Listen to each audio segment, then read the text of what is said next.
Sweet. Welcome to the TEC Summer Seasonal NTSC classic event for EMEA.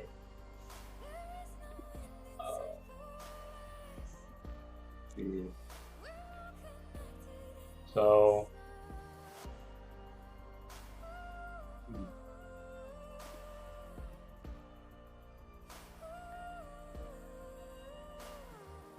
I'm just trying to see what to do. Like,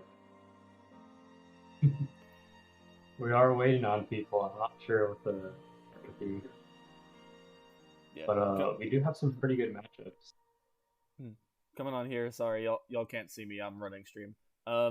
Apologies in advance. We're trying to do kind of like pseudo check-ins for people that are here as well, because this event had enough people where we split it up into 2 days. So top 6 has been decided, but the only 2 matches that can take place are both missing 1 person. So Chris, unfortunately, who is our other commentator for the event, they're currently putting in some work trying to go on some detective hunting, finding these missing players here, so that we're actually going to be getting these matches underway. Yeah, so I wasn't here the first day, so I'm a little bit out of the loop, but I recognize a lot of these names, and do some very strong players, so looking forward to a lot of these matches. Part of the thing that shocked me is I only knew a couple of names here that were some really big threats, and some of them already are out of tops, or out at 7th. So that kind of just already in my head, I'm like, oh, okay, well, if the people that I know that are capable of near max out play have already lost and been out of the tournament, how are we going to be? What kind of gameplay are we going to see for this event here? Yeah. Only time will tell. Gotta love seeing 7th and 10th seed in top 6 so far. Yeah. Seems like there's been some pretty good upsets in day 1. Always love to see the some of the lower seeds outperforming their expected placements there. People really pushing themselves. Oh yeah. Really looking like anyone can take this. And so, unfortunately, it looks like we're still not really seeing too much here, which I guess in the event that that happens, I think we'll basically just be sitting at a top 4 if that's the case.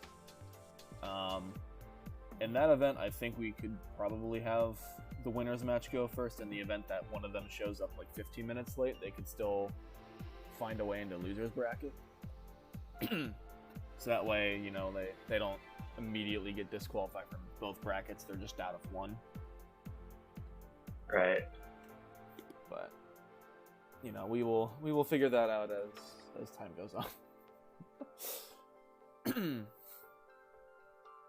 So I realize I should probably have stream up because Streamlabs only lets me see chat of my own Twitch account, and I don't own Stacking Arena.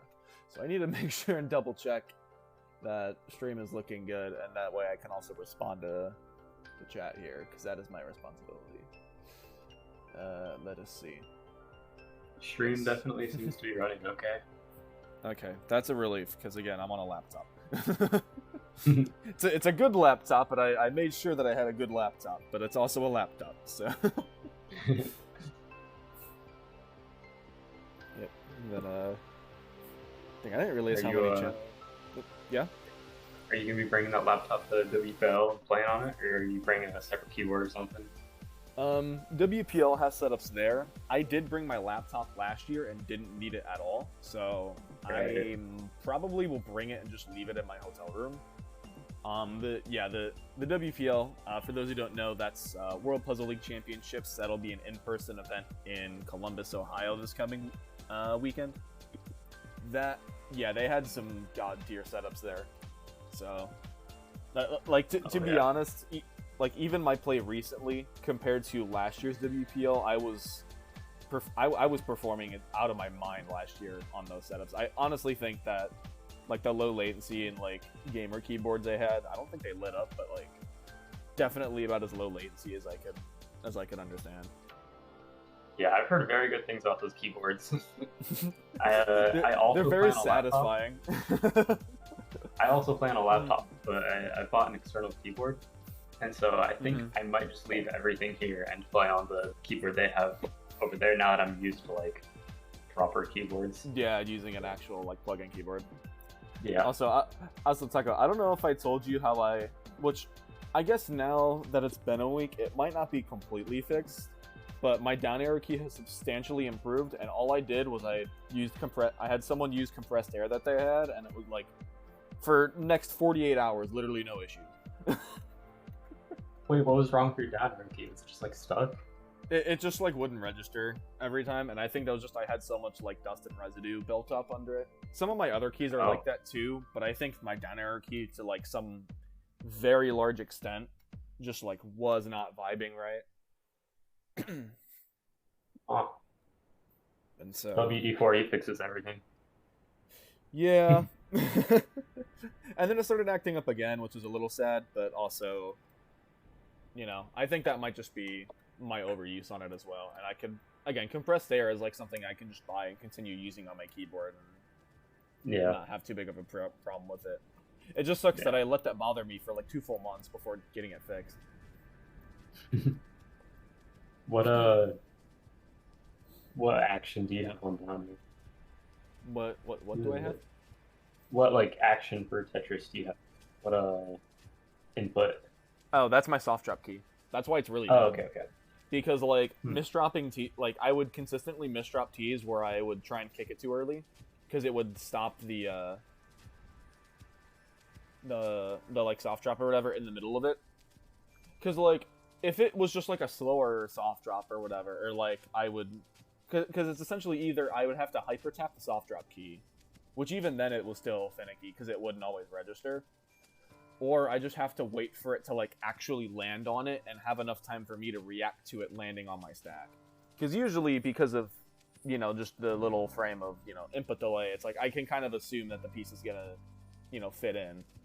But because of it always misfiring, it would reset the ARR on it or whatever, and so it would consistently stop start on the way to soft drop down the stack. Gotcha. Hey, at least you can play classic whenever you want. You didn't really need soft drop for it, so I'm not all that bad. Oh, hold on. Wait, was this hold on. Oh, yep, this tournament was supposed to start in an hour. Hold on. Oh. That might explain why. Okay. Hold up.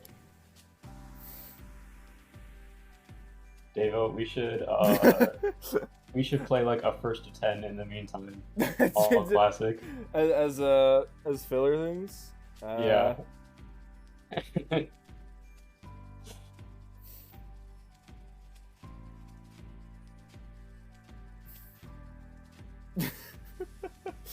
Alright, that's on my bad. I think part of it was in my head. I kept saying, oh, I have to be ready at 4, so that way the stream goes live at 5. And then eventually it was, wait, stream starts at 4, and stream was not supposed to start at 4. Actually, wait. Or is it? You know what? I think it might be ahead in the seasonal thing, because it's a little bit of like a be ready by this time. Yeah, exactly. So in the again, I don't want to say like, oh, there's a staff Discord, but like basically where we're told like what times we need to be ready for stuff. It's like, oh, your work starts at 4 p.m. Well, that's so you have an hour to prep. Yeah, I forgot the tournament doesn't exactly start till 5. Poor Chris is probably. I recognized 4 p.m. I was like, where did it ever say 5? Oh no. Okay. It probably has it like on the page or something. So, yeah, I guess if we want to do first to whatever. Do you actually want to play that? Alright, hi. What if this is hi. I'm the guy who's working behind the scenes and forgetting that daylight saving time is a thing, and therefore I was an entire hour off. Oh, were you going because off of course, like standard time? I was looking at the timestamps, which are in UTC, and I was thinking, well, hey, I guess that's just gotta offset from that how I normally do. But I forget that daylight saving time changes that offset. So now I think, here's a dumb idea to pass 50 minutes of time. CSA between the commentators. Yes. Yeah, that works. We have the lobby set up too, so I won't even have to remake it. Oh, sweet. Wait, who's gonna commentate us? The one that's not playing. Or commentate while you play. Double the fun. I mean, for those who tuned into Stacking Arena yesterday, y'all know that I had quite the experience yesterday in terms of playing and commentating. That was not Tetris Effect. So for Stacking Arena, part of our schedule yesterday was having our big tournament Ragnarok, right? Oh, right. And so one of our staff members agreed to team up with a player because they couldn't find anyone to team up with, like, day of the tournament. And then that player realized they did not have it on the correct platform because PPT is stupid and doesn't have crossplay like Tetris Effect being superior game. And so it was like, okay, so we have one member of staff who agreed to team up and now doesn't have a partner. And so because Stacking Arena stream was the side stream, all the big matches were on Hard Drop's Twitch channel. I was like, okay, well, since I'm already streaming here, what if I just team up and then basically just becomes anyone who plays the staff is on the side stream? And so Andy was like, yeah, sure. And so basically I ended up just like playing half the matches I was streaming. Keep in mind, I was also commentating with a co-commentator that had to get swapped out because they were running off of like no sleep for the past 2 days. So it was a bit of a wild experience yesterday. But yeah, I think to pass the time, if you want to have the CSA between commentators, honestly, I would be down for it. I think that could be decently cool. Do you think that's a good way to help kill time? Also, I need to adjust the settings so that is it first to 3 or best of 3? It's first to 3. Okay, so win count. Yesterday was first to 2 all day, but because it is a 2-day event, that means that yesterday is different from today. Yep. You know, I'm definitely glad that oh, checking on Battlefy. Do they need to check in on Battlefy again? I forget how Battlefy 2-day events work. wee bit confusing. For Battlefy 2-day events, it doesn't care. Okay, so it's just you. Battlefy doesn't care how long the event takes. It's mostly just the bracket thing, and so that's why I've been doing all these talks pretty much everywhere simultaneously, to figure out, okay, this is what's happening. Here's who and where and why and what and how much.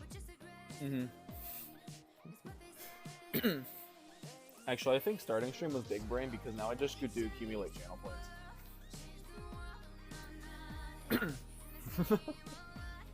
Alright, well, do you guys want me to switch over to in-game screen so y'all can play? Help with that filler content? Hold on a moment, I need to make my Tetris slightly not as loud. Okay. Also, for anyone in stream, because we are streaming way too early, if y'all want to give us a heads up on volume levels, whether that sounds good or not, please do. It would be good to get those issues fixed and out of the way before the actual event starts at 5 p.m. So now here's the part where we get to find out that not all staff are created equal in their actual game skills. I am nowhere near as good as most of the people. Like, I have a feeling that in these wonderful games, I will just get demolished by Taco, but it'll be fun every second of it. As it so happens every now and then. Yeah, unfortunately, us all. Yeah, the modern Zoomers, is it? Is that how it is? Oh wait, I have to pick a speed. Yeah. We're doing 12 here. We're doing non-professional starts. It's the staff handicap, right? Alright, so since both... Yeah, definitely not good enough for 18 speed. And I feel you on that one. Alright, well, since Chris and Taco are going to be playing their hearts out here, I guess you're stuck with me for commentary. You know, I love how I always... I enjoy the commentary experiences, and I go for it, and then I end up doing, like, okay, you'll run stream. And then I end up commentating anyways, just because of something that happens. So it looks like... Yeah, we've had this... We have, like, a whole who's signing up to do what part of the work. And Davo here's been, like, stream managing for a lot of the events, but then always ends up commentating, even though I think he's only been assigned for that once. Yep. Just kind of happens like that. I almost ran in the entire, I think the last event I was doing, yeah, Score Attack Americas. I almost, up until like 5 minutes before the event, was going to be doing that entire event solo. Which, that would have been quite the experience. Which I guess is kind of what well, no, Ragnarok was too big of a thing. I couldn't run that solo. But it was feeling like it, doing it how I had to stream and commentate and play at the same time. Nice Tetris there from Chris. Sorry, I apologize. I shouldn't be making small talk. Actually, no, I should. Small talk is a funny bit. Well, the thing about classic Score Attack is it doesn't matter to me because I use push to talk, and in like Score Attack and Zone Battle, since I use a controller to control the push to talk on the floor, it conflicts with my actual gameplay, and therefore Discord oftentimes thinks I'm pressing push to talk even though I'm just trying to hold a piece. But with classic Score Attack, there is no holding, so that doesn't happen. Yep. For all those who enjoy having that hold queue, you know, there is no extra little pick me up there having an extra hold queue. And unfortunately, before I get a chance to even commentate on the gameplay, except for one Tetris, Chris has already topped out. That's Taco managing that extra key spin there for the funsies. Taco's just trying to flex there. Is my keyboard picking up at all? I do not hear anything.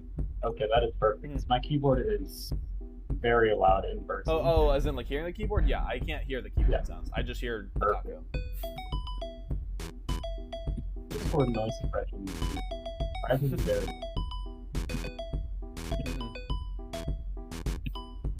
Anyway, someday I hope that I can clear at least a couple Tetrises on line 18. That's likely not coming anytime soon. Oh, I've already achieved okay, in quotation marks, short-term goal of how good I wanted to be at Classic. Most of that was because I had T-Flat and a call the entire time, and then they were helping me while I was playing. But, you know, it's fine. People have like a... People are having a what? Like a 700k? Yeah, they have a mad high score at Classic Score Attack. Unfortunately, I made Taco talk, and therefore there's a misdrop on their board. It looks like Chris also having a little bit of trouble. Wait, that's not how you... Wait, hold on. Taco going for T-spin opportunities, but unfortunately this is Classic here, so some of that T-spinning is going to be limited. So Taco now has a couple of holes in the stack to fix up. I can speak. Chris getting some decent pieces to work with their down stack. In fact, perfectly timed O there as well. As Taco there also getting some not terribly difficult pieces to work with. So both players, although decently high up on the stack, decent amount of breathing room there that is not too much to worry about. However, Taco not really getting the right sequence there for the left. Gonna have to make some questionable digging choices there. Able to clean it up a little bit here with some of these next piece sequences.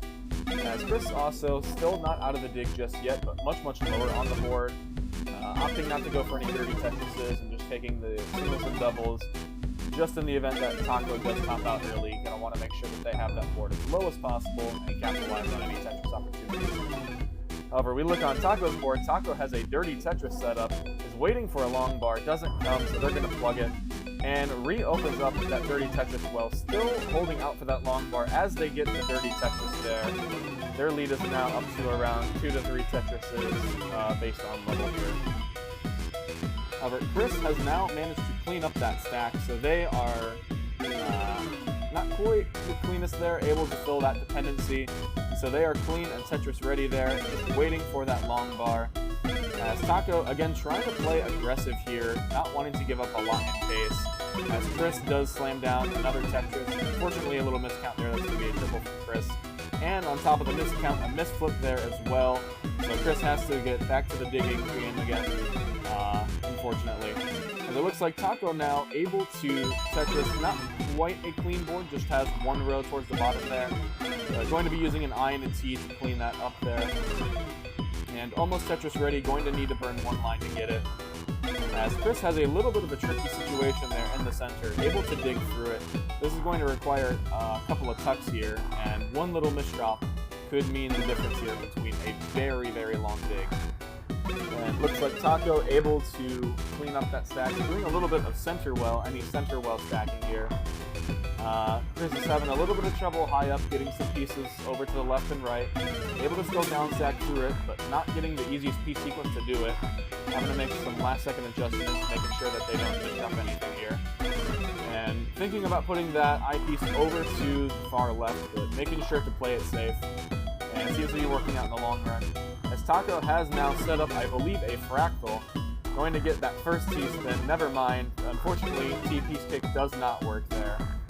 And so Taco now having a little bit of cheese to work with, but Chris with 2 untimely missteps there, as Taco being ahead in lines, in score, and in pace there. And so Taco going to take that game to win. Also, I apologize for anyone tuning into stream right now.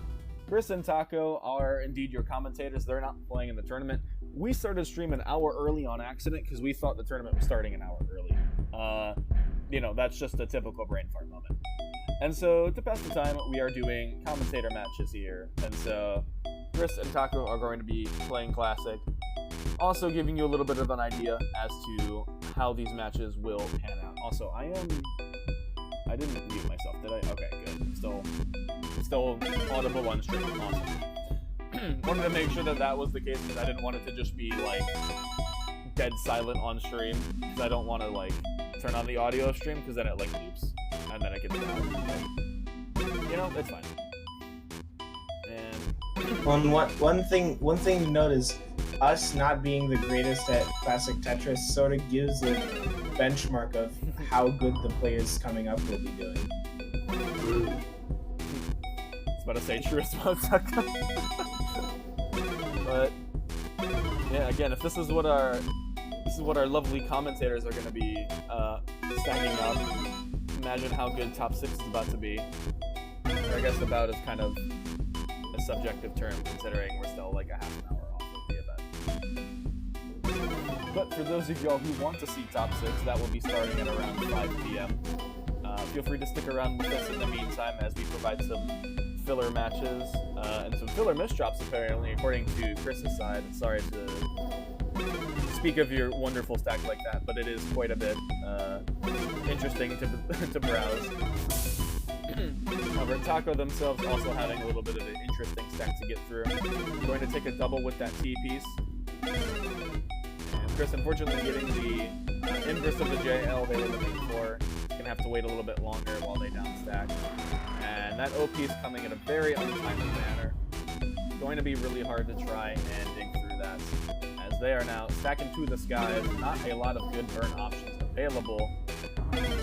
Not to mention skimming is going to be really difficult, and a lot of I pieces in a row, followed by an O burst. I burst into O burst. Going to be extremely excruciatingly difficult to try and follow that up. Our Taco being low enough on the board that they're able to get through it, no problem. Taco going to try and end this with a T-spin, and yes, they do. 43 lines with a 60k point lead there on Chris. Chris, unfortunately, not able to score a Tetris there in that game, with Taco scoring a comfortable 80,000 by 50 lines out. And so Taco with a clean 3-0 over Chris there. Wonderful job, Taco. And Chris having some interesting survivability at the top there, although it was quite heartbreaking. What if we do PAL, since I've never done PAL before? Do I have to make the lobby? No, I don't have to make the lobby if I do that, do I? You just have to change the things. Okay. I just have have to remember change yeah, I'm gonna have to change it back for the event and make sure I don't accidentally force people to start on PAL 18. Oh, goodness. You want to play David, PAL? It's okay, but since I'm on stream is a witness to whether or not I change it between NTSC and PAL. So it is currently on PAL Tetris. So I will not be playing. Here, I'll attack you. Start for the yawn. Is Taco saying no? Alright. I guess I'm playing PAL then. Taco, you better be commentating. No dead space. I'll try my best. That's what I came here to do, right? You can talk about what you're having for dinner, but as long as there's no dead space. Well, it's time for me to learn how PAL feels for the first time ever. Yeah, so PAL you get a little bit of help on DAS, but the pieces move down faster. Right. I don't know a whole lot about PAL. Yeah, so essentially frame rate in PAL is 50 FPS, not 60. And so the DAS is essentially DAS is essentially 6 frames a second or whatever. But in PAL, it's hold on, I'm trying to remember mental math in my head. It's not going well. Also trying to stack at the same time. PAL is 50 frames per second, generally. But I'm trying to remember how DAS plays into that. Because I think because of that, DAS is like 5 frames a second instead of 6. Which I guess makes it faster, but in compensation for that, the pieces fall down to the bottom much faster, and so 19 is essentially the kill screen. Okay. So the whole game kind of runs faster. Yeah. Than NTSC. That would be correct. Oh no. Wait, these are just pieces of... Oh no. I need to get a Tetris to end it. Okay. You're not going to do a Taco and end with a T-spin? No, because I'm going to misdrop the T-spin. What do you mean? I misdropped at least like 3 T-spins when I'm for it. You know, when by playing just a little bit of classic Tetris, Oh no, that shows me how incredible players are at getting level 18 T-spins. Oh, have you seen the level 29 T-spins? I might have and just don't remember it, but I would never be able to do that for sure. So just be prepared to skim in this one. You don't worry about going for Tetrises and things, because this will be very fast. I'm gonna challenge myself to go for the Tetris. However, DAS is a little bit quicker here, so if you are comfortable using DAS, you might be able to get a little bit more leeway out of this. Also, I've made 2 eyepiece dependencies. Yeah. I saw a lot back. Oh, I read the wrong piece. I almost misdropped that. There have been many a times in Score Attack where I've tried to do a T-spin, but I accidentally pull out with an I. I'm like, that's not how that works. Indeed, it do be how it is.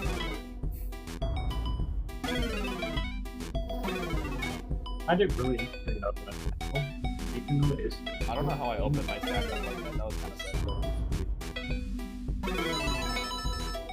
It never gets up to the same level. Do I mulligan this for Pal?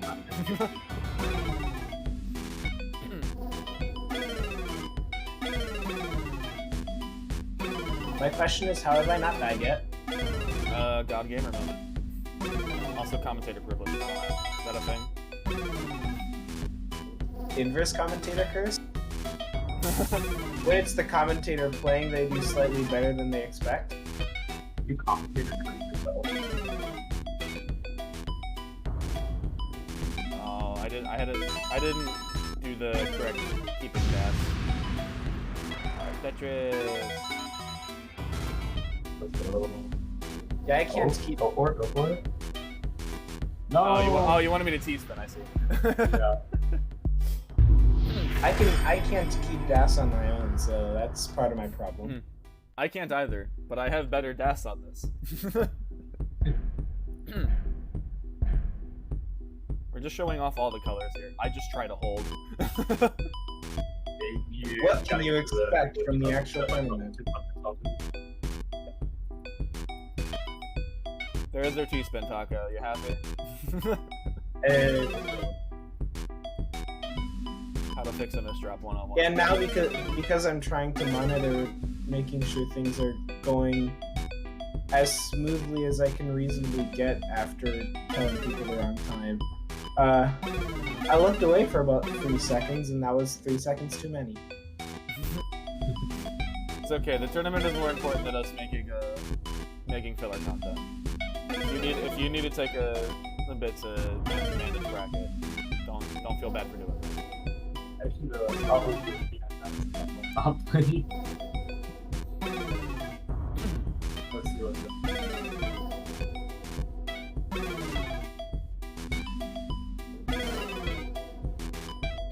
At the very least, we're plugging this event very well by having an hour-long pre-stream. Okay, everything's... Yeah, and it's not even like a standard loading screen or anything. This is actual people doing things. Yep, it's not even the countdown that I showed and didn't actually work with. This is the beginning of this video. Oh, I'm losing phase. I mean, hold on. Wait, how am I winning? Don't worry about it. I'm making. Oh yeah, don't worry, because it won't last much longer. Oh no.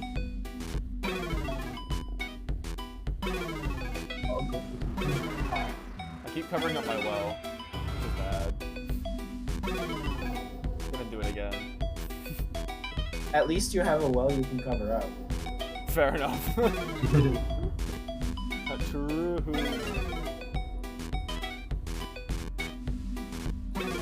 Okay, now I got it. You just barely beat me there. True. Had that taken Can I just make a a little Tetris bit longer, or had you not gotten that just right then and there, you would have had time to count down more. Yeah. There you go. You gotta try to end on the Tetris if you can.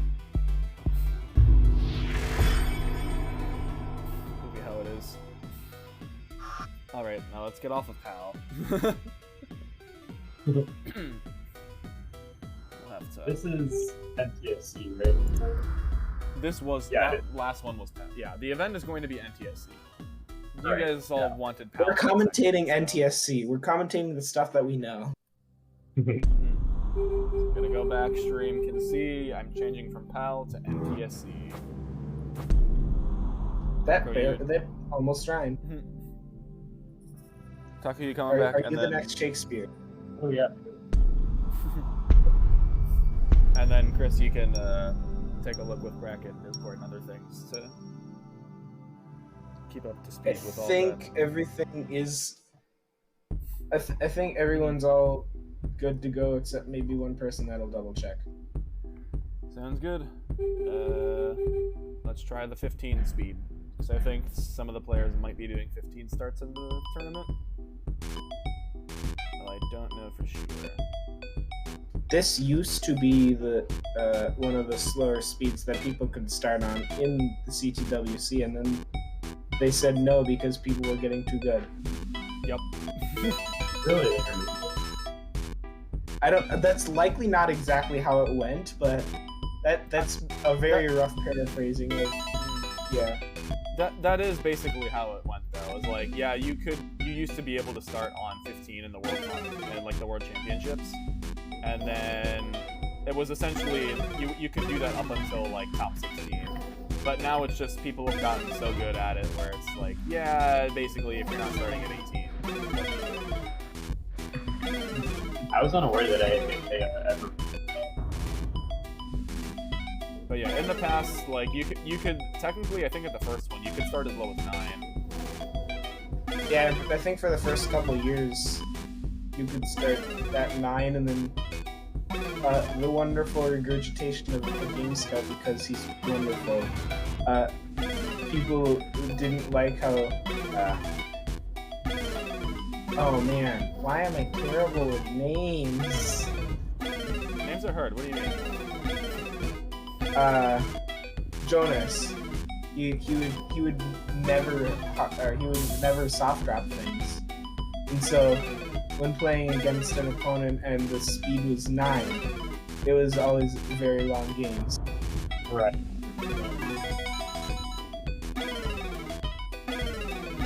I kind of just screwed up my stack really bad, but also still scored the out of it. I should have been dead at least like a minute or two ago. I think very crazy extra batteries going on. You could hear my keyboard in real life. You'd be cracking up right now. I can hear it a little bit, but not much. Oh.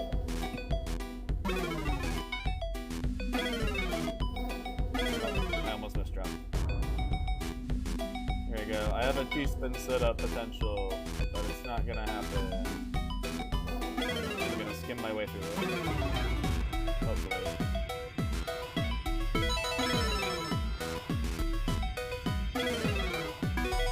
Do I go for dirty Tetris here?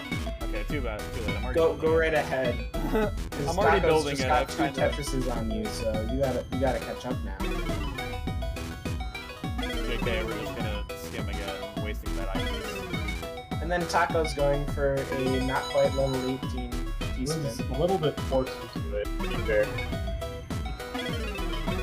Oh. And Taco got it. Wonderful. And then sets up for the slightly dirty Tetris, not even in column 10.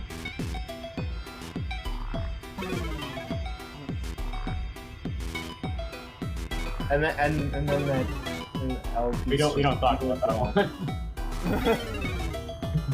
What do you mean? 100% intention. It's an elaborate T-spin setup. Come on, guys. We better.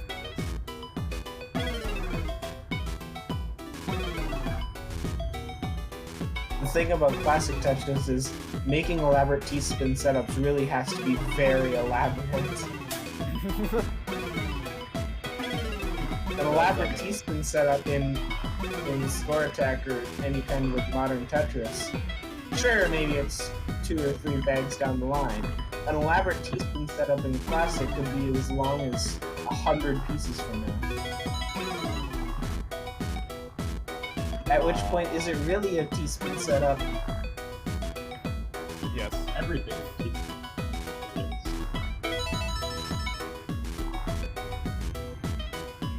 I guess I'm center rolling now.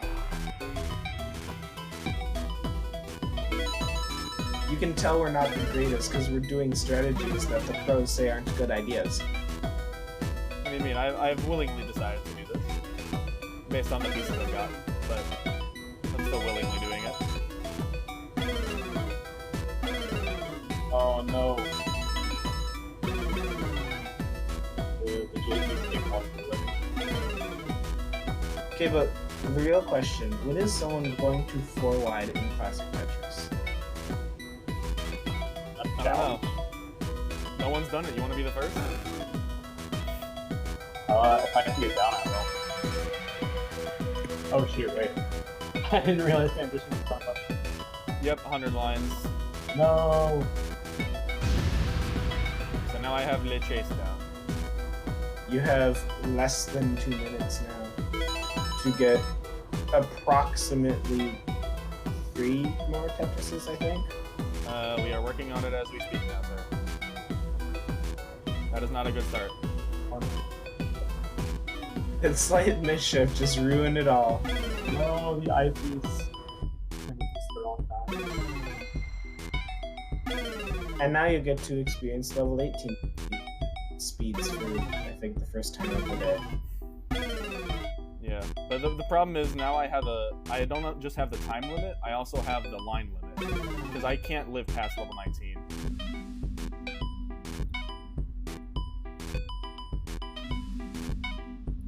Yeah, we're not quite pros in that respect either. So Oh, the grief.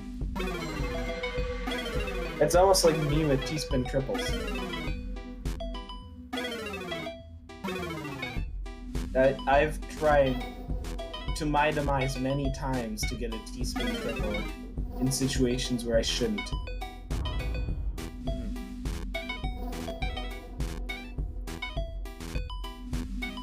And now you have that not quite center wall.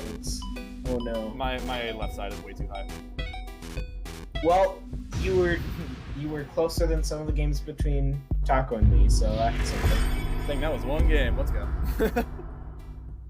Pretty peace drought. Hope to see it. Yeah, I misdropped once before level 18, and that was a problem.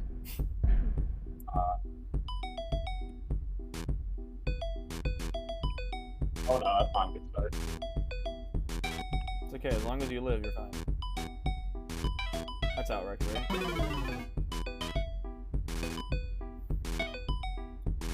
I wish that's out. What do you mean that is outright? Taco always with the T-spins there. Hey, hold on, I'm going for it. Ooh, donation. Getting all spicy in the setups here. This is how you know we're commentators. This is how you know we're modern Tetris. Wait. Oh It's man. so perfect. The clear There to we preserve the setup. Oh, I actually didn't You really can like tell this we're modern Tetris players when when when that we're happens. doing I should not have gotten donations in classic Tetris.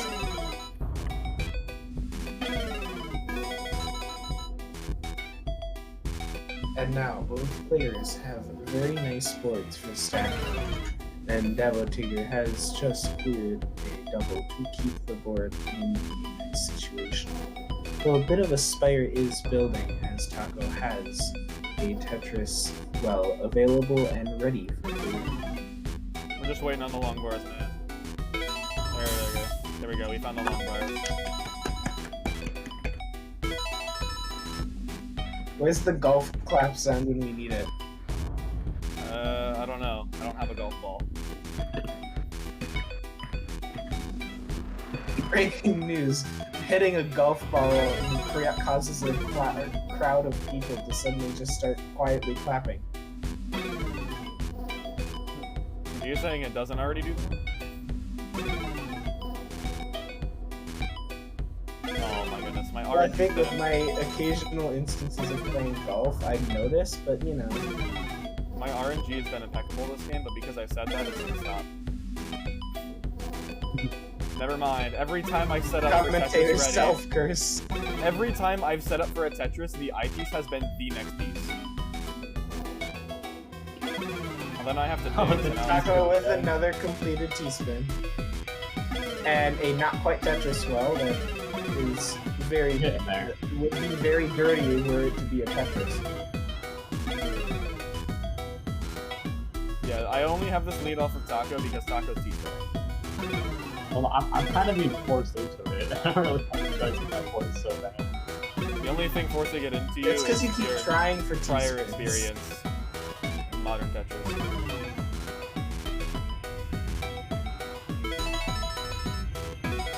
And both players now got a T-spin, and the scores are just as far apart as they were before. Right there, the last piece I needed to set up the Tetris, next piece was the eye. I actually have a rigged stinking seed for this, there's no way I don't. Which I guess means Taco also has the same seed. Okay, there we go, now it actually did. When is screen watching going to be taken to such an extreme that one player is literally just going to copy the other player's moves? I mean, that's been done before. Not well, but it's been done.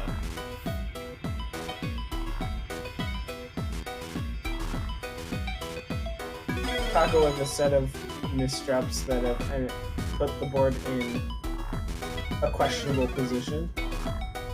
Not favorable. Right there, again, another instance. So I'm just gonna keep shouting out every time I immediately get Tetris ready and see the long bar. I'm just gonna let y'all know. Every time he's putting it, he'll tell us. No, dude, Taco hug the team. Do you mind if I mull in this? I've had a really good pace.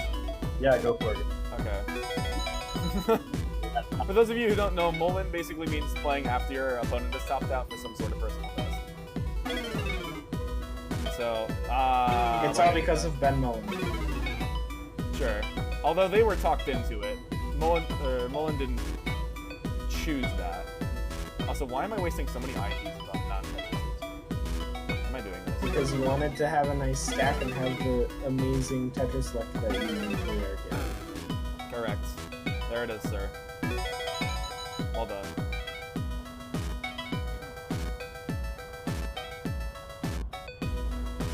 Have I gotten better at classic Tetris by doing absolutely nothing? This kind of seems like a eyepiece? Okay. There's the Tetris right here. Okay, but who's going to do a kite in classic Tetris? Not me on this game. Taco will. I'll do a game. Taco's like, is that a challenge?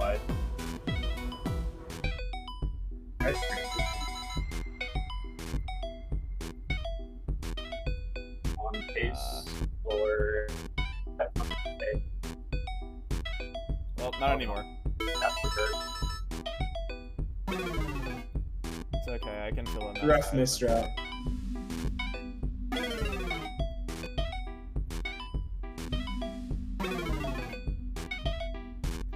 So yeah, if you think this is fast, players will likely be starting on this speed, just for the fun of it, mostly. Want to do an 18 start after this? I can try it. Ain't gonna be pretty, but we'll do it. Why'd I do that? Because you wanted to feel 18 speed sooner. Devil, you cannot do a washing machine. This is classic Tetris. It's okay, I was cleaning up my stack. Yo, any left well Tetris? Dang it. Oh, no. I tried to tap that. That was a bad idea. Now you're just trying to delay the inevitable. I'm trying to wait out for an eyepiece. Okay, well, I can't get that over with dash. It's 419 today. My PB's like, yeah, that's still a really good Tetris rate though. That's on an 18 start. That's max out pace. Alright, here we go. Miss drop time. Hey, there's the hype piece. Get anything and everything instead of up forward. I can. Yeah, good luck setting up the T-spins here. You're gonna need it. I've already burnt out all of my luck in eye pieces. Never mind.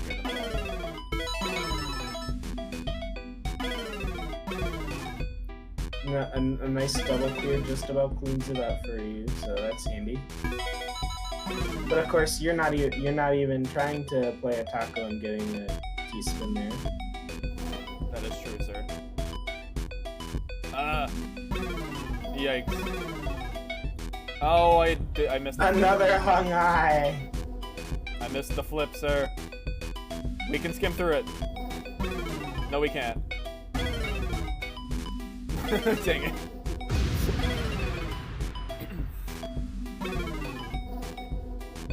Oh no, double flip on Taco's board. And a hung eye as well. 3,000 points. Yep. Shouldn't have went for the Tetris. Man, that 12 drought's a killer. Yeah, the 12 draft. You want to do a 19 start? I cannot do a 19 start. If I win the next one, we can do it a 19 start. But I'm not gonna be living very much on a 19. Okay. We'll go back to 15. Okay. I can hardly play 19 as well. I can hardly play 16, so that's fun. I'm bamboozled by the fact that people used to get good at doing classic Tetris by playing DAS on level 19. That boggles my mind that was a thing. To-do, play DAS on level 19. Not many can.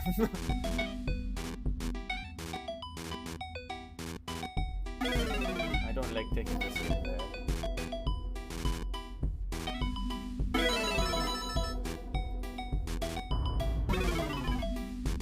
Well, if you had two eyepieces coming, that would have been a very nice back-to-back Tetris perfect there, but you know, whatever.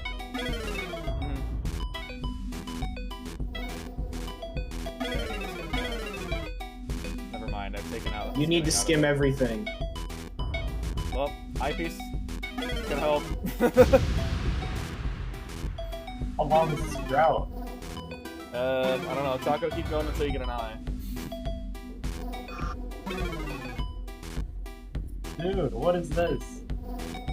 Taco It's is probably annoying. still How do you not play even like classic 30. Tetris. It's probably still not even like 30. That's the funny part. Okay, there it we is. go. I've gotten like 46 droughts and things like that in ranked classic score attack before, and man, those games are... I was playing against a bot once, and I topped out at a 40 drought and got disappointed, and then realized the bot lasted longer, and the drought was 68. Yeah, that would have been painful. And I was like, maybe it was good I only topped out at around 40 drought. Oh, this is a good set length. This is a good set length, by the way, because as long as Taco keeps mulleting this for a little bit, then we basically get to transition right onto the tournament. Yeah, I was gonna say, I think this is like perfect amount of time for you to just play this one out. Yep. Have a game 5. I need to double check that the chat hasn't said anything. Hope y'all are enjoying the vibes. But yeah, if you want any sort of comparison to go along with today's top 6, yeah, feel free to use today. Well, Taco's performance is the best of the commentators here, and we're not the best anyway, so, you know. I'd be shocked if I was good at classic Tetris, I'll be honest.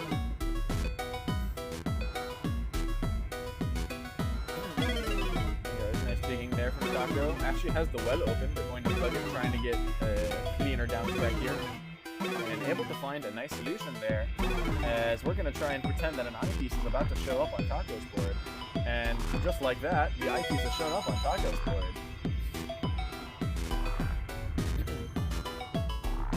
Just like That Taco having a potential skim there in order to clean up that stack, but a nice S and Z burst is going to cause some problems there. As Taco almost misdropping the, I believe that was the L over on that left side, but able to plug the gap there as needed. So Taco still skimming about 3/4 of the way through level 15 speed. If they're able to downstack, they'll probably be able to get a couple of Tetrises here and there before transition. However, it looks like they might be setting up for a very dirty Tetris, going to settle for the triple there, as that was a very greedy setup. And going to continue downstacking here from this new elevated height. A little bit more of a points advantage here. Considering that triple will be a little bit helpful in pace. However, with Classic, the only thing that matters is your line clears, so many people try to emphasize the consistent Tetris rate as the most important thing here for Classic Tetris.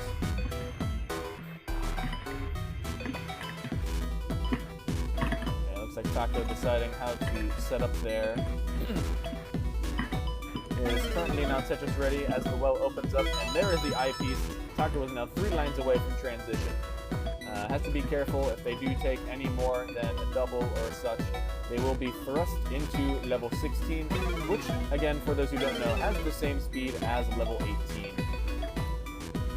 So they are now Tetris ready, waiting for the long bar, but going to be taken to the skins, and unfortunately, getting that eyepiece while the skin, but gets another long bar before too long and able to slam down another Tetris there for level 18.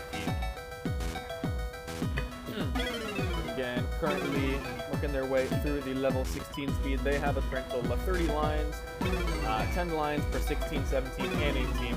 As Taco has a T-spin set up, looks like they're going to plug it in favor of lowering that stack. They get a nice long bar for that right side. But again, getting stuff over to the left is going to be even more difficult. And I think I can hear the hyper tapping there from Taco's side. A bit entertaining. It's working quite well for you, Taco. So here we go. Looks like now on to speed level 18 here for Taco. Taco is now 6 lines away from level 19 transition. Taco desperately wants to get the stack as low as possible to see if they can survive any longer on speed level 19.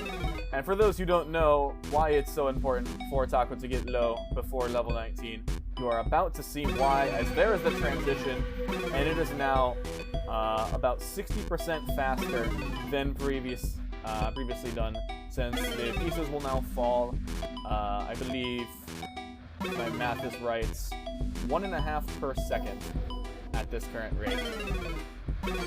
However, Taco doing a splendid job staying alive, currently at speed level 20. The music does change because the game is so happy that Taco has lived here. So Taco trying to, again, build up that left side in strategic ways, managing to set up a Tetris there onto level 20, as Taco is continuing to blister through this. However, a pretty bad misdrop is going to make it really hard to stack through. Again, putting pieces over to that left side is tremendously difficult. And as you can see, Taco managing with the aid of that hyper tapping, able to get eyepieces over to the left and right. But however, an eyepiece all the way up that looks like around 13 or so high, probably not that high, but still very, very difficult to get over, even with hyper tapping. And that is going to do it for Taco's board. Again, was a 44-piece drought that Taco finally managed to blister through at the beginning of that game, to end with a near 300k score. 44. And I forgot, I'm not supposed to be commentating. Alright, and so let me go back to stream, which I should be doing things. And I will be muting myself as Chris and Taco will be doing some lovely commentary for these top 6 matches here. So guys, feel free to take it away. Do we have all the players lined up? All the players have checked in and are here and ready now that it is the proper time for them to go and do things. Sweet. That is good news. Who's first connected? Winners semifinal. Unity on stock. What is it? don't know a lot about it. It says their PB is a 1 the top 3 on their ranking stuff. So scary stuff.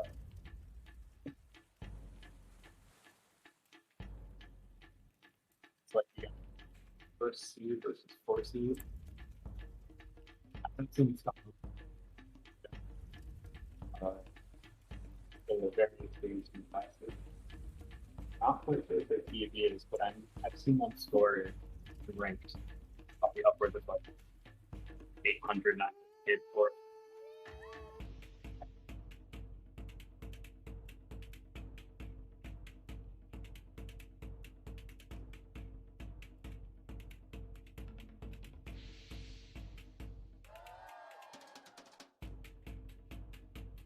Looks like we're just getting the players in the green code and then we'll get into that.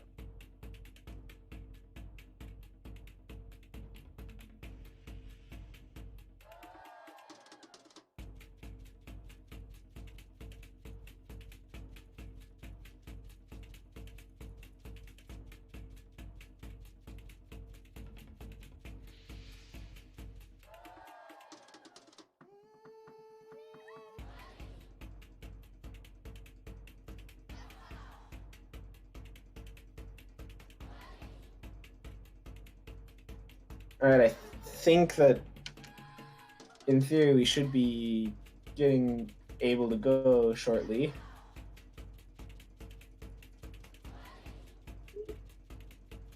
I need to play this out so bad.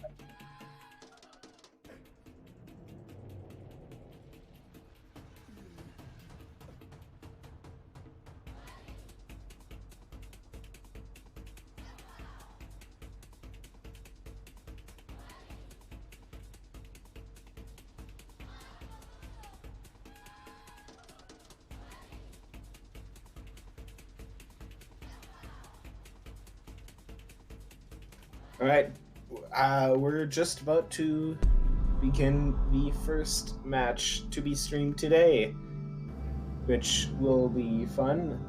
We have the number 1 seed, Maisie here, against number 4 seed, Scarabozo. And the thing about them is that Maisie, on their Discord profile, directly states on Tetris Effect 9,000 SR for score attack or classic score attack, and from just playing classic Tetris on level 19, a personal best of 1.3 million yearly, which is a max out.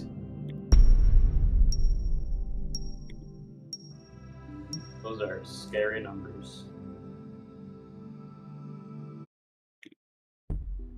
Alright, looks like we are in the match now. This is first of 3. Winners semis of top 6.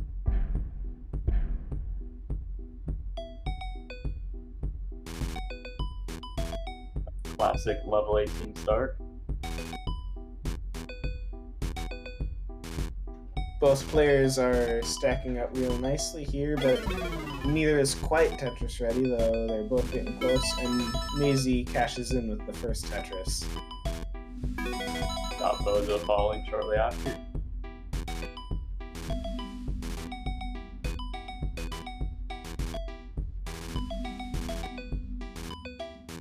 Clean stacking.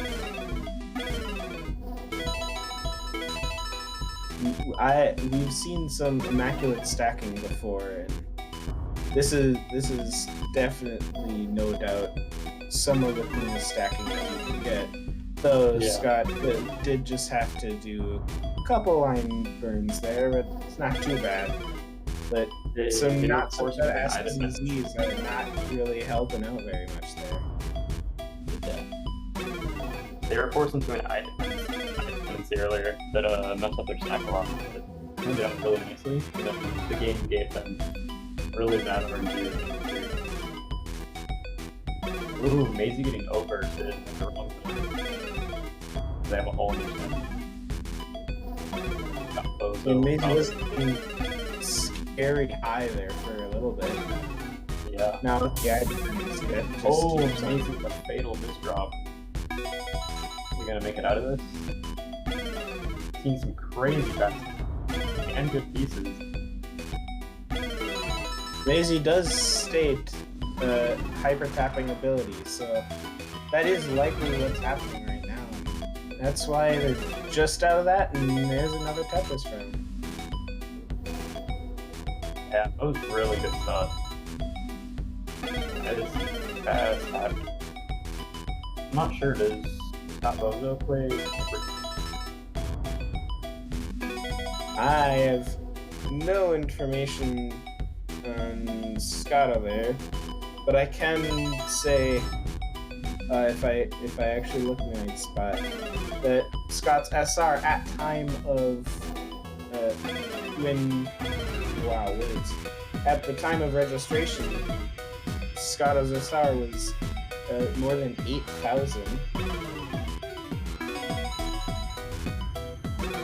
Uh-oh, Maisie. They're green a little bit too much of that Tetris there. Now their stack is suffering from not the greatest pieces. Yeah, and if Scott can just keep up that nice clean stack, I'm gonna get the first round win in the first match of the day. Oh, but a very high stack and a misplaced J can very quickly send that to shambles, but he's recovering very nicely, and there's just about clean again. That Z placement was so smart. They propped it up so they could burn another Z directly after that, instead of taking single first Z. And while we were talking about that, Maisie just got out of the entire mess right there and got another Tetris and sealed the deal for being right back in the game. Yeah, this is really, really nice. Really nice creativity in solving these misdrops. Scott having what appeared to be either a misdrop, delayed burn, or both, but it was resolved nicely and cleanly right before that eyepiece, and there was a second Tetris after that.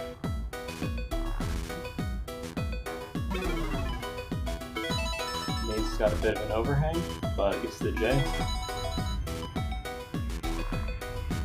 Pretty similar games here. Got about a 2 Tetris lead for Scott Bozo. And with only about 30 lines to transition, it'll get faster fairly soon now, so that'll be that fun. even in live. They can survive on level 19 speed as well.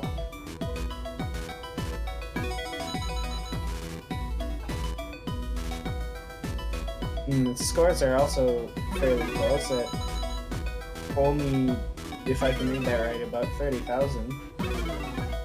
Yep. Maisie with some pretty smart downstacking there. They had to set up a delayed burn, and they were getting the right pieces, but they made it out of it pretty well. Getting a bit creative with some of those J pieces. And now with only Tetris behind, it's definitely in makeable territory for both of these players can still secure themselves the win in this first match. Nope.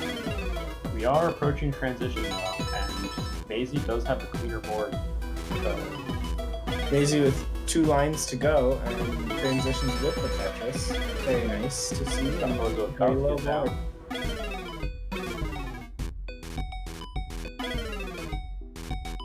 Oh, a bit of a spiky board right at transition. I don't like that.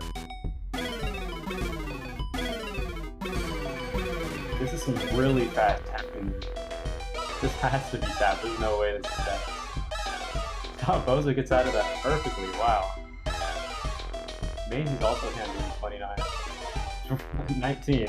Very well. Maisie had a couple O dependencies that were solved with a couple burns without even O's, so who knows when the last O came around. But either way, it's very nice boards right now. We've just seen already amazing play for what this whole entire day will be for games. Scott not getting the best pieces there, but has to take a couple compromises. Should be down. Still a relatively clean board. Clean. Maisie's also very clean here. Tetris. Ooh. Oh, these are some badass pieces. Yeah, just a sequence of pieces and inopportune to ride well on the side there. Now it's a whole lot of cleanup. Scott's not looking too pretty either here, so. Now seeing these insane tapping speeds from both players. Oh, Scott misses the J though, flips it the wrong way. Well, that was a wonderful start to the match. And yeah. Very nice way to pick up after yesterday. A couple confusions and such in the bracket, and now it's all running smoothly and it's great and fantastic. Love to hear it.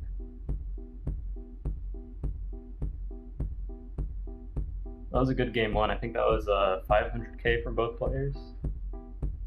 I know these players are both capable of scoring a lot more, upwards of 1 million for both of them. But 500k is nothing to scoff, especially at I think it was like level 23. About 40% or so Tetris rate.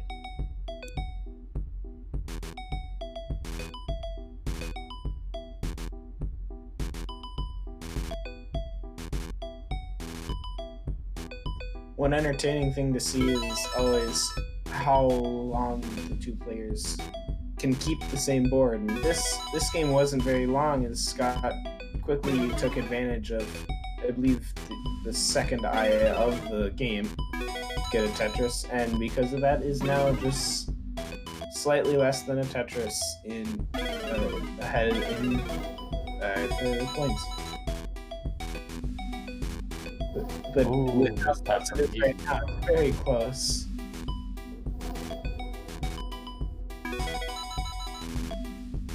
Close right now, but Maisie's got a bit of digging to do. They wanted to adjust a J piece to accommodate for the next I piece that was coming up. They mistapped it. Now Maisie's playing it rough with trying to get a dirty Tetris right there in the middle of the board, so we can just hope that fares well, but it can be quite challenging as it appears here. It's really unfortunate timing for a drought to happen. And for the resolution of that drought, as we just saw there, so that's... Yeah. But Maisie's sticking with it. Oh, it's such a bad piece,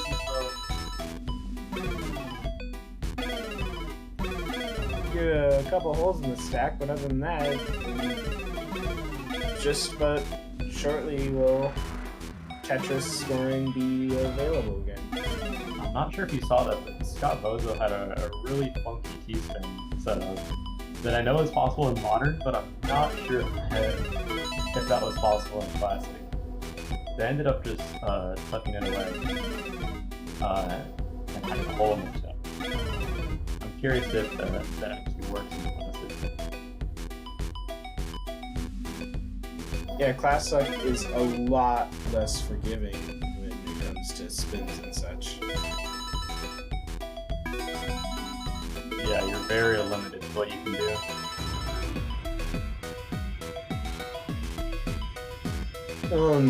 With this, we're approaching about halfway to transition. Both players are really close to each other. Some might even say neck and neck.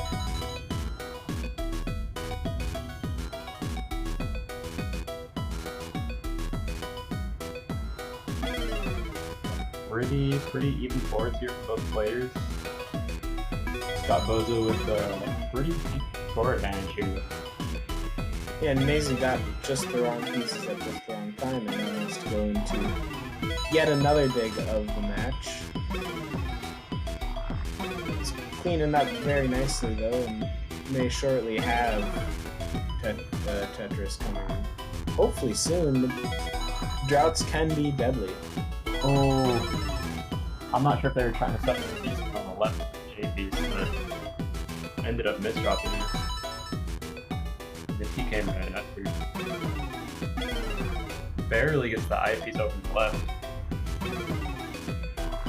That would have been fatal if And with that, maybe it was get a it. very nice Tetris cleaning it up, and both players are still even in the actual board state mostly, but during that time, Scott has gone away with more than 100,000 points in the lead.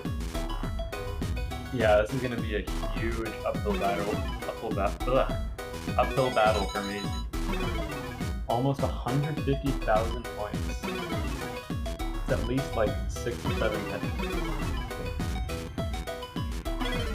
With a really clean board as it is, Maisy's doing a really good job at securing the possibility of Tetrises as those eyepieces come. Yeah. Oh, as we say that, a couple more S pieces just ruined that possibility for the next eyepiece that came by. It took one extra piece to cash in. Maisy's been getting some pretty rough on his view this game. Really nice boards until the eyepiece is about to recome, and then the board just says, how about no?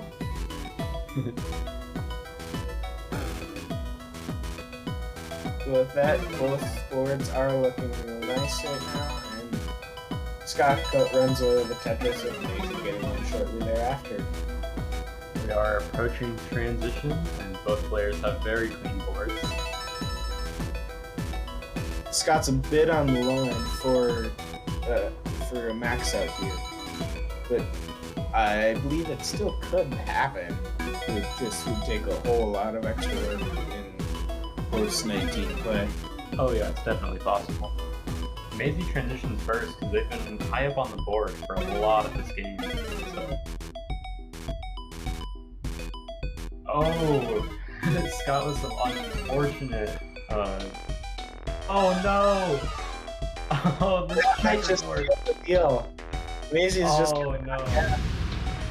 That was really bad timing. Now we get to see the first instance of the timer that Classic Score Attack adds over traditional Classic Tetris, where you only get 2 minutes to get to your opponent's score. Otherwise, your opponent ends up winning anyway. But Maisie's making wonderful progress here with all of the Tetrises and such. So it's still up in the air for now.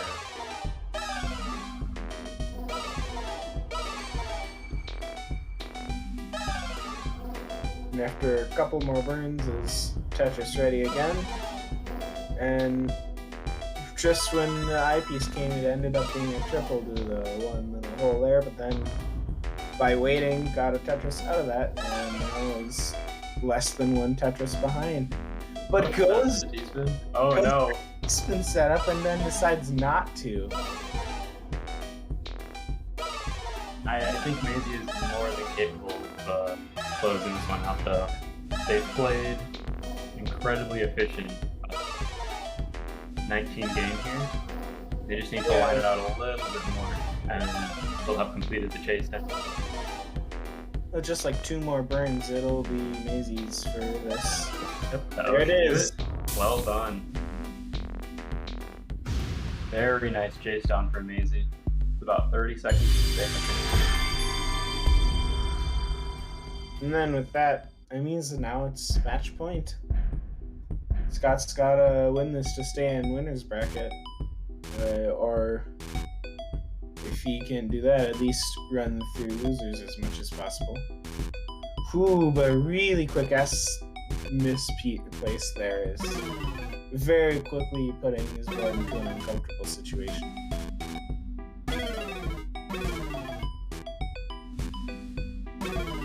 Maisie gets the perfectly timed J piece.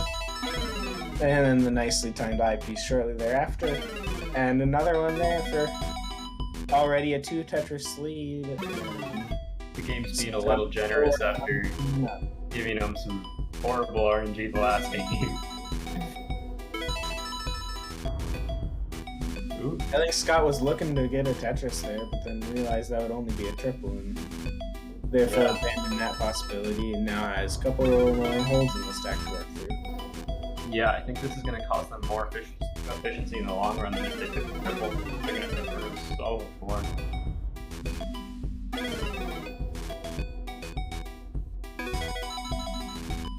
Amazing now building up a little bit of a lead. 50,000. But as we saw in the last game, it all can just end in the drop of a hat.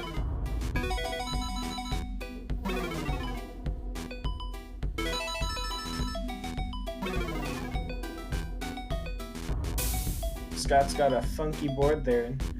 Does not quite what would be considered a T-spin, but a T-spin nonetheless in our hearts. To work on cleaning up a little bit and with just the right pieces there. Ooh, decides not to burn that. I guess they are down a fair amount. It might be wise just to breed for some efficiency here. Oh, but it's not paying out for them. Not getting the right pieces. Yeah, they're gonna have to spend a lot of time burning here. They're really high up. They can't really afford to breed for Tetris.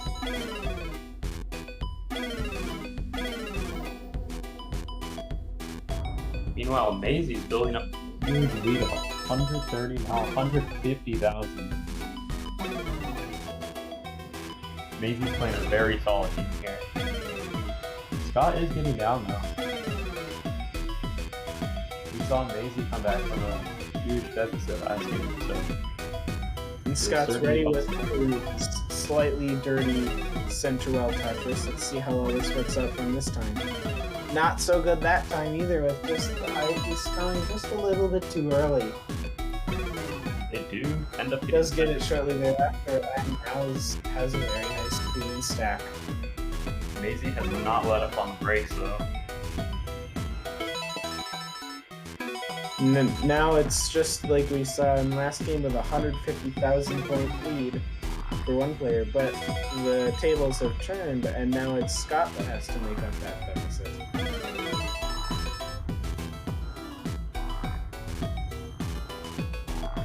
The making up he has been doing, but Maisie just got out of another dig, and with a couple more Tetrises put Scott just back in the position he was in before all this.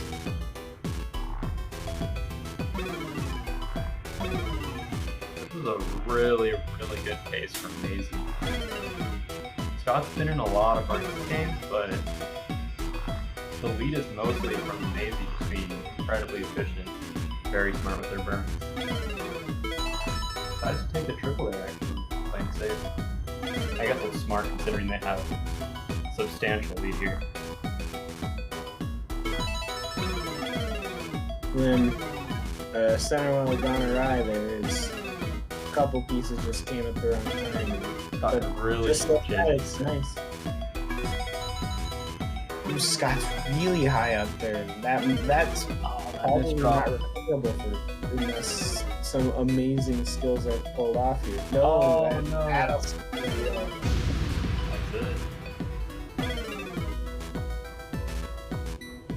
I'm interested to see what Maisie's Tetris rate was this game. 7.3%. Very nice. Very nice pace.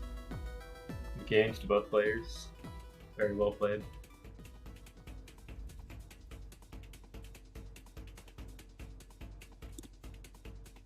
So Maisie advances to play the winner of Gunter and Nick Fury. And Scott moves down to play Ayodite in round 4 of the losers bracket.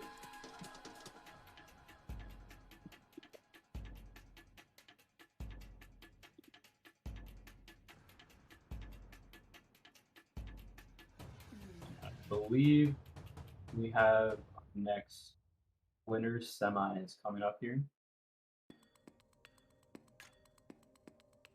That'll be between Gunter and Nick Fury. two names I have heard quite a bit, and I know they're very experienced with Classic.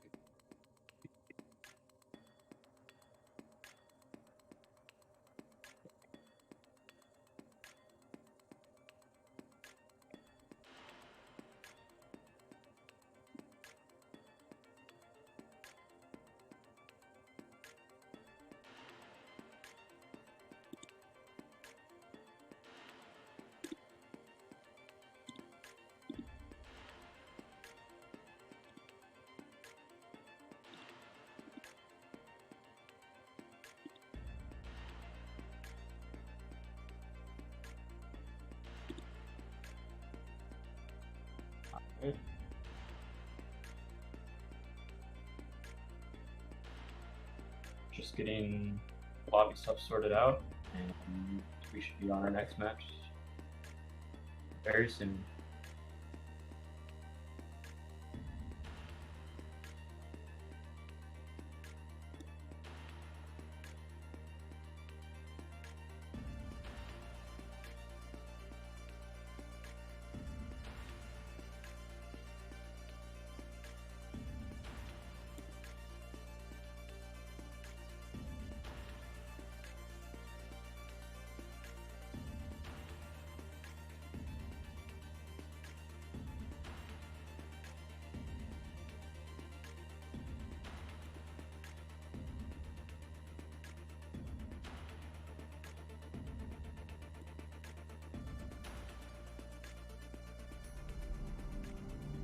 With this, we will get to see our next match. We have Gunter and Nick Fury here, which are the number 2 and 3 seeds. So before we saw 1v5, now this is 2v3. This is likely going to be an incredibly close match.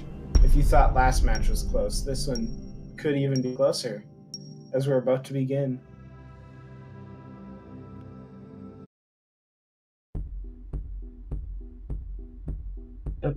I am very excited to see these two players play.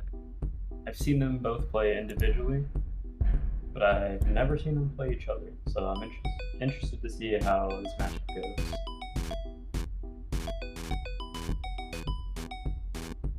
As always, we have the 18 starts. Gunter is already off with an eyepiece dependency, which is clean up there for the first Tetris of the match, as Nick has gotten to have a hole in the stack near the bottom.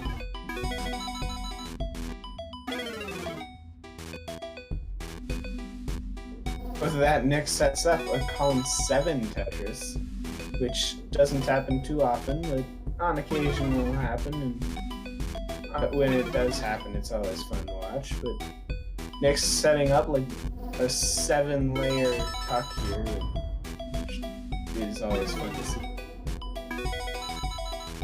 Ends up for a nice hit as Gunter gets another one on his side and has a very low board after that.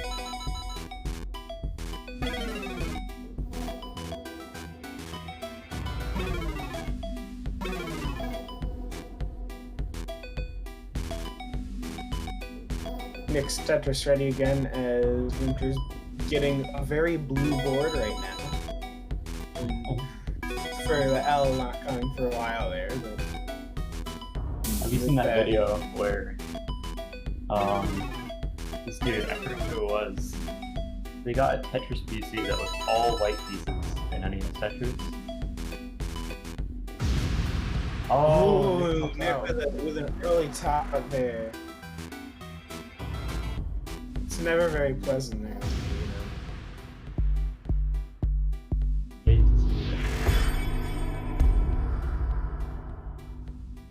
So Gunter takes the first match of, or the first match of their match. I'm never sure how words work.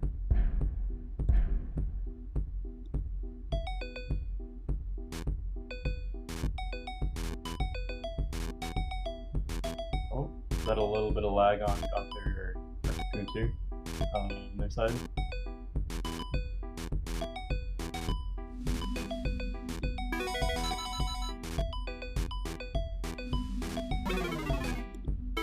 that was just on my pad.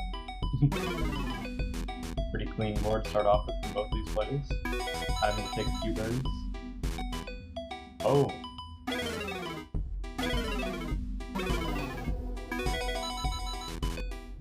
Winter had a pretty bad eye dependency there, but they got it, so their board is clean again.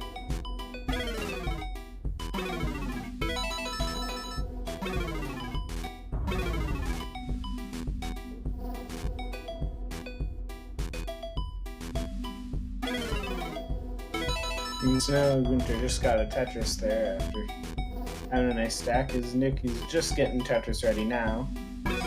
And that pays off for him as well. Well, Gunter has now got slightly off from the Tetris there. But it's still going for that column 9 there. The hole in the stack doesn't really help too much as the eyepiece comes at an inopportune time. But with that, Gunter's ready again for that column 9 Tetris. And didn't clean it up with the L there, but instead opted to use the I to clean it up. But with that, it's all getting nicely set up, and Gunter's Tetris ready again. Yep, they decided to play it pretty safe with that eyepiece there. They could have read it and kept the center wall there, but I think it was a pretty good play to just hash out on that first Tetris and go back to a 9-0 stack. A very neck-and-neck game here. Only a difference of 300.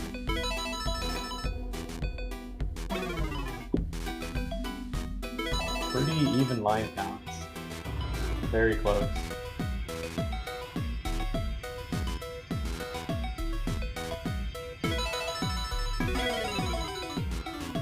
It's hard to get more neck and neck than this.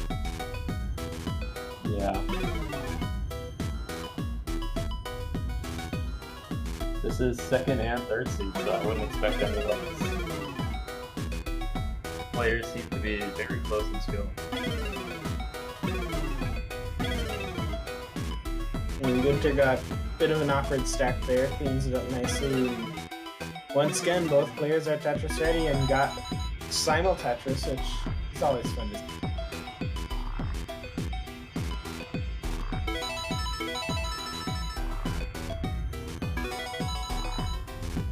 They're just trading the lead back and forth here. And Nick got to capitalize on one more Tetris that Gunter didn't have the stack built up for. So with that, Gunter is now one Tetris behind.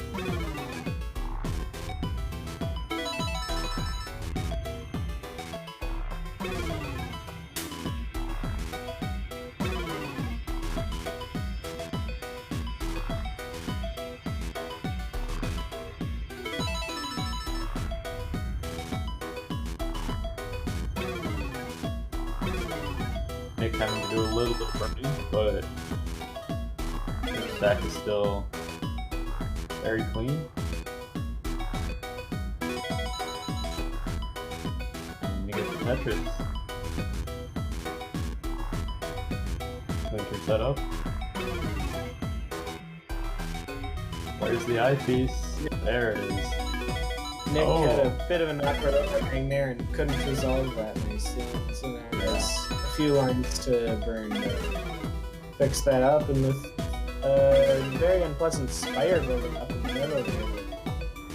Now is getting all cleaned up, and Nick should be Tetris ready shortly, hopefully. Wrong time late. Oh, it's just very hard to work with there. Just like that, Nick has one line of garbage at the bottom, and the rest above that has to be dealt with for a slightly higher stack, but there's a Tetris, cleans it up a little bit. Now Nick is right back down by the bottom of the floor. Going for that center well. Ooh. Have a Just very, barely very off there. now it's next for scoring potential on that side of the screen. Yeah. They might just want to go for a red ball here. They might have to burn way too much. They're just deciding to burn it. Fair play. Gunter cleaned up had a little bit of a mess there. Cleaned up as well, but now Gunter's doing a column 2 Tetris well, and is ready whenever that piece comes. But as we all know, the Tetris pieces come at the wrong time. It appears the internet may be getting the best. Some fun lightning speed Tetris there. Gunter's back down. Very nice. Gunter's right at the bottom of the board. Nick has a bit of a stack there. Oh, that puck was so nice. As they're both on the look. Oh my gosh, they're set up for a Tetris here. They don't get the eyepiece in time. Oh, Gunter with the perfect clear there. Now, perfect clears mean absolutely nothing other than style points, because classic Tetris pretty much only cares about singles, doubles, triples, and Tetrises, and even then, Tetrises are far and away a lot more points than anything else. So oftentimes in classic Tetris, you see people trying to go for only Tetrises. But then when you see a perfect clear and it just happens to line up right, you have to do it because it always does. The unspoken classic Tetris. Nick getting really high up here, not in the eyepiece. Very jagged board. Oh, these are good pieces. Oh, the eyepiece comes to one. Oh no, that edge piece. With that, very small face down, and they get it.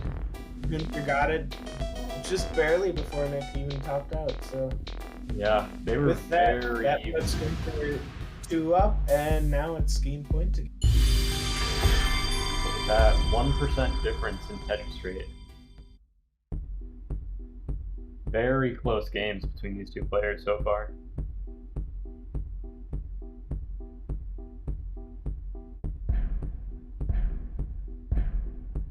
And as the first match begins, another level 18, they start with an S and a Z, which is not a very nice start, and both players are taking it in different ways, resolving the tuck nicely, and Gunter has to start with a couple burns to get the nice Tetris roll that you're looking for.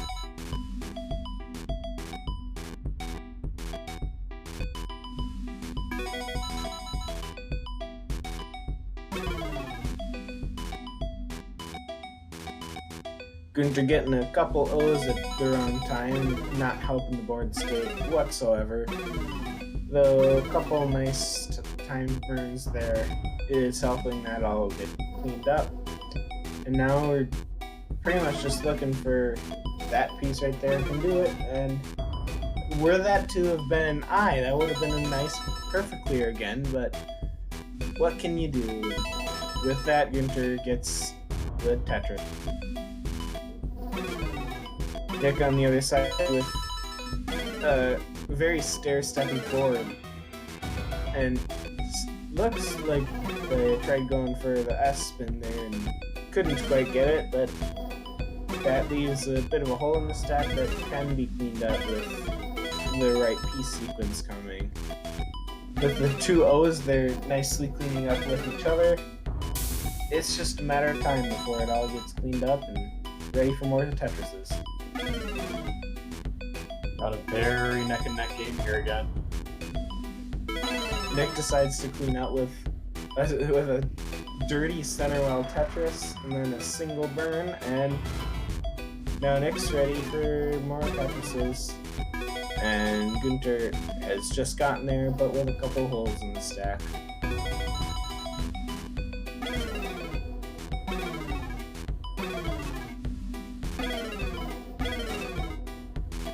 Ooh, both players have a lot of holes in their stack now. Nick does have the cleaner solution to their stack though. That's Gunter going not for already a up there. slightly dirty Tetris there. And gets one. Probably is going for another. No, just takes the triple there. Clean up the stack a little bit, try to get out of it. With a whole lot of Z's and Gunter needs S's, this may take a lot longer than what you originally expected. Nick is really high up here, but these tapping speeds are really helping out.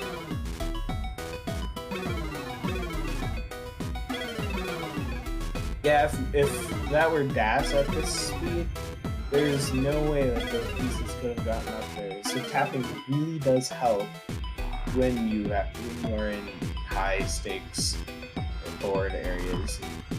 But in many scenarios, you wouldn't be able to get these places that are required for that. Yeah, this is insane survival by Nick right now. And with that drought there that just kept on going, Nick was just waiting on the eyepiece, and finally, after a couple of more eyepieces came, got that nice Tetris, and gets to cash in on a couple of them that were built up from that high well. A little bit of a misdrop, leaves a hole in Nick's stack, but they dealt with that very, very well, being so high up on the field. Really impressive stuff. These players are still really close, with only a little bit more on Tetris separating the two.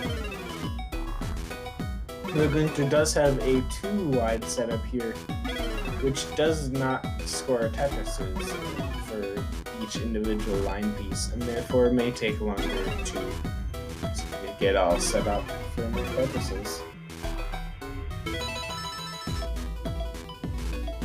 So with that, they're back to within 1 Tetris of the lead.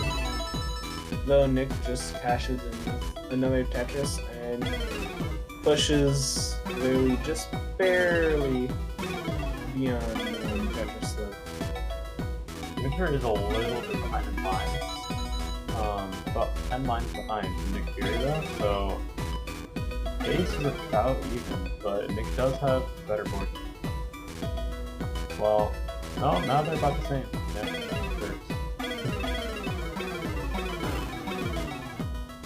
it's hard to... And it's a Tetris. It's a bit challenging to identify how bad a board is, because these players are quite good to the point where if they see something, maybe they have a delayed burn that they plan to do or something, and it could quickly just, you could see a very messy board get cleaned up in mere moments, or a board that looks like it should be able to be cleared, and it could take many lines to clear out. Yeah, I've seen a lot of creative fixes for these players' misdrops so far. I haven't been able to point all of them out, but quite a few very, very smart ones that I would not have spotted if you gave me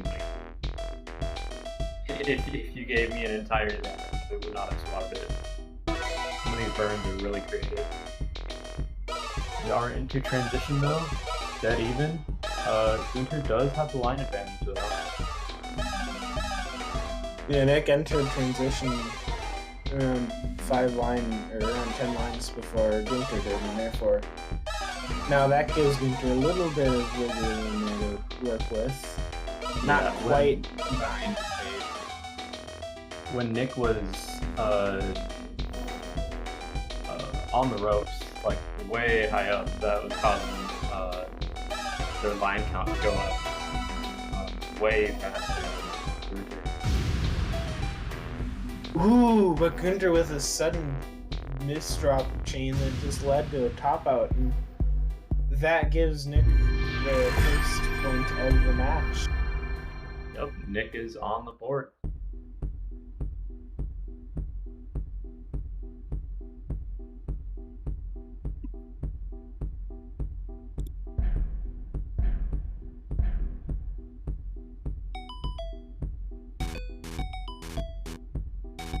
Ooh, Gunter decided to soft drop the first couple pieces, and no ties today, says Gunter.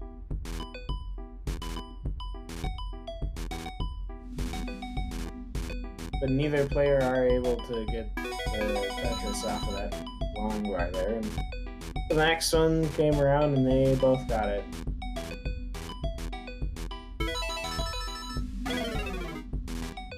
And now Nick has gotten one Tetris lead that very quickly went away. And it's anyone's game. Just barely 10 lines into this. This is really, really solid stacking for both players here.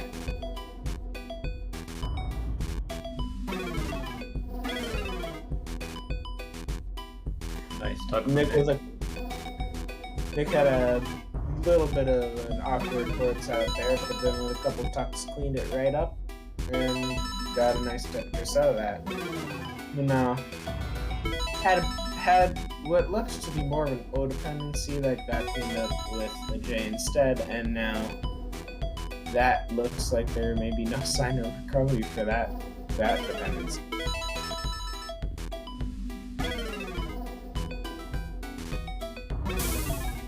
Ooh, is Nick going for the Tetris? They are.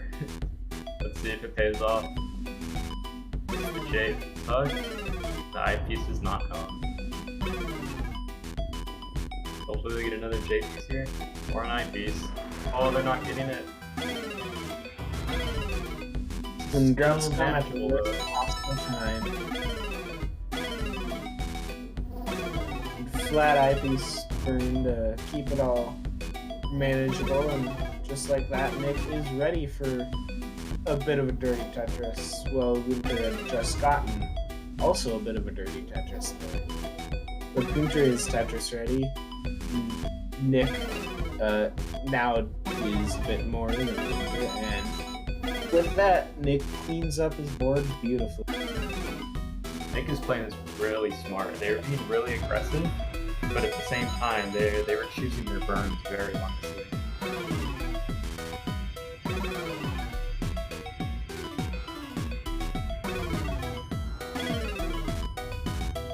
Sometimes fire build it into those O pieces. And as Nick seemed to see there, sometimes the best dependency is an eye dependency, even if that means you can't get a Tetris right then. And then Nick did get a Tetris right then and there, and now they're approximately one Tetris apart. Unfortunate IP timing for Nick, but they do get another one. Tetris. Gunter just got a triple there and probably was trying for the Tetris and couldn't quite count that much. But with a bit of a messy board, it takes a lot to remain surviving. With that, Gunter has gotten down to that hole and has started soft dropping some more. It's always fun to see. Gunter was soft dropping? It looked to be soft dropping a little bit. Oh, I missed it. Well, with soft dropping, it happens even faster than normal because that's how the whole mechanic works, so it's easier to... Yeah, I just wasn't paying attention to Gunter's side at the moment. We do have a bit of a tough situation here, though. They don't take the spin of the S piece, they're trying to hold out. Oh, I think they tried spinning both of the pieces and missed on both of them as well, and so now it's once again into a little bit of a dig as Nick has a really nice board and a 50,000 point lead. It's got a pretty awkward board there, but that should be, yeah, some very well O-tucks. Oh, what is this? Oh, very creative spins from Nick.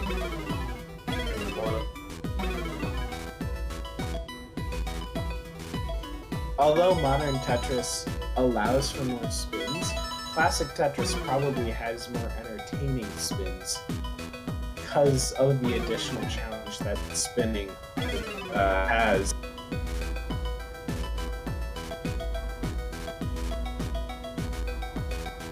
The Nick seems to be all for those tucks right now.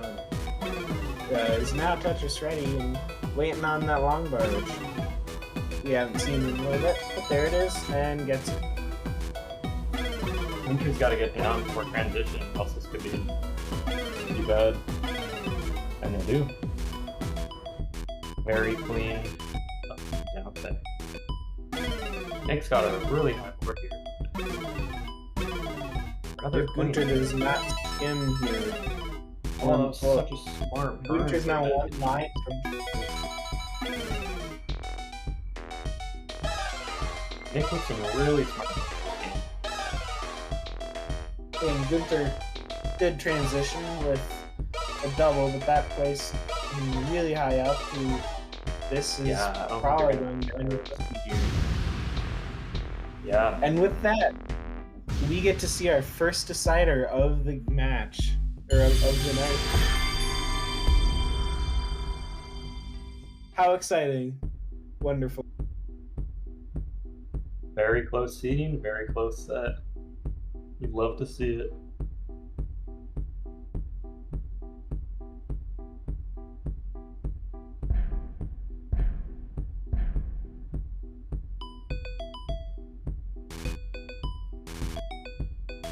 Interesting. Gunter places the O piece all the way to the left, and Nick places it one off the left wall.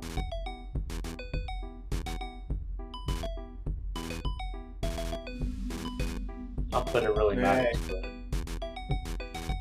Well, it's probably personal preference over how they want to use the first eyepiece when they see an eye in the next, when they start the game. Yeah. The Nick's already Please don't let this dangerously game only high top up. out. Not like this.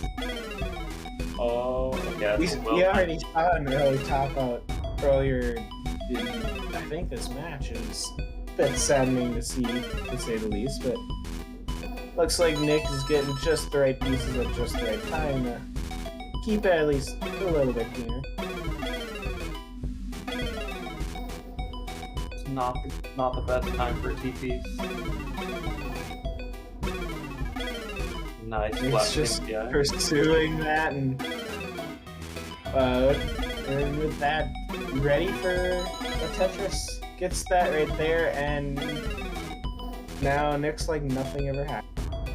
Nick's survival skills this game have been amazing. Their tapping speed and their decision making is probably the best I've seen anyone play CSA. Not that I watch a lot of classes, but I am highly impressed with the survival that Nick is pulling off here. And with both of these players being right next to each other seed-wise, this is bound to be this has already been an interesting matchup with the first decider of the night, and Nick having a bit of a deficit here, but we saw earlier in matches that that deficit doesn't mean much at this point. It is definitely building up. 100,000 is a decent lead. Nick does get the hit all the way on the left side though. And transitions back into an item. So they're back into it. Gunter doesn't have the best board now, so this might be their time to catch up. Yeah. This is the opening that Nick needs to catch up.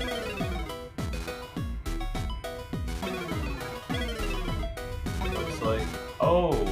Interesting. I'm not sure if that was a misdrop or what. Gunter decides to block off the right side of the face. Cleans up really nicely. Yeah, that was smart. Now, both players are once again Tetris ready, and both get that. Nick's almost caught up though. Yeah, just around the Tetris behind. Well, now a bit more than 2. With Gunter just continuously getting these Tetrises here. Nick's got a bit of work cut out for him to catch back up and with this new playing field. With about the same number of lines, about 2/3 of the way to transition. Anything can happen. Oh, Nick's setting up some very, very spicy tucks here. See if it pays off. Just need an O or a J piece here. Or a Z. Yeah, that works. Very nice.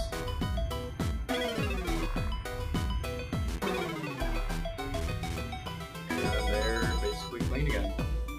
And set up for the Tetris. And Gunter there had to use one eyepiece to get Tetris ready, but then use that to use the next one to get the Tetris. So it's anyone's game, but with Nick being high on the board, it gets a bit scary at times like that. Also, they're about 100,000 points behind with 15 lines to go before transition.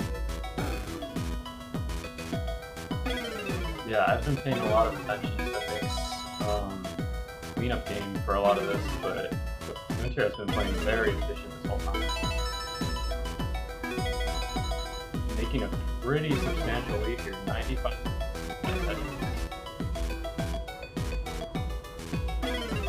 A very good score into 19.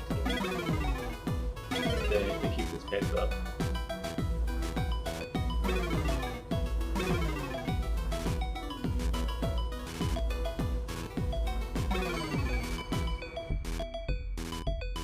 Oh, they could get the donation back too.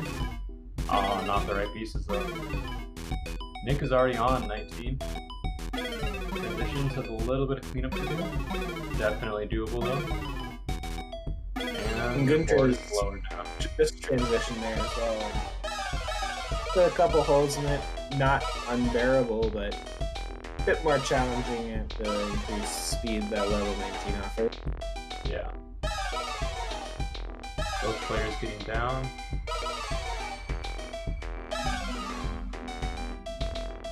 Oh, Nick misses the tuck on these. Well, tucks in classic Tetris can be done with by pressing any time the piece you're trying to tuck is against the wall, but when it's going at this speed, you're likely to try pushing it against the wall before it's against the wall. Yeah. In fact, that can very quickly spiral out of control, but with Nick having a very nice board and Gunter not so much, Nick can still catch up here before 29 comes. Oh, the flat eye. Very nice. She gets them down a little bit, get a little breathing room. Nick set up. Very nice. They do have a hole in the stack. Very nice spin. Gunter with a lot of holes in their stack. Lots of misdrops here. That might be it. Alright, Nick is on chase down now for 60,000 points. That's somewhere around 3 Tetrises at this point in the game. Yeah. They can play this very safe. They've still got about 30 more lines before everything ends up having trouble, so they got I like plenty that of time. triple there. Playing safe. Nice. And now less than 1 Tetris away from the win.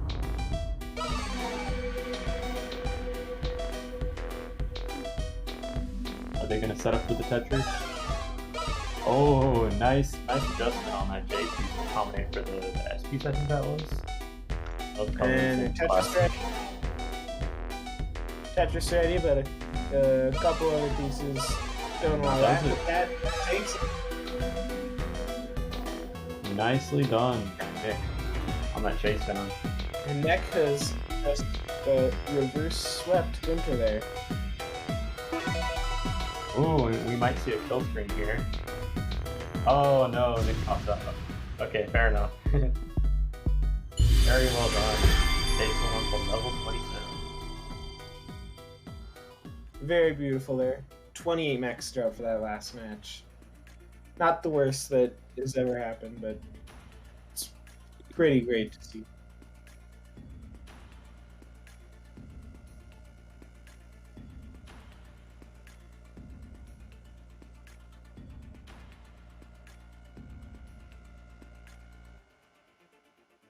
Oh, okay.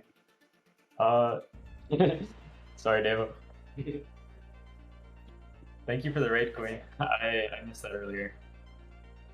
Party of 11, thank you so much. We very much appreciate it. I hope you're enjoying the classic Tetris here. We have some very good players on there.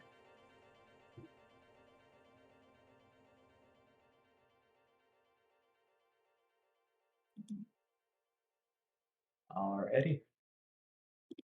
Who do we have up next? We've got a quick little bracket preview here. Halo Knight versus Scott Obozo will be our next match, followed by J-Rock Wolf against Gunter there. And after that, we will jump back in the winners bracket for the winners finals of Maisie against Nick Fury there, before we continue on to complete the losers finals. And then after that, we'll finish the losers bracket, and then after the losers bracket is finished, it'll be grand finals.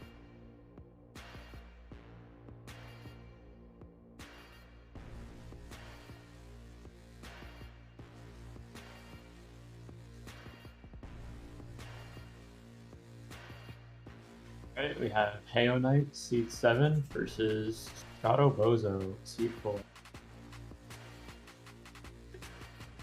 Wait, is their name Scott Obozo here and Scott Obozo in the match? Or am I making that up? Oh, okay. Good to know, good to know.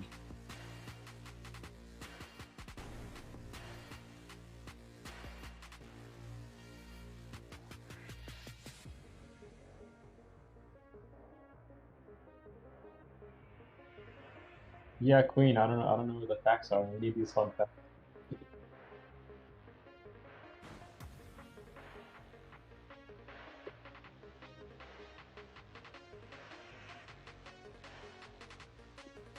I can pretend I know facts. Okay. No worries.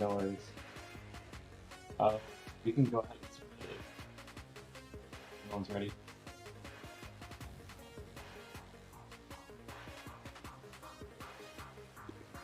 Oh yeah, for people watching on the Twitch stream, we also have basically a voice in our head talking to us about what's actually happening, because we're trying to reduce the amount of lag that's happening in the actual tournament by pretty much watching the same thing you are, but faster. And so, because of that, we can't actually see the game until you guys can also, but we're just given the information secretly with the voice in our head. But with that, we shall get going shortly here for our next match of Scotto versus Knight.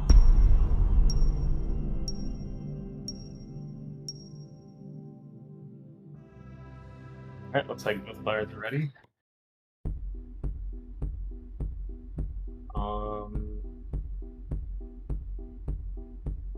Yep, it's all first 3. Here we go, level 18.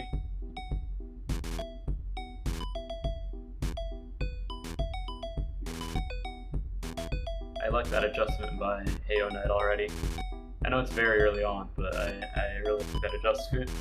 I would not have done that myself. It was definitely better though. Both getting early Tetris off of the same piece there, and the Scott's board just slightly different looking, and with 2 points, or with an extra 2 points there from pushdown points. This game won't end in a time. So I'm unfamiliar with AO Knight here. It looks like they're handling 18 speed very well. They did upset policy changes. Another very good classic player in the losers bracket, so very eager to watch them. Yeah, seeing policy changes out of the bracket was a bit unbelievable, like, to say the least, because I know that Policy's an incredible player. Yeah, that is quite the upset.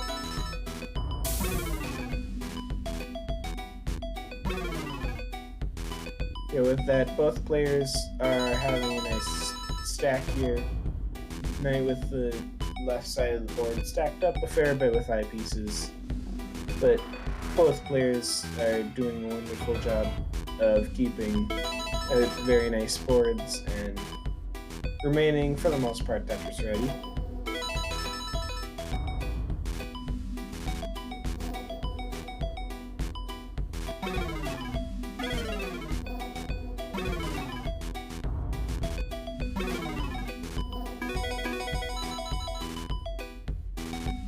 It almost looks like KO Knight is playing Dax, but maybe I'm just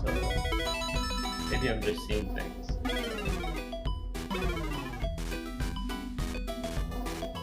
It'll probably become a lot more apparent once we get into 19 speeds. So we'll see how that plays out. Scott's got a little bit of cleanup to do. They do, and they can play it safe and continue the 9 right well.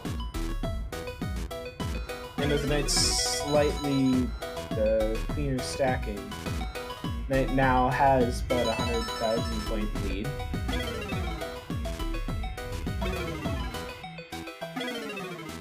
So a couple little pieces and other pieces just end up getting there at the wrong time. But Knight, of course, is going the extra mile there with a center well dirty Tetris that just barely didn't tap in there, but still Knight anyway. Oh, but a misplace very quickly. They do get the eyepiece to fix it though, but now their right side is under a lot of trouble here. It's a pretty good compromise here. Bit of cleaning here will clean it up nicely, but this gives Scott a good chunk of time to get back into it and make the score closer to even. Yeah. This is gonna give Scott a little bit of breathing.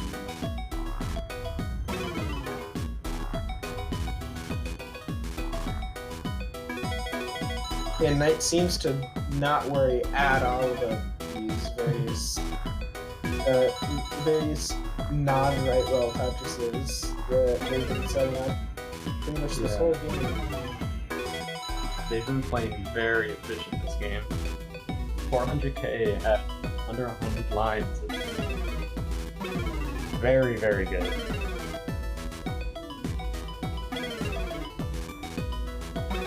A couple pieces coming at inopportune times resulted in a couple birds. That didn't stop Knight from that beautiful Tetris there.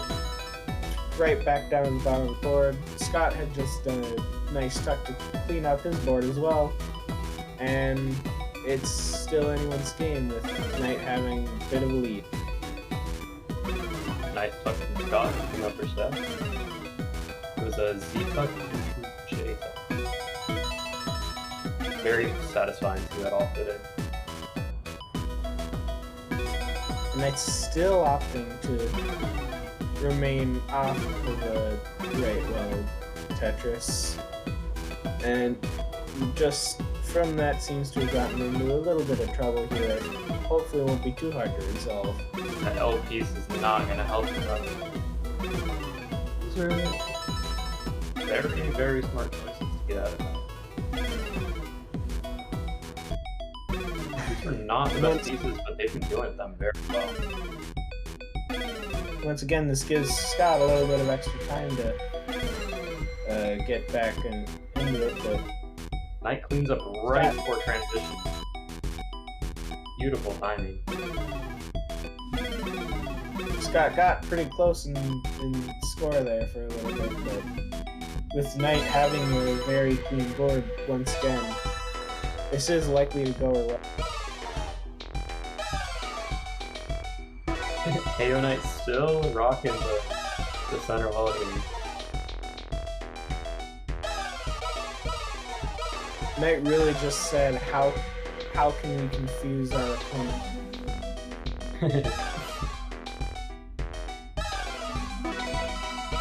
Oh, decides not to use the L piece to burn that. This is out on a Tetris, but it might keep his board in a little cleaner stack. Now they've misdropped, so you're gonna have to clean that up. Meanwhile, Scott is playing pretty clean. Ooh. You get the right piece for the Z overhang. I'm having trouble seeing what colors these are, because I'm not too familiar with Yeah, neither of us classic are classic players, so yeah. whenever we're trying to identify L or J or S and Z, it gets a bit challenging, because I've really got to think about it for a second. Red, orange, green, and blue, and Yeah. the pieces having some very nice colors. Oh, very quick tuck with the J keys on Scott's side. That was very short window. Oh, they have a bit of a chase now? Knight with a couple of misdrops there, getting too high on the board. Now Scott just has to Any line clear at this point. With the catchers? Just there it is for Scott taking the first of these games. Very nice. Double 600k scores from both players. I think that's the highest we've seen today. Very good stuff. And Knight just told us in the organization chat, keyboard went burr. There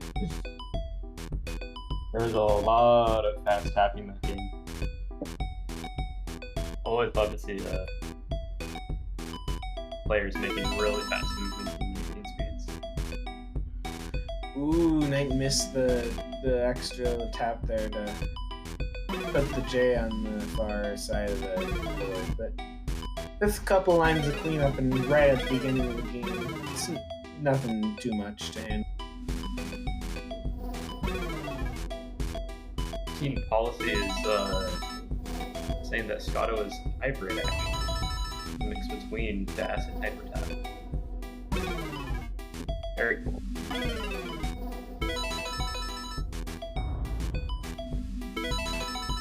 Both players with nice boards so far in the game, and Scott's just getting Tetris ready now as Knight is also doing so, and they're both cashing out on those Tetrises.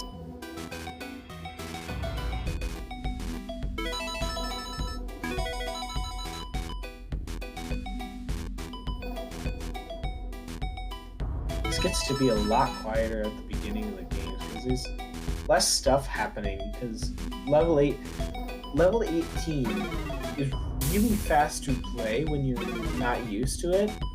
Like when I try to just play classic Tetris on occasion, I cannot do level 18. It is quite fast. But when you're watching level 19 and 29 for long periods of time, level 18 just starts feeling so slow. These players make it look way easier than it actually is. Scott had a bit of a T misdrop there, and just cleaning that up right now. With another overhang, may take a few more lines to clean it all up, as Knight is just Tetris ready as all can be. Waiting on the eyepiece there. You get it. Scott now with a little bit of cleanup. I think they might have been going for that S but unfortunately didn't get it. Knight handled the 3 O's back to back really nicely there and kept the stack real nice while only taking one burn in the double. Now that just got a couple weird overhangs with an S and Z burst there. Pretty nice tuck though to fix it. Cucking really can be an underappreciated aspect of classic Tetris. Yeah, the spins are flashy, but the tucks are also very hard to do. Spin tucks are weird. Let's see how they resolve this. OP's and DP's very clean. Just nicely timed pieces there. Ooh, playing pretty aggressive there. Nice. Got a nice clean board.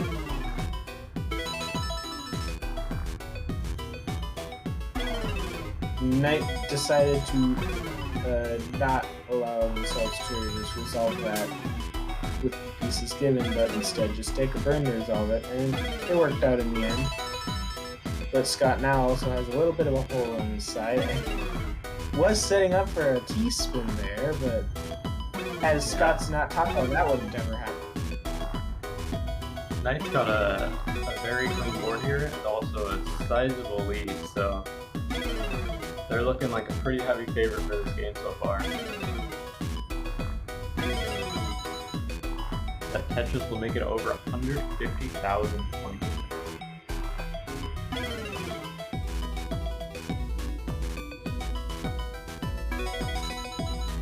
They're not letting up on the gas at all. Knight said, screw their keyboard, let's just win a game.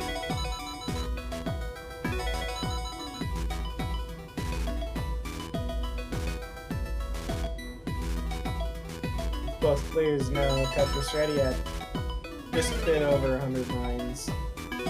We're approaching transition now at quite reasonable scores for players. I forget that in classic score attack it shows the millions digit, even well, unlike in actual classic NES Tetris where you only get 100,000s as the furthest. Some like 54,000 doesn't seem.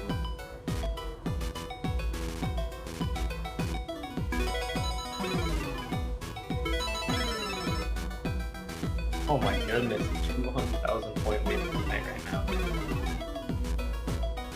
And this might be getting both close players to the are level of insurmountable. The 2 minute both time. players are right on the brink of level 29. Neonite transitioning with what appeared to be a Tetris there.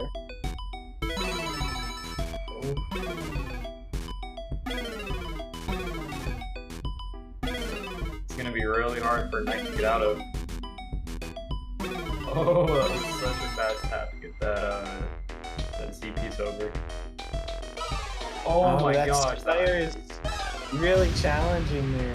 They're still in a pretty good position though with that. Scott has quite the chase down to make up here. Well, in later levels, Tetrises are also worth more though, so this looks true. to be only about 4 more Tetrises. So if Scott can keep his board nicely for just 4 more Tetrises, that may cement another win. 4 more Tetrises doesn't sound like a lot, but on 19 speeds, nothing is certain. The board gets spiraled It's out of 16 control lines, which is in most cases 2 levels. Yeah. They can definitely do it. They're about 2 Tetrises away now. Set up for another one. And when they get it, just a little over a Tetris behind them. And they have over a minute to do it. Just gotta do that one Tetris. If there it is. There's game 2 going to Scott there. Very well done. Look at that Match point. 73% Tetris rate from Knight. That is some insane Tetris thing. Yeah. Oh! He decides to put the eyepiece on the left. I don't know if their right side was blocked off or not. I think they just had blocked off their right side with their the S piece. Yeah. Okay.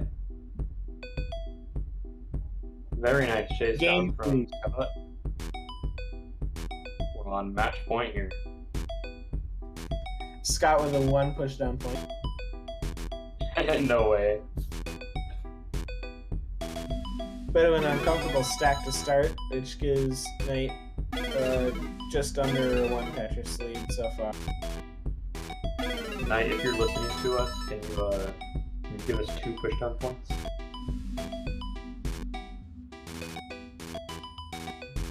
The war of pushdown.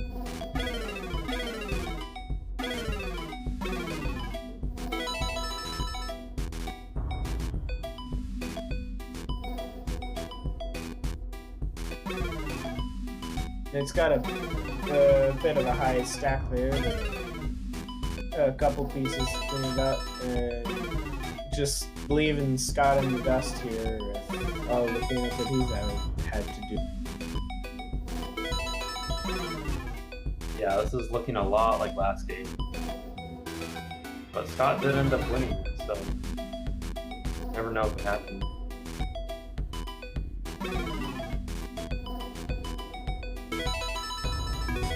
And this is loser's bracket, so whoever loses this match is out of the tournament. Yep. The Knight very quickly got into a dangerously high board situation there, and getting out of it nicely with that split trip. Scott's still working on getting a good board position to work with, but looks like he's getting there shortly and is now Tetris ready as well.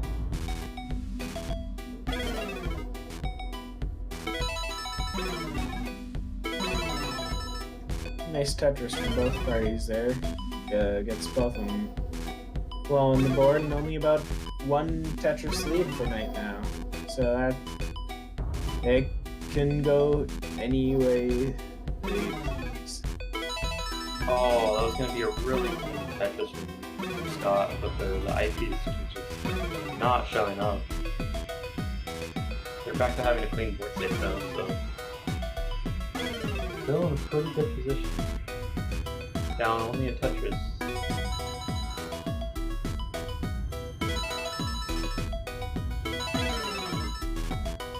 Both players are keeping a nice board stack here, but Scott seemed to have developed a bit of a spire, which Oh, a bit of misdrop into it. Yeah. Yeah, that This one's could gonna spell cause a lot. doom if burning is not done well.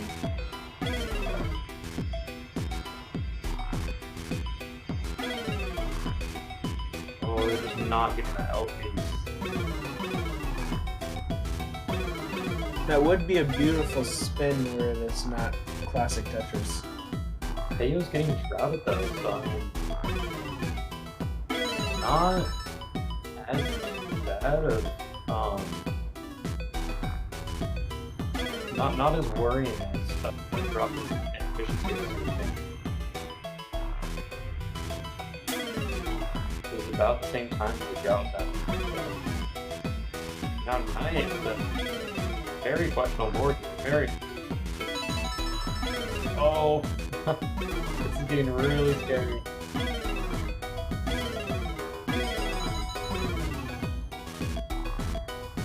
Things up. The IP screen. Good. Now just a couple more and Knight could be in the clear. And with that, that's another Tetris. And Knight somehow kept the lead through all of that, and now it's about Tetris and a half up.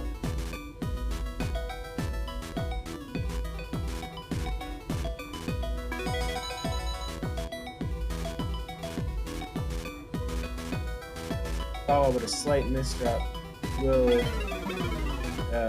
wreck the scoring potential for a little bit here on that side. And Scott's ready for more Tetrises.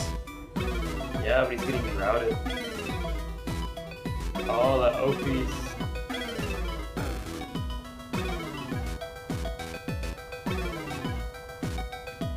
Just needs that L there. Oh, it doesn't agree It's for that and another J to sit with it. And just like that, Scott gets attacked. Now they're trading off the lead between the two of them. As Knight's building up a really high dirty Tetris. Yeah, but Just hoping for that. That's worth it. You get the IPs to clear out then. Now they're pretty high up. They don't have an IP. Oh, Gets nice. the Very high transition here. They're gonna want to get down as fast as they can.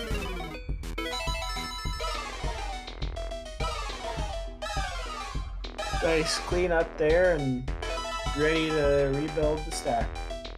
Yeah, those are really right to make that double with the J piece.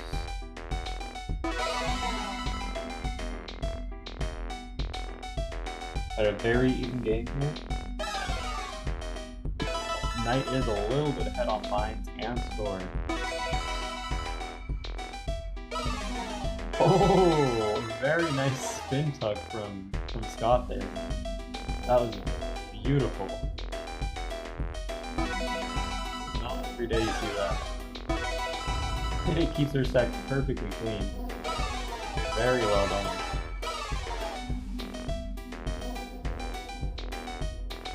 With that, both boards are looking pretty comfortable. Scott just had a bit of a rough few sequence there, but nothing too hard to work through. That does hurt scoring potential a little bit, and makes it a bit more likely that Knight will get away with the first victory of the map.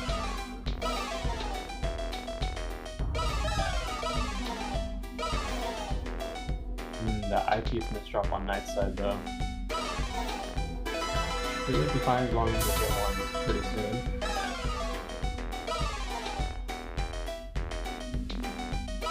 Game's not giving them the IPs. They're actually transitioning over. To the left well, then. Yeah, they turned that into a fetch as well. Yeah, with that 7 high, routed. There's an 8 high well here. It's a huge drought for both players. Where is the eyepiece? Oh my god. Knight's doing a wonderful job of keeping that well open. Yeah, that drought was Knight so gets long. that Tetris and remains in the game. That drought was brutal for both players. Alright, I have a feeling Knight's just going to try for the kill screen now. Yeah, these Let's are huge see it. scores, might as well. I'm not sure what Knight's TV is, but...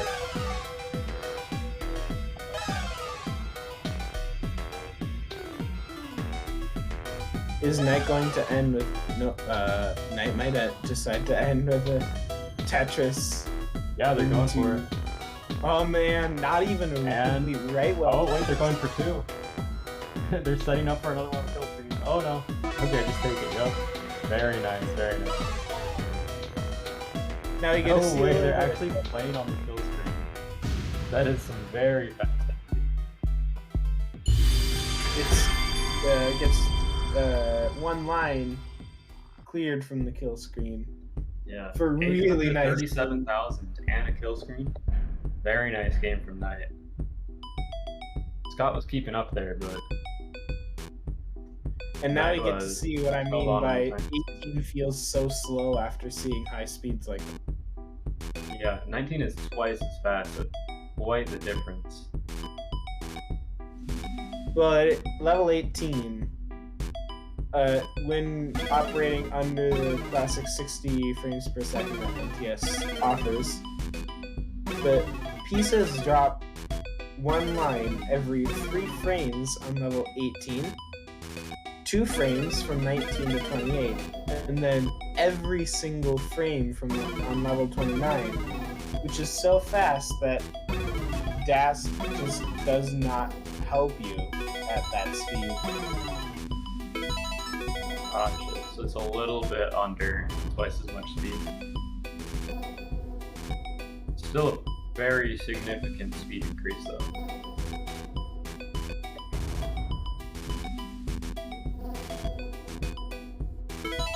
Chris, are you secretly a classic main? Did you see my gameplay earlier? How do you know all this off the top of your head? I've watched probably too many videos on everything relating to it. Just about any branch of. Same here, same.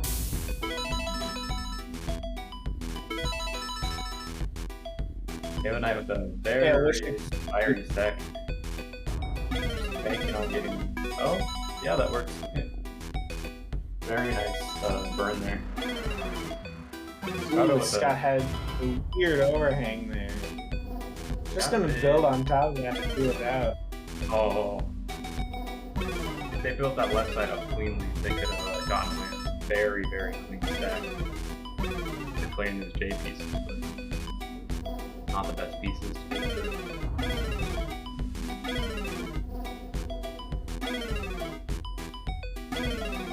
Not bad RNG to come out of that either.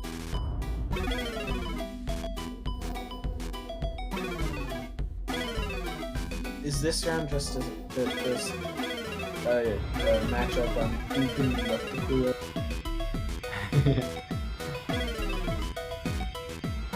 We've seen some pretty flashy moves from both players here. That spin tuck from Scotto in the last game, that was just beautiful. I love those so much, but they're so rare. They're like so situational.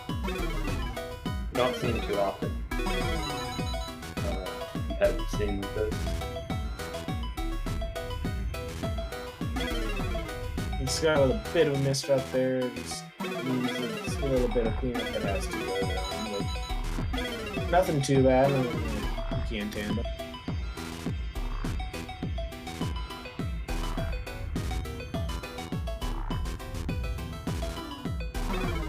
And Scott cleaning up there is not quite high enough for that Tetris there, but really trying to preserve the stack enough to not have any IPC dependencies.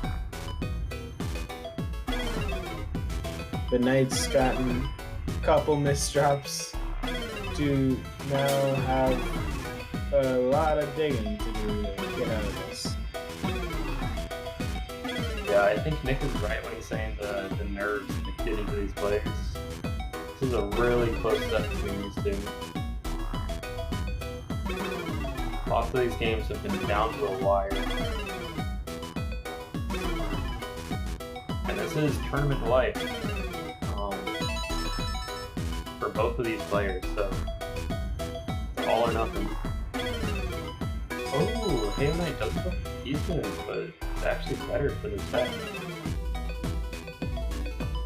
Scott with yet another spin tuck to keep the board manageable, and just like that is ready for Tetris. I missed a spin tuck. Whoa. Oh. Oh, no TPs. Someday we'll see if he.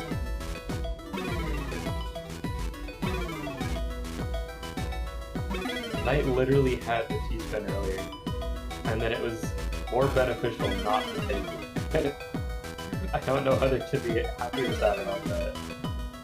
Scotto with some very quick tapping, very Mr. Final, like we saw in the previous set.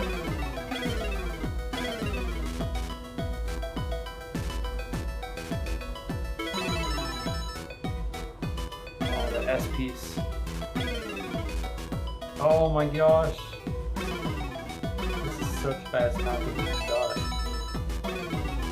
And they're making it work. Oh no, that T-piece.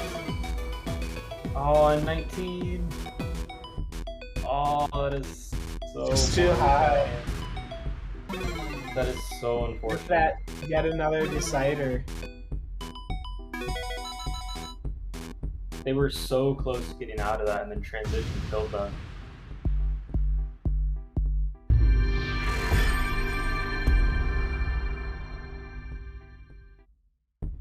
Oh wow, I didn't even see it. This core deficit was like over 100,000. That was massive, and I wasn't even paying attention.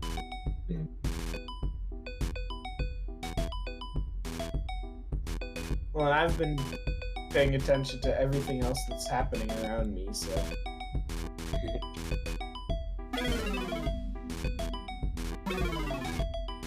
That'd be fun to see back-to-back reverse sweeps, as these players are saying. Oh yeah, this would be a reverse sweep.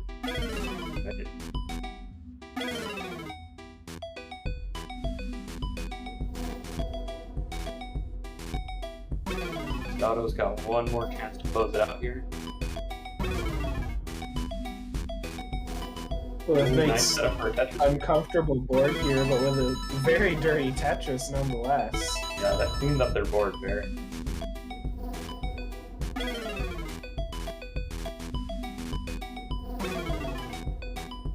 Scotto with the column 9 Tetris.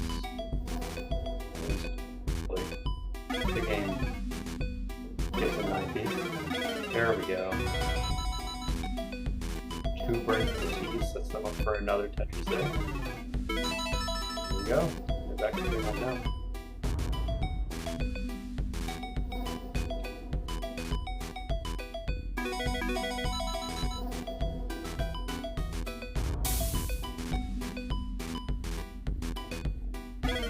Very clean boards for both players.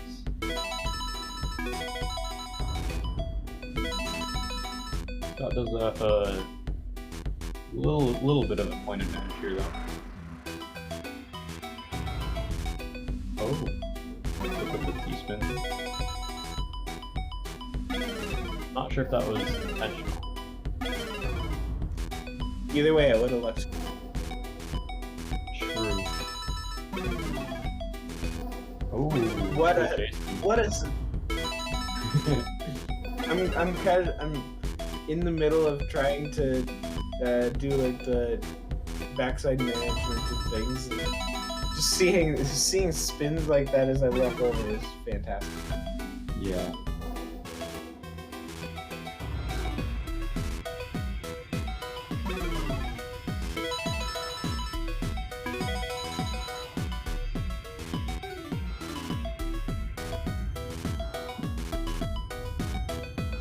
Auto and Knight seem to both know their spins pretty well.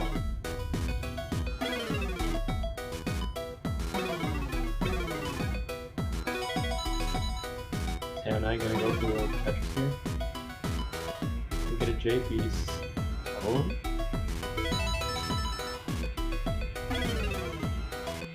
They're still set up for it. The game Fairly is high not stack. dividend. There we go. With that, a couple more burns would clean it right up and let Knight back undo right well played.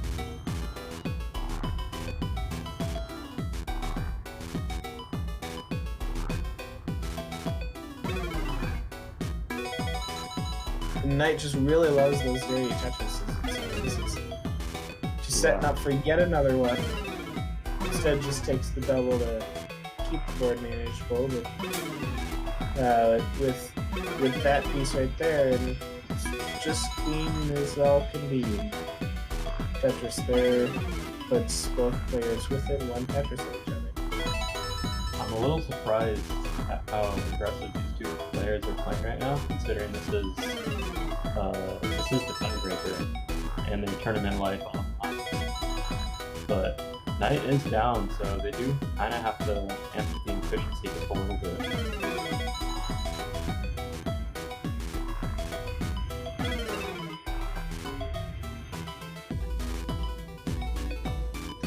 And this doesn't mean that Scott can just rest either, because we've seen games end up going both directions. Yeah, we've seen almost 200,000 leads. Oh, the vertical eye. Love to see it. We've seen almost 200,000. Of course, because it's become so interesting, classic Tetris players have also given it a special name of Bits.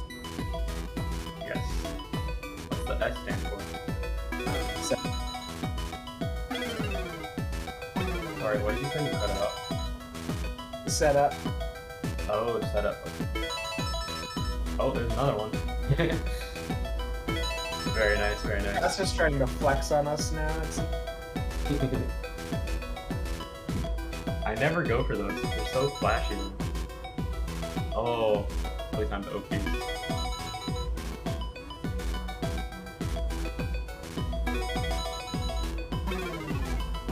gonna hurt Scott's efficiency just a little bit. Give Knight a little bit of time to catch up here. Although Knight's out also has to do a little bit of burning.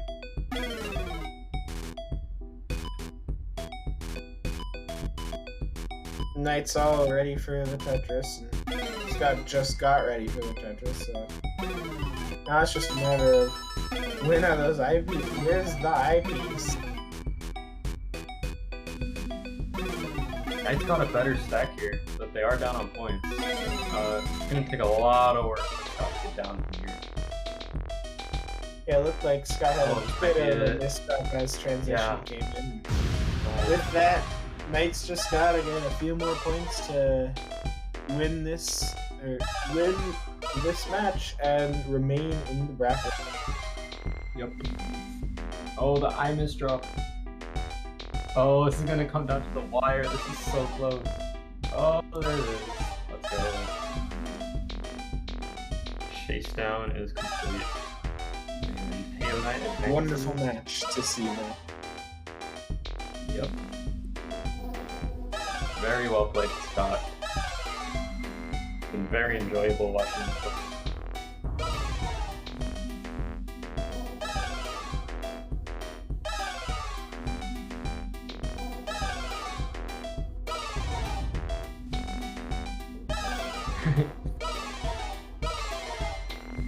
Knight's really going for it here. This tapping is so fast. Gives me a bit of time to make sure everything's going on as intended, but yeah.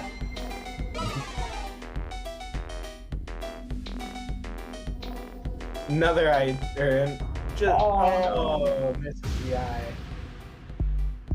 Oh. And with that, Halo Knight officially remains in the bracket. Thanks for Scott for coming out, but the next match we will have will be Gunter against Jay Rockwolf, which is the number 2 seed Gunter against the number 10 seed.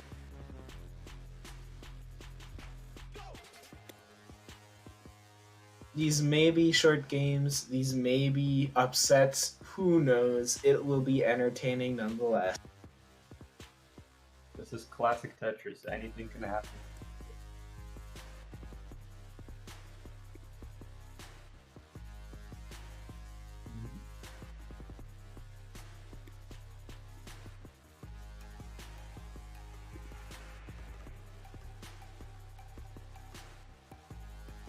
Yes, there's a lot of work that goes in making sure all of this is working as we hope. We've got a community of many people hiding away in a staff Discord and make sure that everything goes swimmingly. I want to shout out personally Davo Tigger here for hosting the stream for us today. And many people who actually run Stacking Arena and work with all of this to make this possible. So over the past couple of months, these have been fun events to watch, to help out with, to commentate, and to sit back, relax, and participate in. For all the players. Both players have already gotten into this at incredible speeds.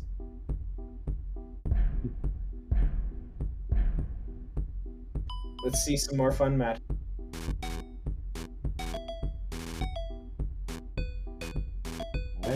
Oh, ooh, looks like Winter is having problems with, technical issues. Yeah.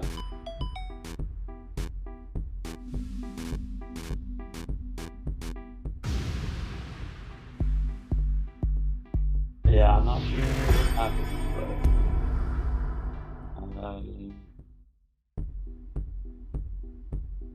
see.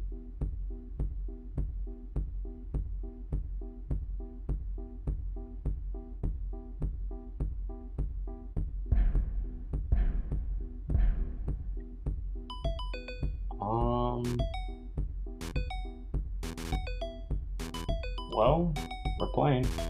It looks like we'll just go with it. I'll keep track on my end on the score. Yeah, we can just. I don't think we should count that for this game. I think the score for here should just be 0-0. Yep, I'm leaving it at all zeros for now. Technical issues happen on occasion. Yeah. Controller stopped working? Oh, okay, no worries, no worries. So if JR gets 2 wins after this, we'll just go to the game. They got a again. bit of an uncomfortable sack there to have that there, so.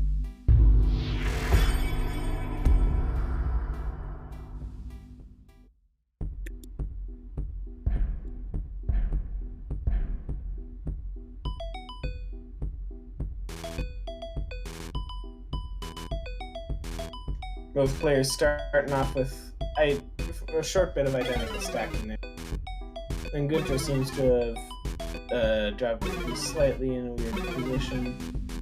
And J-Rock had an overhang that was nicely corrected to work out nice, and so now both players are at about equal footing here.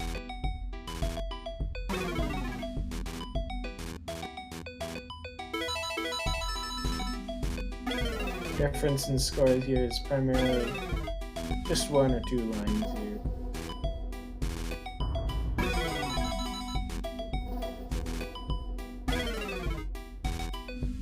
It looks like both players were pushing down a little bit.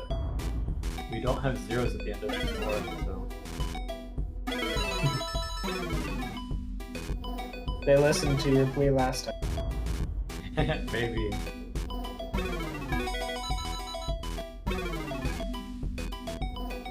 Jack with a few lines to work through, but it's nothing that can't be done.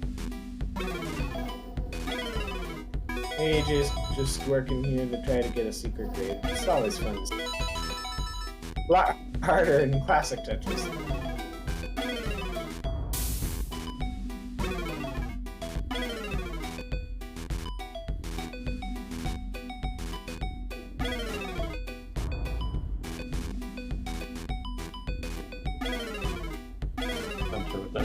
Got cleaned up nicely there, and looks to be doing the left well for a bit here. Is set up. Ooh, took a triple there to keep the board low instead of going for that Tetris there. With that, can transition nicely into a right well and get set right back up. J-Rock's surviving pretty well, and keeping their stack rather clean. Oh, oh no. Bit of awkwardness there, making a bit weird to work through, but yeah, you probably shouldn't do those. Is building him up quite a bit of a lead now. J-Rock is down to a lot of the field though. Gunter had a bit of a strange place for that ass piece, but that was likely intentional given I've seen it like 4 times already.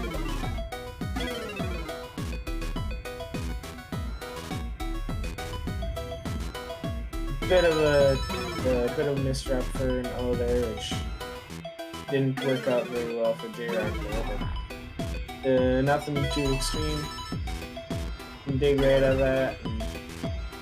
Probably be scoring Tetrises and should.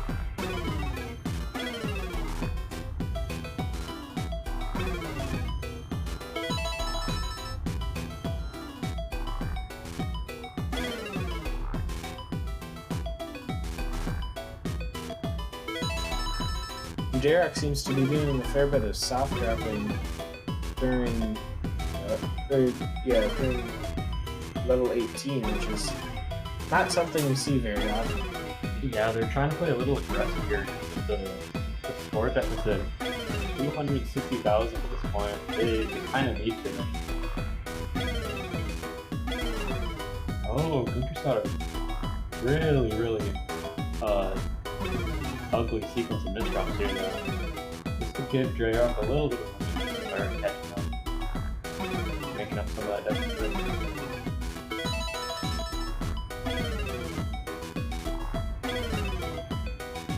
Dreyarch had a very light board there for a short bit. But now, both players are, I'd say, close to equal footing here. As Gunter is cleaning up a little bit, and Dreyarch is getting a couple more misdrops to inconvenience the stack.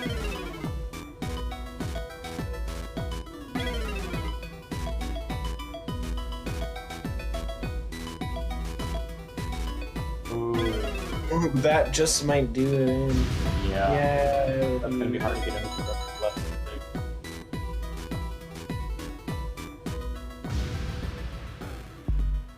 And just like that, Gunter is now at match point.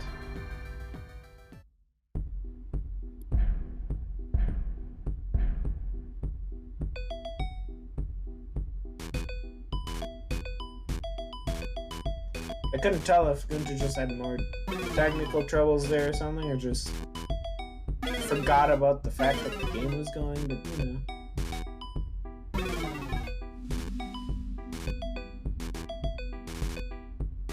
Both players are struggling on 18.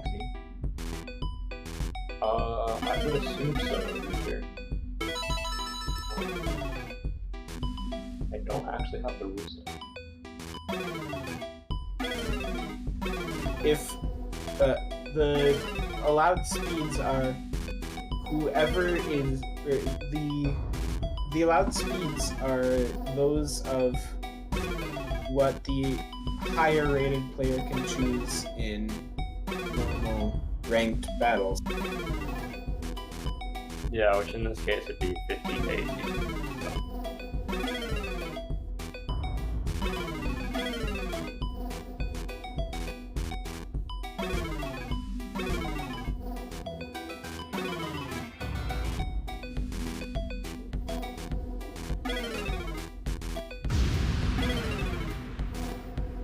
Oh, I didn't catch what happened, but Gunter takes it.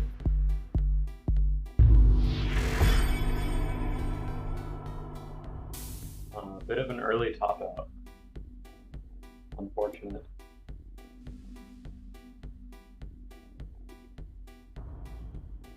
Thanks to J-Rock for coming out though. It was a pleasure having you. And,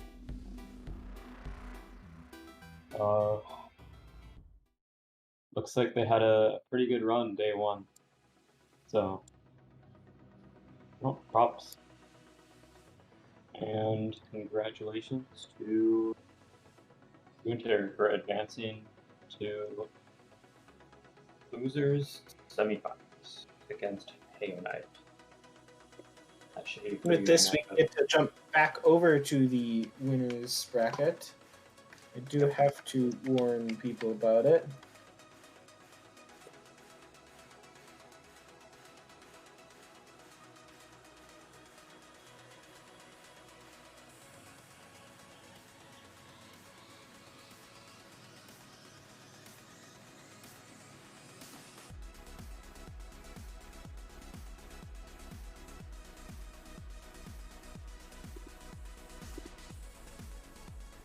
Dang, no fun facts. People, give us facts. I know some of you are in the stream. Players in the stream, give us facts, please. Alright, we got Maisie versus Nick. First seed versus third. Seen both of these players play today, and both of them have played very well. So. Their spots in the winners finals here are very deserved, and should be a tight matchup.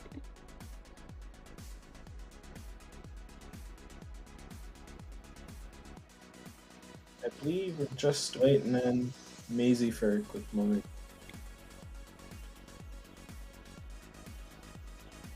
I'm gonna take this 2 minutes.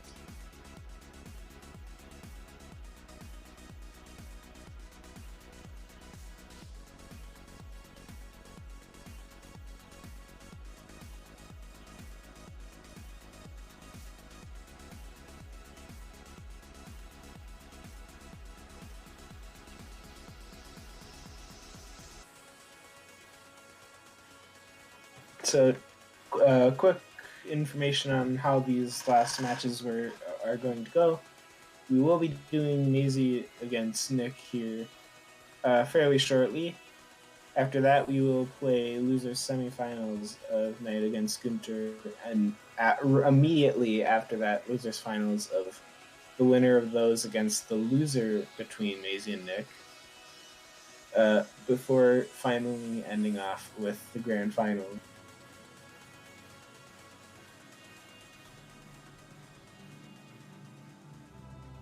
Both players are ready here, so we will be getting going shortly.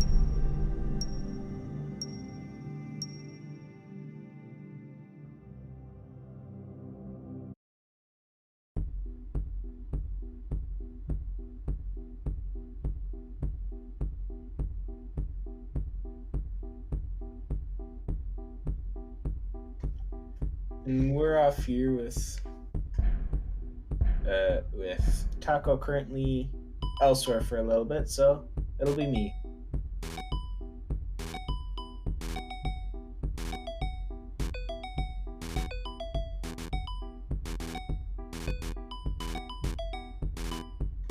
Maisie quickly gets Tetris ready here, and Nick's got a little bit of a spire to deal with early in this match. But nothing that either of these players wouldn't be able to handle. Ooh, but a mistruck does cover up the well for a little bit longer. As Mizzy has a couple mistrucks and appears in the room. Alright, I'm back. Hi, we're in this match. Wait.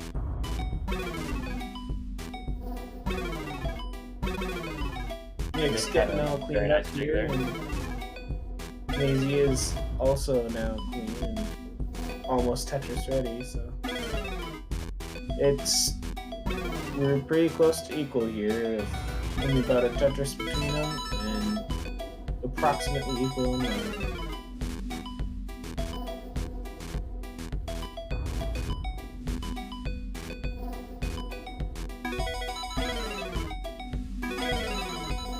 The kind of very scary, dirty left well Tetris there. But that ended up cleaning up a little bit, and with another one there, opens up the right well for business.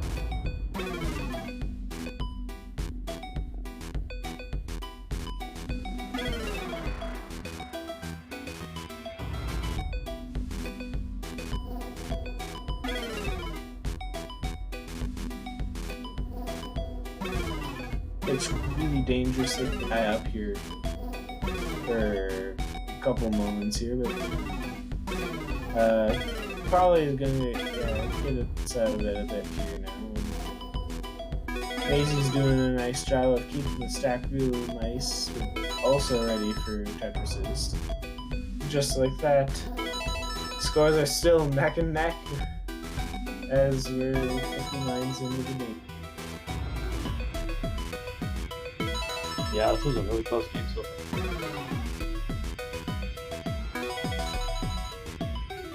Maisie does have a IPC right about. Love an IPs right about now. Brings the L, but this drops the S piece. On the other side of the board, Nick is doing a good job of keeping everything clean, but had a couple moments there of not having their right well clean. Yeah, Nick got some pretty awkward pieces there, but dealt with them very well. Breezy is not looking too hot at the moment, but can get out of it with a little bit of digging here. That opens up the hole, and with a couple more burns, just like that, is Tetris right? Nick gets the TPs for the tuck there. Now they're set up for the Tetris. There it is.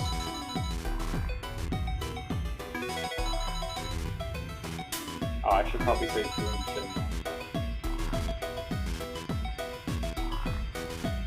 Is there fast approaching the transition? We're about 2/3 of the way there. Both players are doing a good job of keeping mostly Tetris ready as much as they can. But Nick here does have a 70,000 point lead at the time.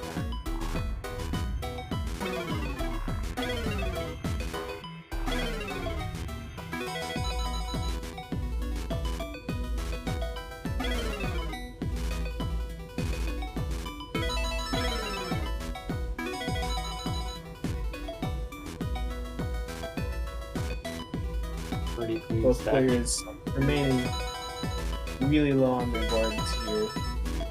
Anything's possible at this point, but Tetris opportunities are slimmer when you don't have those 4 lines built up ready to go.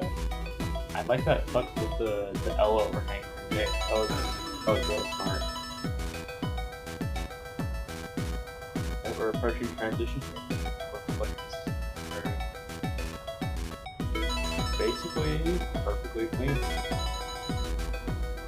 Mace's got a little Nick bit has of a Nick has shown us a lot of impressive tucks over today. Yeah.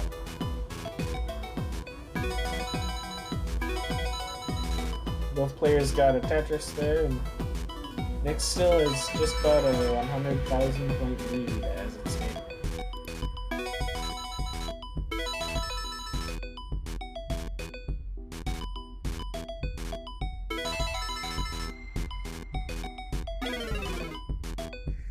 Both players transition about just shy of 100,000 points between them.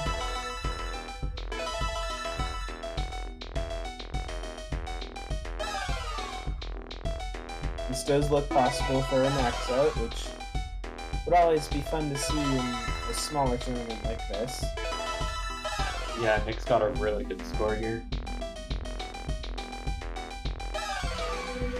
Has to take a triple, play the save. It does allow Maisie to catch up a little bit, but their board is suffering now. It's going to be hard to recover from.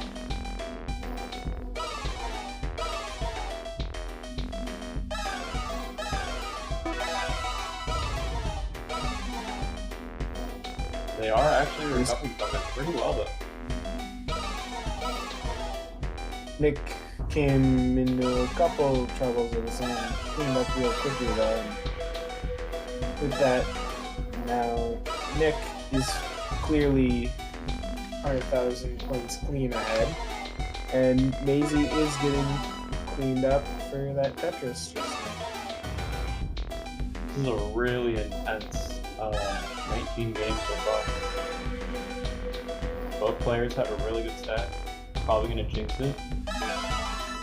But yeah. Nick's got a huge lead right now, but if Maisie keeps this efficiency up. Oh, that's a nice tuck.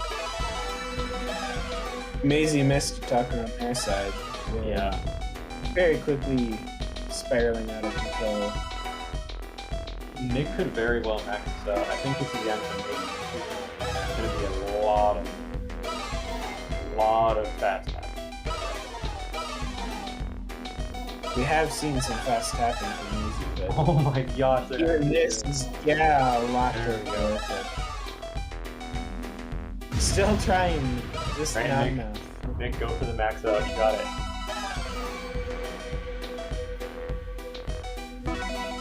Go, 900k. lots of breathing room.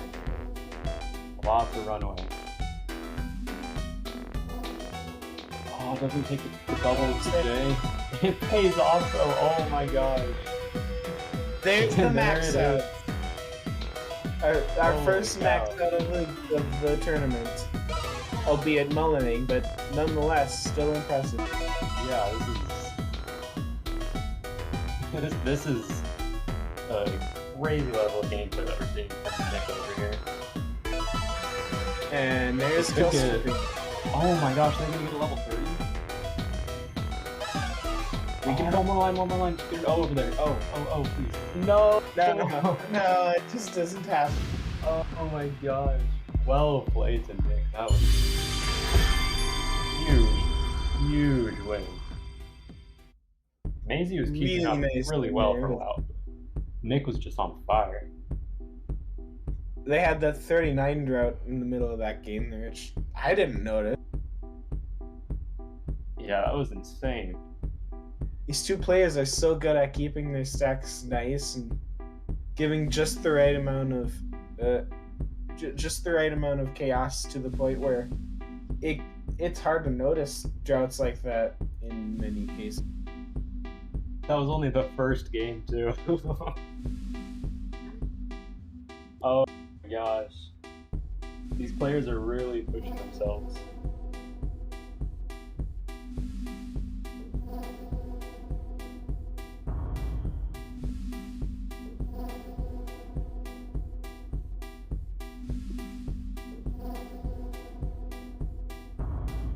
I think Nick is just taking this as a short moment as for a breather. Yeah, well deserved.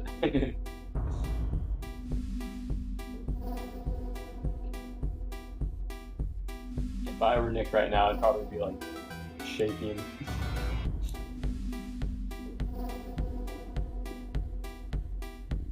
Yeah. My heart.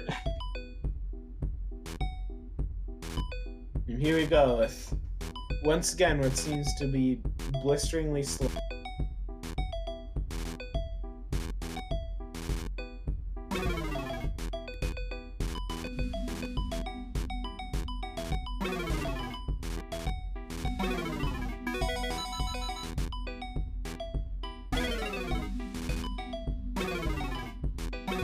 A bit of a rough stack for Nick allows Maisie to cash in quickly.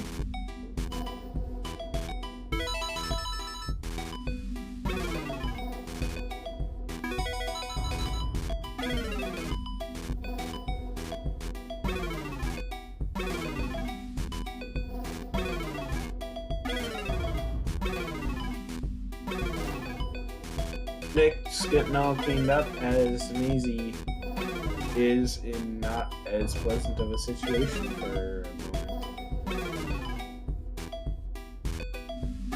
Yeah, Maisie's got a lot of work to do to keep this one up.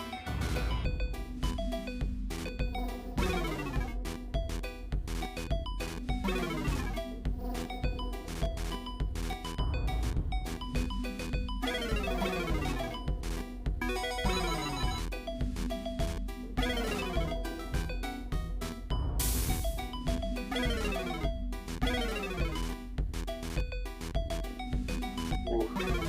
Nick getting so many J pieces when they didn't help these.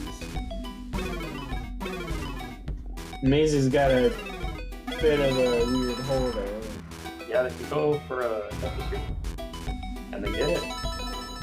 Very nice. There's a little bit of cleanup there. That can turn into a split triple, which cleans everything up.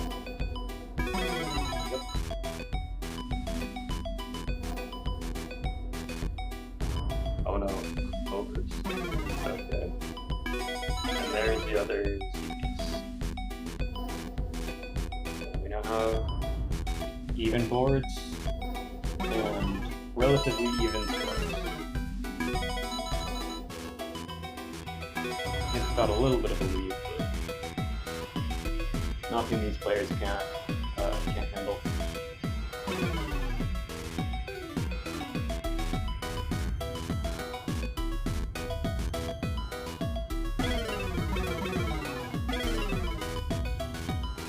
Ooh, Nick getting really high up, so he gets the tap over. Leave the eyepiece all over the package. That spire. That could have been fatal if that went wrong.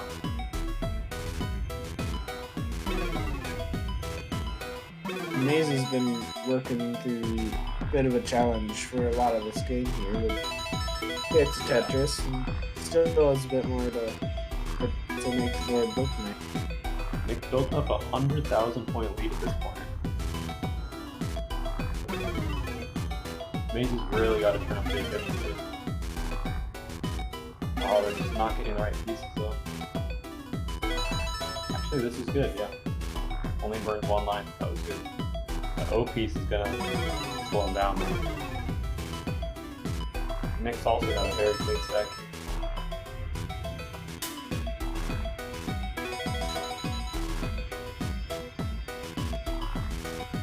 The Maze is just waiting on the right piece to get out of Tetris ready, and boom, Tetris for Maze.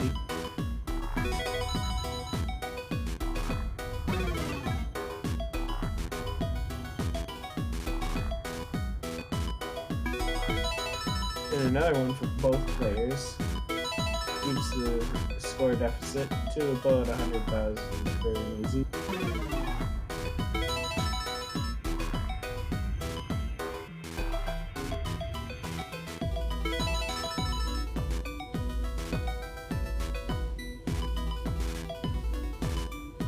Having a really, really good game yet again. I don't want to speak too soon, but this is Nick's kind of on fire right now.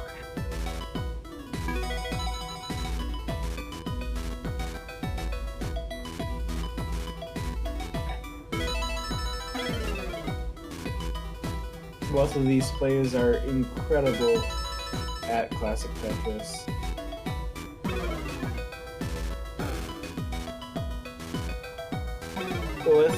With all those O's and S's there on Maze's side, that just ended up ruining the board there.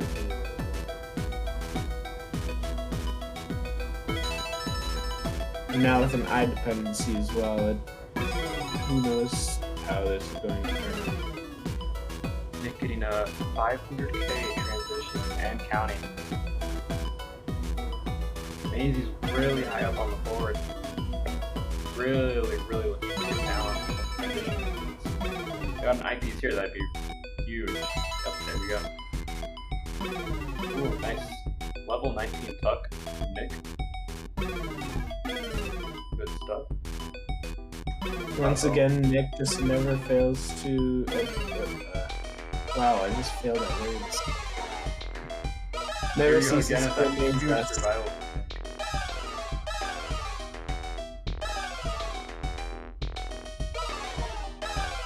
It looked like Nick could have tried for center wall Tetris there, had the O come before the I there. Yeah. Hard to judge whether you want to risk those sort of things on level 19 though. Or at any speed for that. Yeah. Oh! The all three touches from, or no, row 3 touches. Another touch from Maisie. Maisie's now clean up their board. Nick just didn't get that tuck in time, and therefore now is a lot more cleanup to work with. So this gives Maisie a little bit of time to score some points and maybe get back into the point of challenge. Yeah, Maisie had a nice stack there, but they didn't put the eyepiece on the left. They were holding up for J.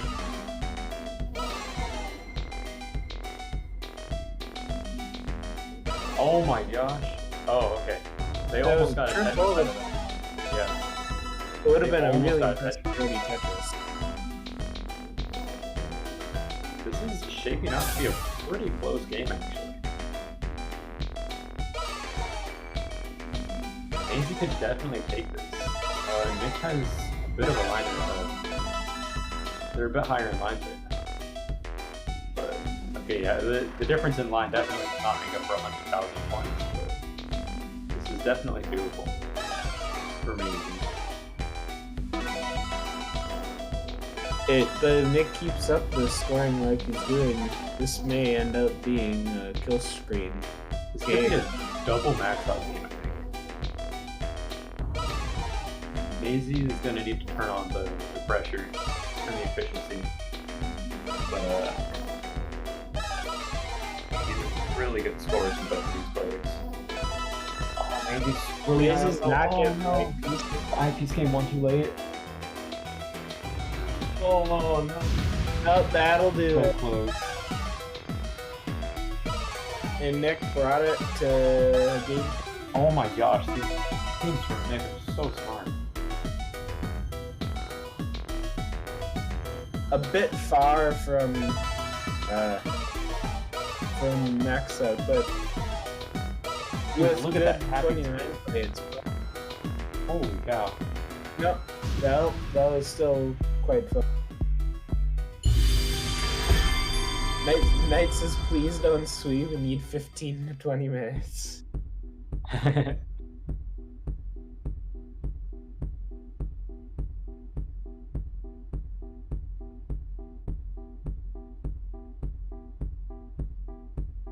So at this, let's just take a 15 to 20 minute break here for a quick moment.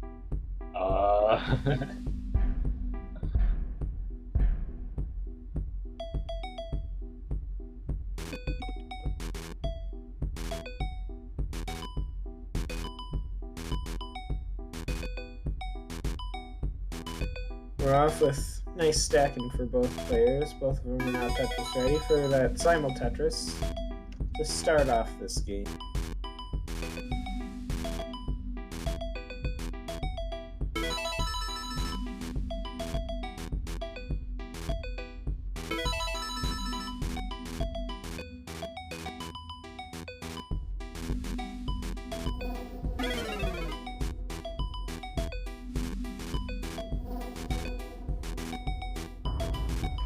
Is he going for the 7-row Tetris? Well, Nick is having a bit of an unstable board here. Cool spin though from Nick. Seen a lot of those today. Oh, what? What looked to be a Tetris attempt and turned into just building I'm up. not sure if that was a misshift to the right, but they just totally opted out on the Tetris there. Maybe they just miscalculated it. With all of these O's here, Nick's left side of the board is being very bright.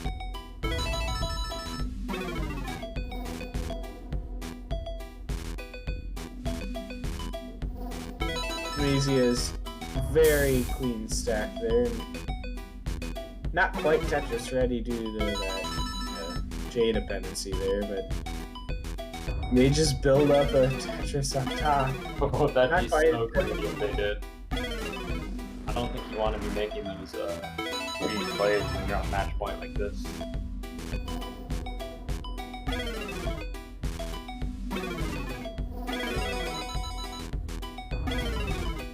Still early on, there's no reason to go that aggro. Well, for the fun.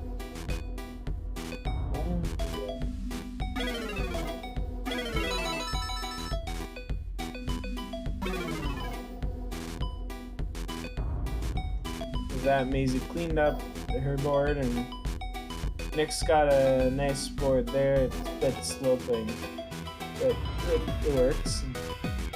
Just waiting on that eyepiece, which never comes at the right time.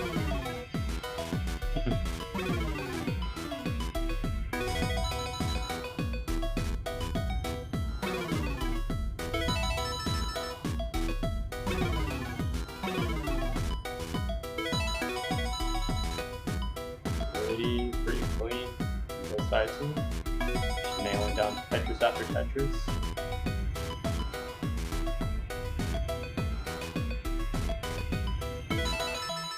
Nick does have a little bit of a lead, but both of their board states are so clean that it doesn't really matter.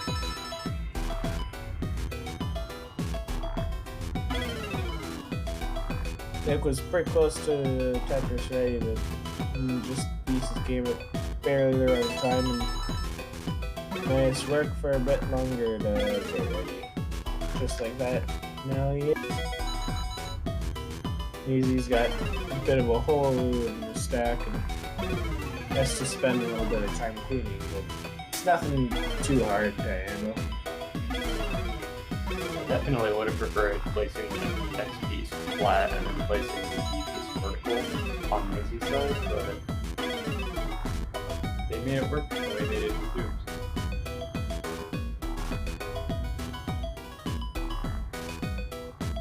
With that, Nick got a Tetris and Maisie's ready for the Tetris.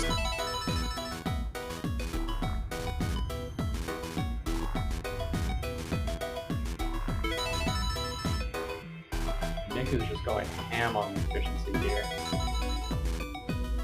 Macy's keeping up very well though.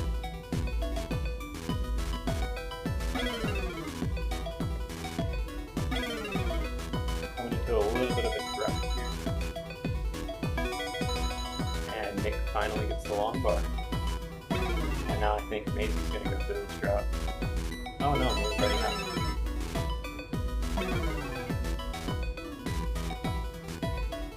Nick ending up with a bit of an awkward board here for a moment. But is Tetris ready? And just waiting on the long bar again. Maisie with the T-spin on level 18.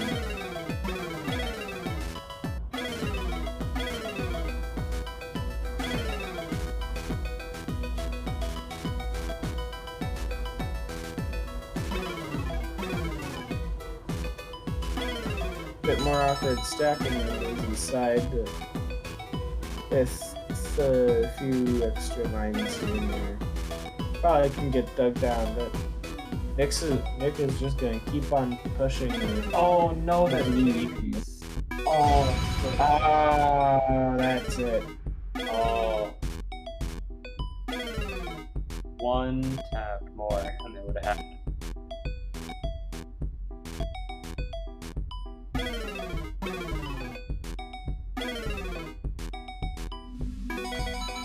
Oh, well played for both players. Nick Fury advances to Grand Finals. And Maisie will play the winner of Halo Knight and Future will be our next match. So, exciting matches.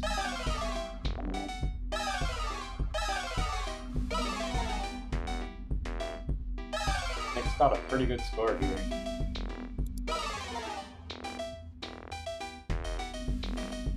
Oh, right.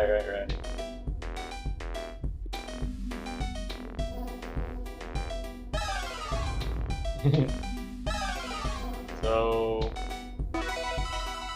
Knight did say they needed a little extra time. So, Nick is kind of doing them a favor here, just playing it out.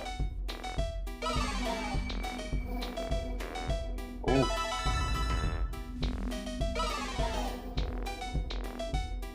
Oh, are they gonna greed? Oh, they are! Oh my gosh, they get the tap all the way over to the top. Holy cow. Oh, they're greeting so hard right now.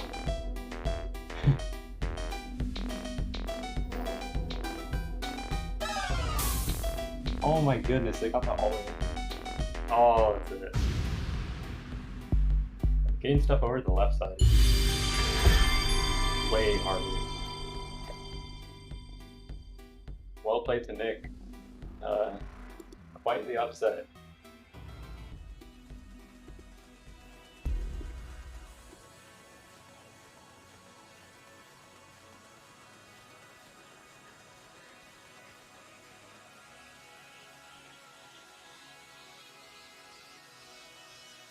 Alrighty.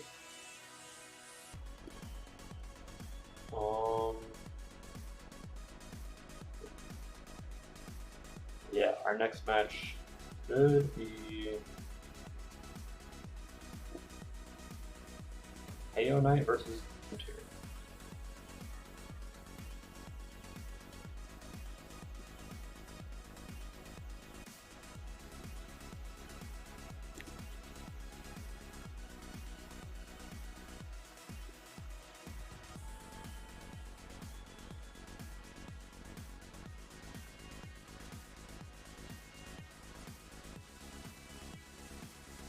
That'd be my best performance in tournament ever.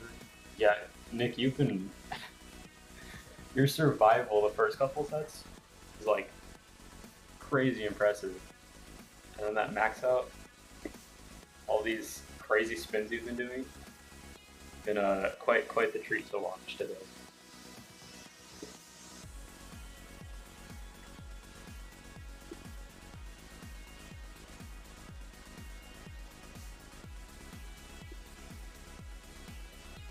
No fun facts. Come on, people. Give us facts.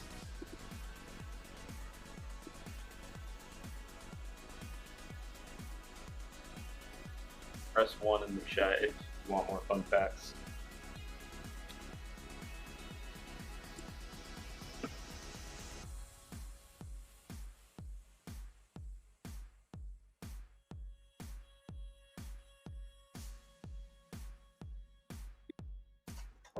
Hi, it's me again.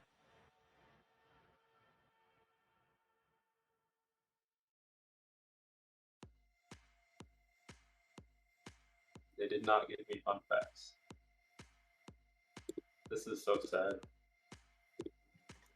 So I'd like to know fun thing about the statistics you have up for the player info. It's wrong because Halo Knight is the number 7 seed. Yes.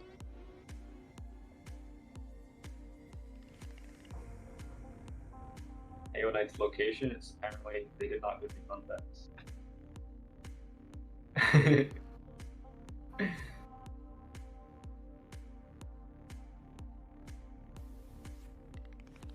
Oh.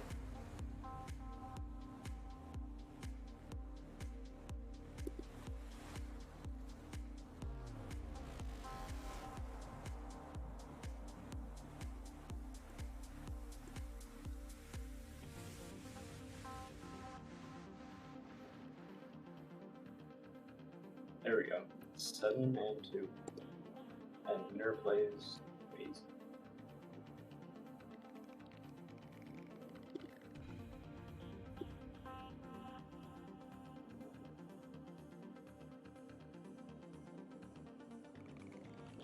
Well, Bevo, we can advertise the enhanced server because they're super cool and awesome.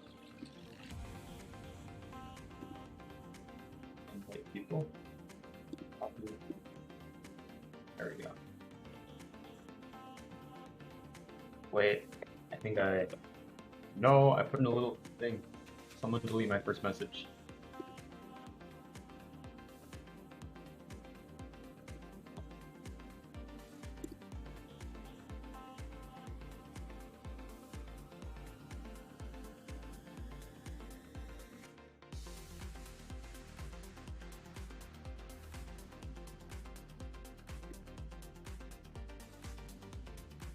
Discord.gg/enhance. Yes. All these seasonal tournaments take place in Enhance, and if you'd like to play any, I think we have 1 or 2 more brackets in the coming weeks. I believe signups are still out. I believe there is a zone battle tournament over the Americas time zone. And oh, it's the last one, I think. If I'm not mistaken. Yeah, if you want to play in that, that should be a really good tournament because usually Zone Battle has a lot of participants.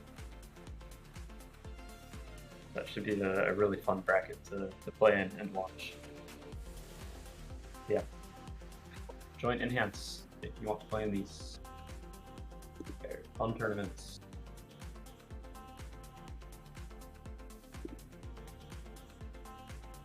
I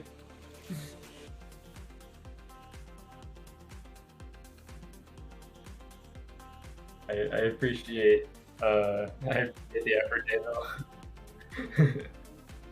Join Enhanced Discord. Yes. Oh my god. All right, We've had a redemption of a commentator 1v1. Oh shoot! Wait, what's happening? Here, I can boot up. I can boot up tech. Hold on. Who wants to play me?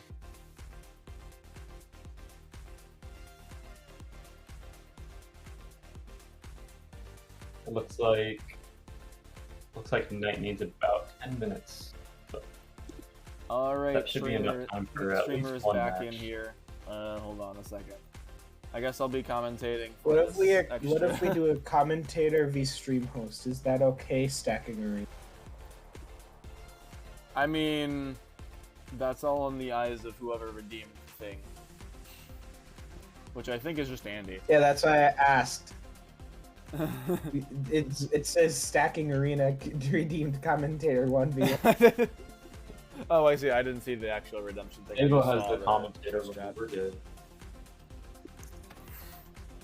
Why is TEC not booting up? Please. Have you tried turning it off and on again?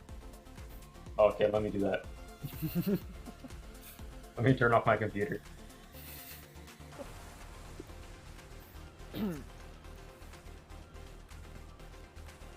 But yeah, so hold on. Does that mean I have to redo the player sheet for the commentaries?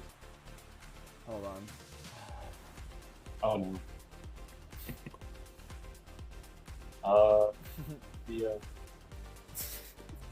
Also, wait, can the people on stream hear you?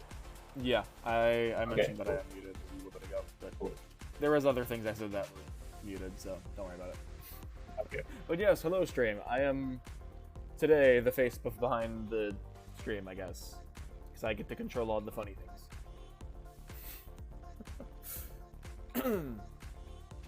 And still waiting for either Chris or Taco to show up in the lobby. I assume we could just use the stream lobby for this. You know how it'd be. That might as well. Okay, Taco's here. Hey Dava, are you muted on stream? No, I am audible on stream. And Alright, well I disappeared for a short moment, so I wouldn't know. Yes. Mhm. And so we're shifting over to an in-game screen because This is actually we're killing time here for yeah. Oh no, wait. I got disconnected from the match. Wait, Taco, you did? Yeah. I got kicked out of the dang. lobby. Well, No. I guess that means that this is okay. Well, hold on, because this means that this is gonna crash either way. Let me go back to commentator screen. Because then I have to create a new lobby, and then we're gonna have a new room code. So sorry, Chris, you're gonna have to give people another room code.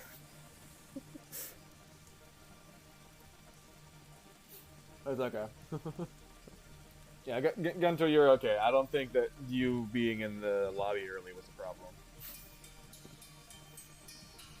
So, I'm just getting wonderful, classic score attack noises in my head. Because that's how it is. Alright, let's go over back to bracket scene. Maybe a little bit more visually appealing to look at. Okay. So I will be hosting another lobby. I will post that code in staff cord thing here. That way they can dish it out to players. Okay, so I have a bit of extra information. Maisie is very much not... Well, Maisie is French and tight.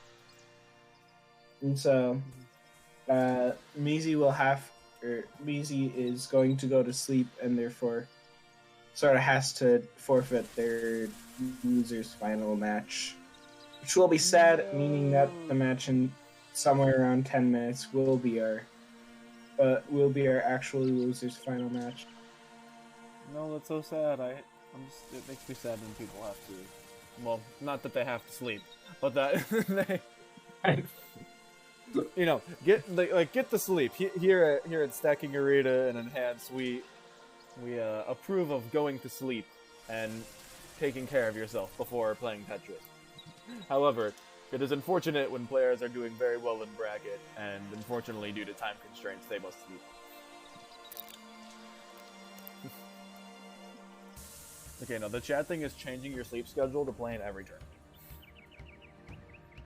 Just like on a dime.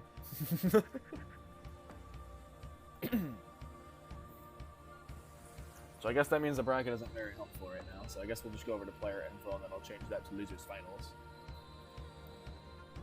We update that. Commentator will do or something from that. Just one other player do it. Okay. Oh, Taco's in here. Okay, we can do this. You want to do it? Sure. Alright. Let's do a first one. This shouldn't take long. I did not change the settings, so we can go as long as we need to. Okay, yep. And then, Chris, I believe, has access to the room code, because I put it in the thingy. We'll do a couple of 18s, maybe we can get multiple games in. Or not. In which case, then we're just doing cool things.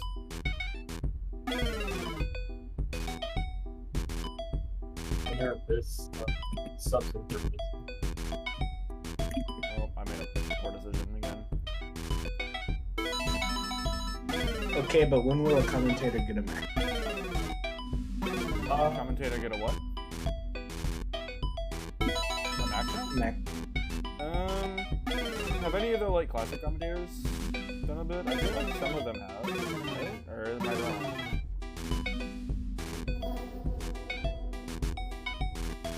Maybe not. Not sure. Don't watch a lot about it. I was just trying to think of renowned like classic commentators that I know of. But I guess yeah, maybe they haven't gotten access. They've just gotten really close to it. Or at least they're able to still consistently outscore my TV at least. That is Well, I'd consider Sharky a commentator. True. Among the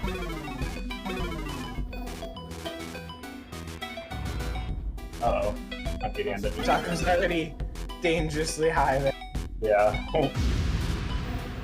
I don't think I've scored a Tetris yet. I want a Tetris. I want a Tetris. Give me the long bar. Give me the long bar. Give me the long bar. Give me the long bar. Give me the long bar. No, Give me you the shall long be bar. dropped. Give me the long bar. No, the long bar's not coming. Long bar, no. That was a massive drought. Yeah, that was still going. Yeah, that's what killed me. Alright, see? That's why we do the 18 games. You can do a slower start speed as long as, Do 18. I'm fine with that. Hopefully my keyboard isn't picking up too much. Uh-oh. Dang, too early eyepieces. One for yeah. What happened?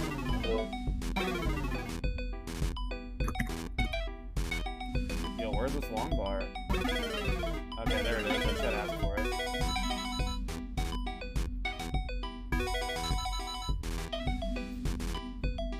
My bad, long bar. It should have been nicer.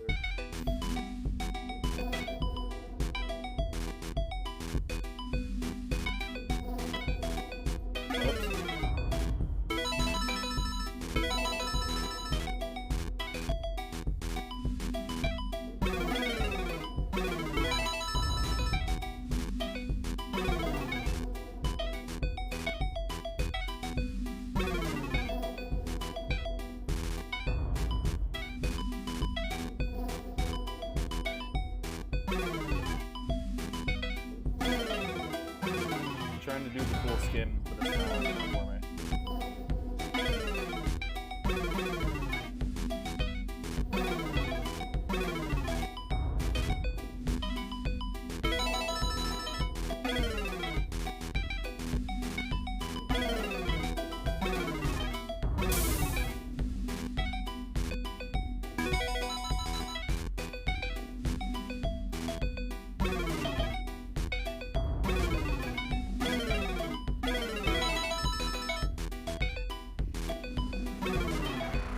giving me a appreciation for the plays today.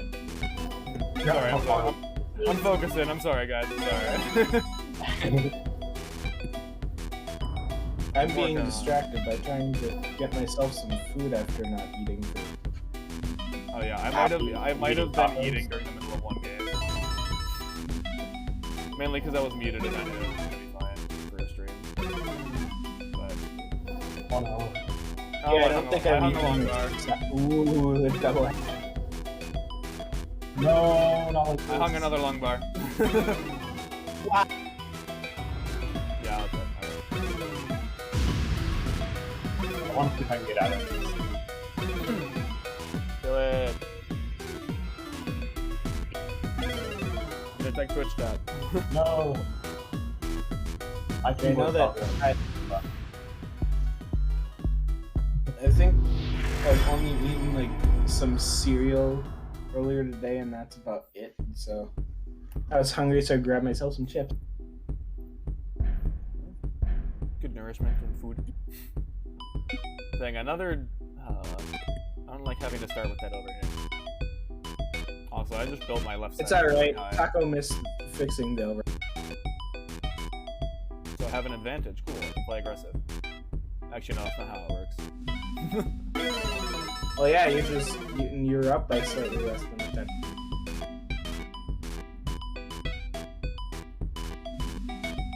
Well, no, but like the me playing aggressive. That's not how it Well, Taco got style points just now by getting a teaspoon. It was a good old classic teaspoon. Oh, I had to cover the wall. That's. Yep. Yeah, I gave up that match.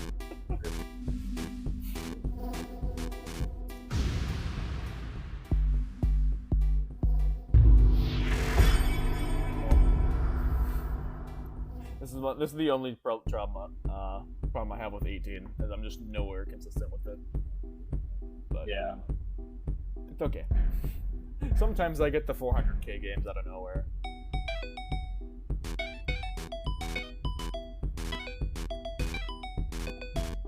Yeah, where are these starting pieces? Hey, Taco, you're losing right now. You gotta fix it. Okay.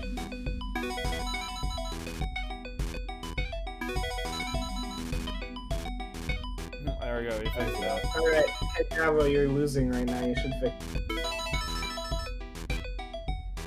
Sorry, by me not fixing it, I'm buying nighttime.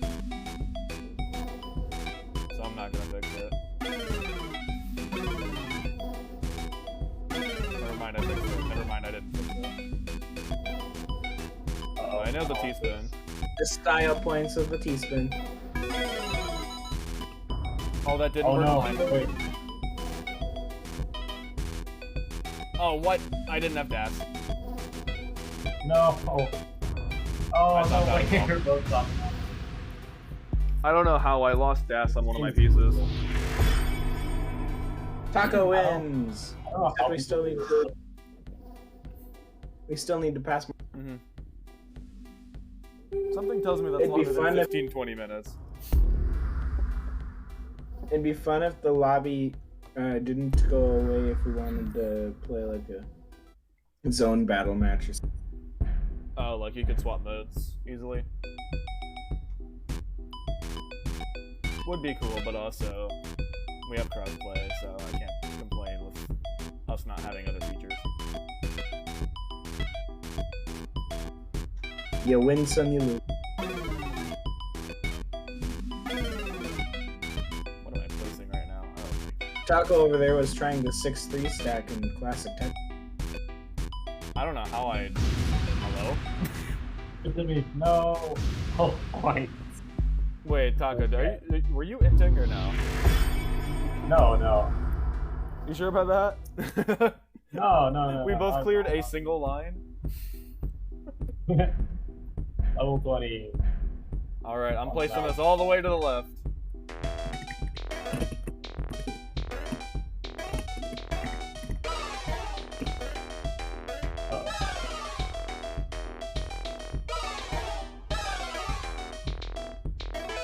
this I'm trying to tap, but it's not going well. How did I keep gas on that eyepiece?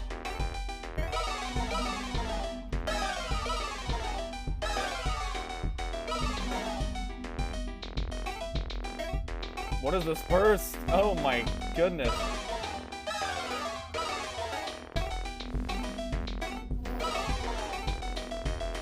Oh, We both had 12. But I think you got a Tetris in there. Yeah. I love the sound of level 20. But I can't Mhm. it. Yeah, no, I like the 20 sound as well. I just can't get to it normally.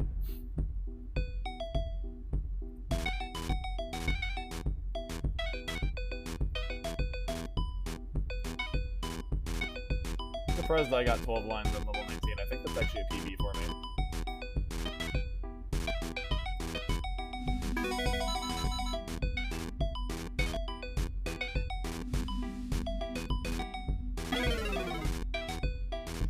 Taco hung like 3 eyepieces there, and that might not be solid. Yeah,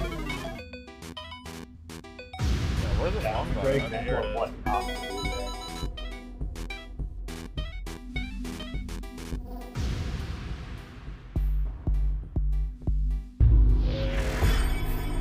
Dead twist.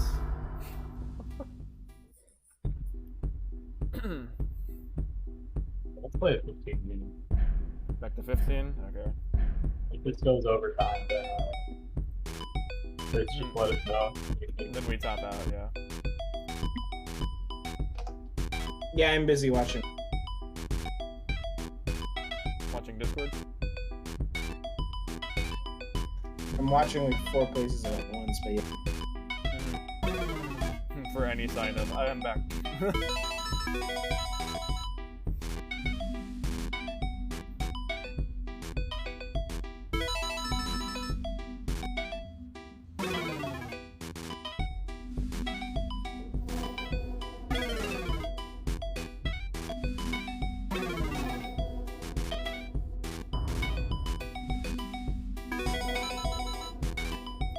Yeah, I'm actually playing clean on 15. It's almost like it's easier.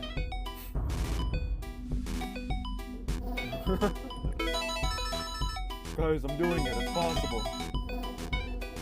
Just like getting 2 I's in a row, followed by 3 Z's.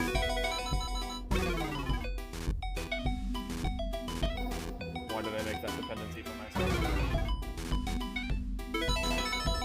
I'm making an eyepiece dependency. This is bad. Never mind, I got an eye.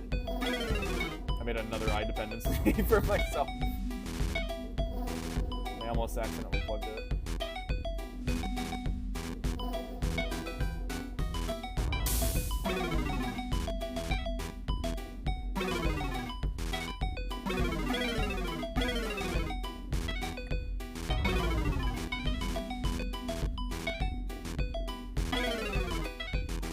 Oh, I'm not ready. Oh no! It's too high up. Yeah. Taco, you've made it. You've made it match point.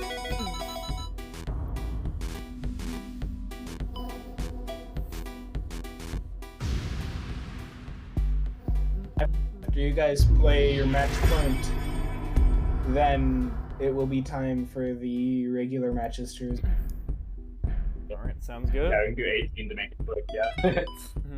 I mean, I could have done 19, but also.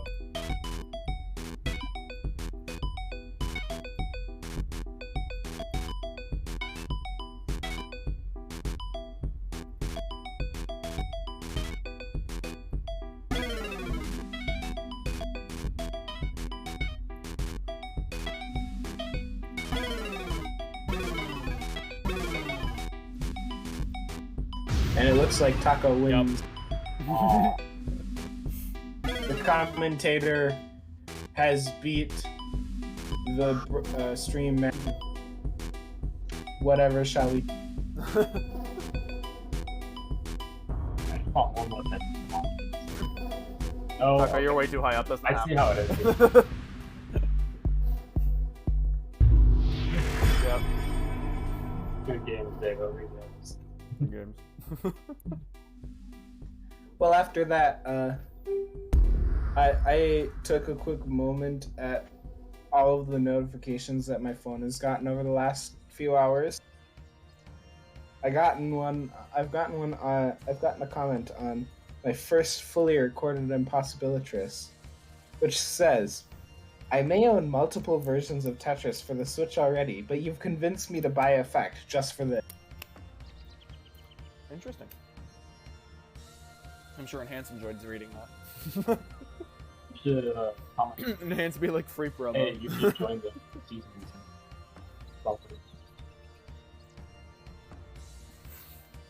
Alright, so, yep, Knight is now in here. We're just waiting, I think, on... Is it Gunther? Or Gunther? I think, hold on. Yeah, Gunther. Okay. So then once they're ready, we'll be getting things underway here.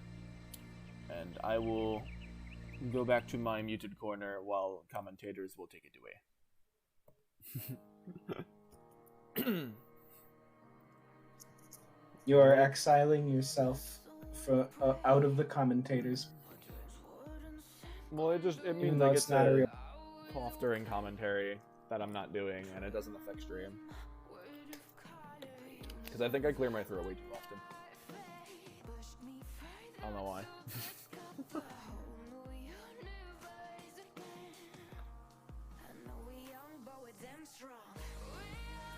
should probably make my bed in the meantime. It's been a while.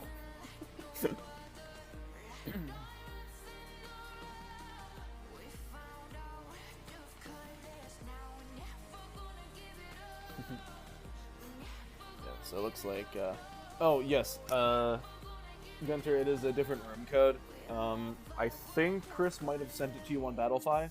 I apologize that it's a different room code, but when we tried to do commentator thingy, we had to reset the lobby. So the room code is in fact different. I apologize. And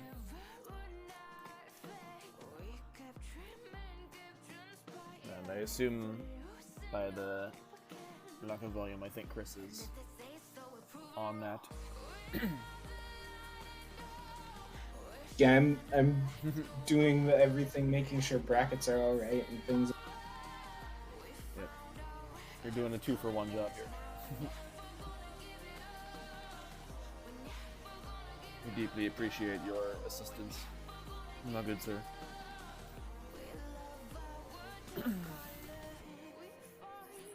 And then once Gunter's in the room, I will switch over to game view, and then we will be carrying on. So again, I hope you all, I know we've had a bit of a rocky ride for this stream, but we hope you all have enjoyed the content and the games here.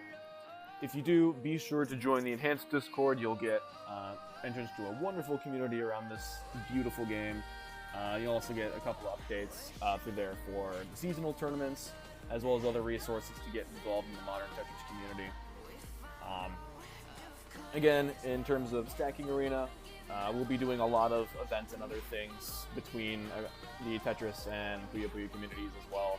So be sure to stay tuned with us. We also have a Discord server as well. Sorry, just be plugging while we're here and wait, killing time. But it looks like Gunter is now in the lobby, so I will take my departure here as we will get on to this game. So yeah, Gunter and Knight, whenever you guys are ready, you are all good to start. Stream is good. So. Sweet. Thanks, David. Of course, have fun with the commentary. Yep.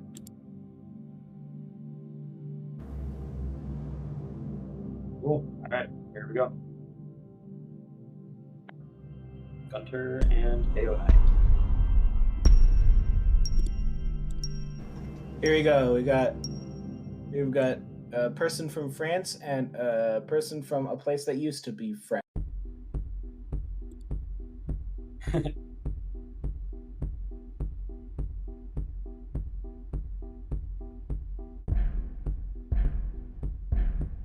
Alright, looks like we're going straight into it on level 18.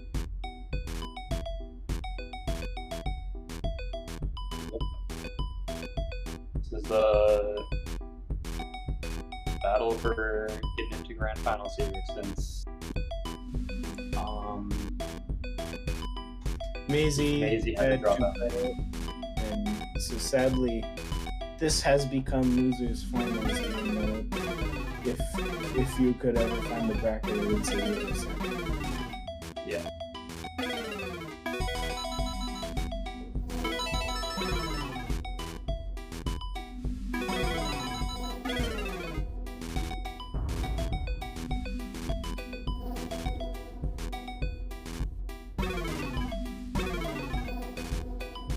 Puyo Knight's got a bit of a spire here, not getting the right orientation pieces.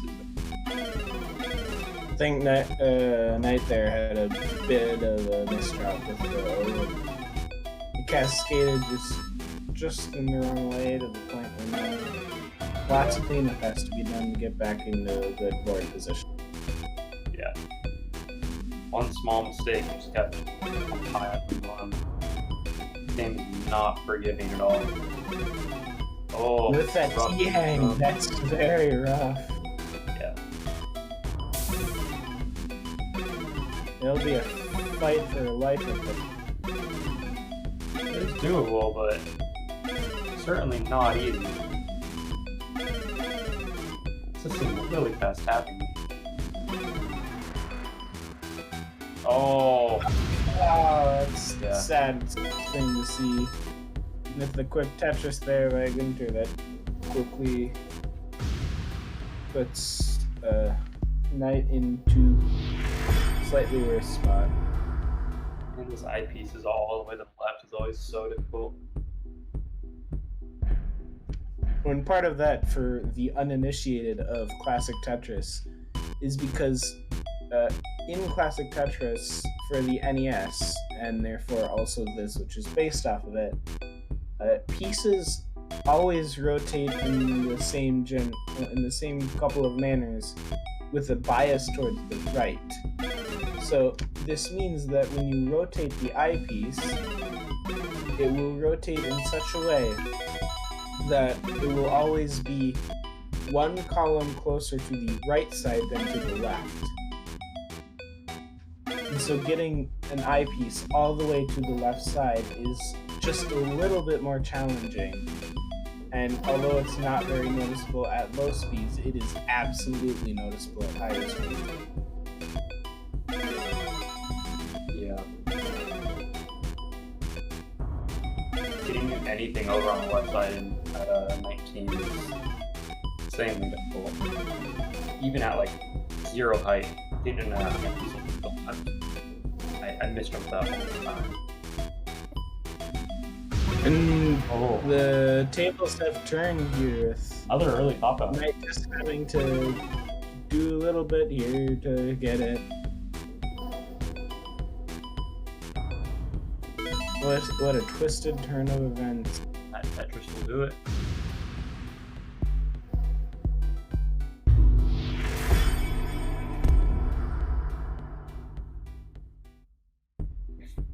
With that, they just turned the first to 3 into a first to 2. Yep.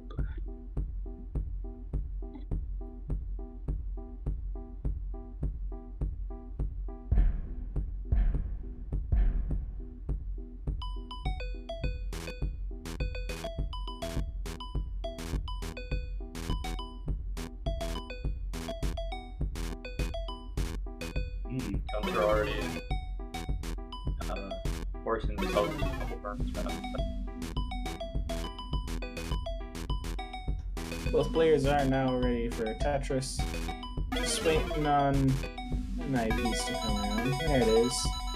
And both players do get the Tetris, with Gunter up only via a pushdown point and I believe a single line clip. I love the 1 point strat.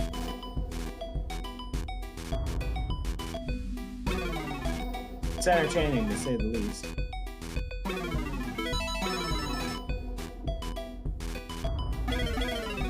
With a couple more pieces that just inconvenience that all. Gunter now has a little bit to clean up through, and does it beautifully, being right back to Tetris ready. Puyo Knight missed the S spin, and then the game decided to insult the injury by giving him the J right afterwards. He couldn't tuck it in. managed to think the stack like perfectly fine right after though. So.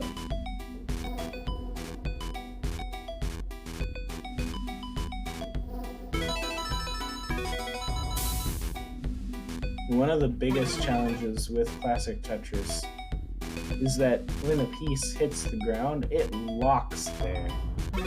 Unlike in modern Tetris, where you have a little bit of time to move the piece around. And so, in modern Tetris, that S-spin would absolutely be possible. Partially because of the moving around, but also because of more friendly spins. So, in classic Tetris, seeing those spins is not only more incredible, but also more challenging and more detrimental for missing it.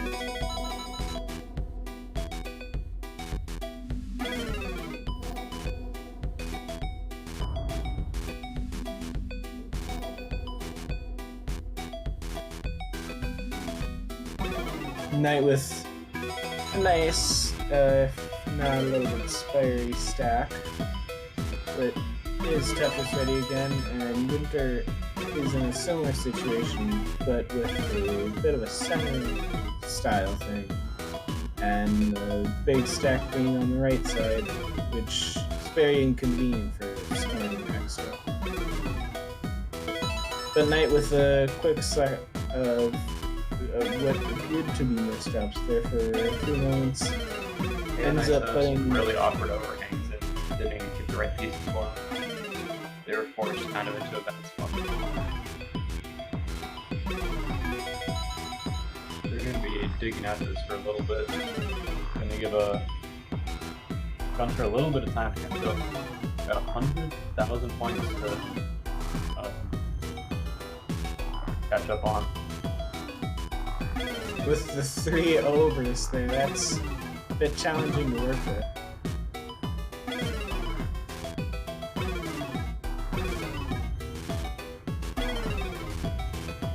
But in the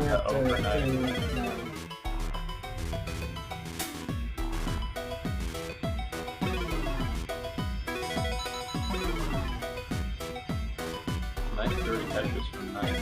Was it triple? I'm not sure now.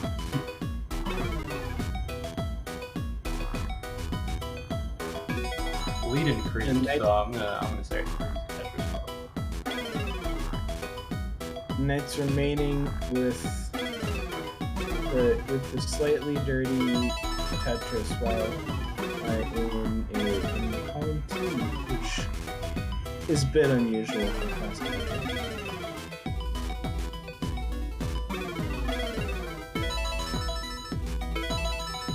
The Gunter's gotten down to the bottom of the board, and Knight is really close to converting that nicely into a right well, but appears to still be going for the funky columns there, in column 8 Tetris. Wait, no, that's column 9, I just forget how numbers work.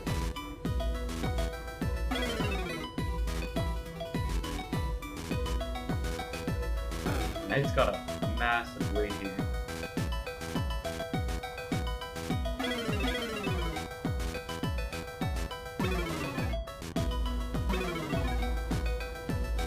Also have a better stack. Doesn't put the J in the too tall holding. They do get another one, so it's fine.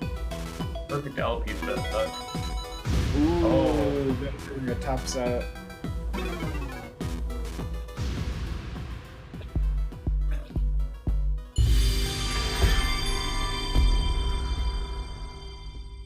It's been a rough couple games set. So both players gonna need to shake off the dust and turn up the heat a little bit. They want to advance to grand finals. They're both certainly capable of getting these huge scores. Well, a little fun little tidbit here is that oh no, Gunter, ooh, that's sad. But both of these players here had in fact already faced Nick. Now, and now Knight here has to go on and face Nick again in the grand finals.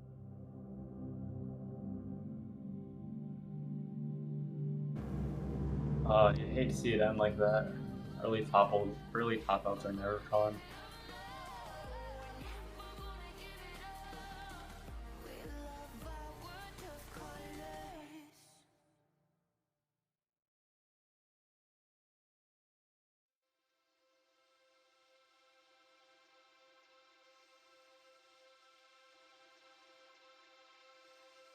Oh,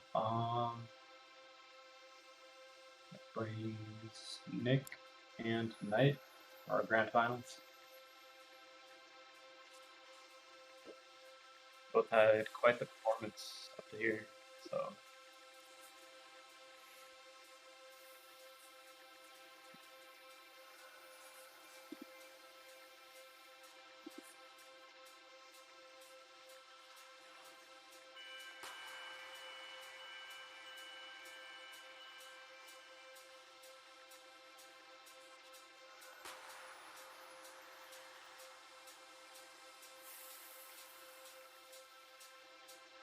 Okay, I want fun facts. Come on.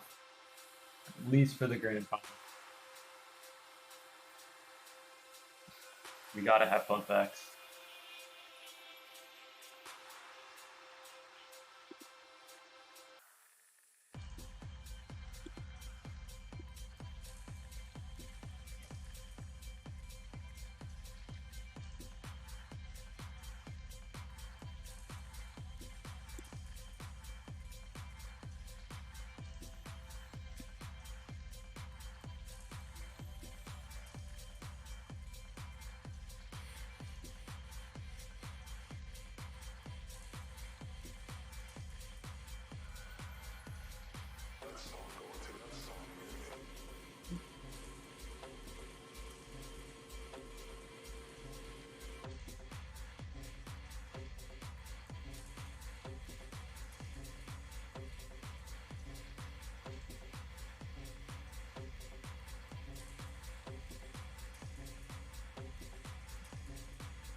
No, there's still no fun facts. I am in tears. I get to be doing a lot of the background work here, like making sure people actually have the code that they have to join the room, so this is fun.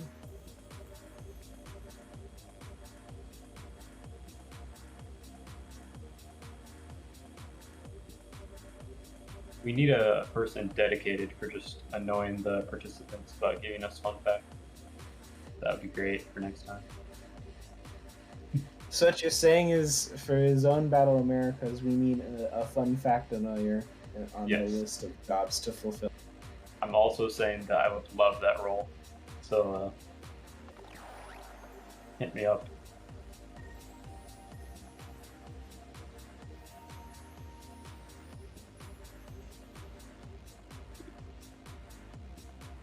I mean, I could go behind the wow, words. I failed again. I could go behind the organizers' backs and add that in, but that'd be nothing.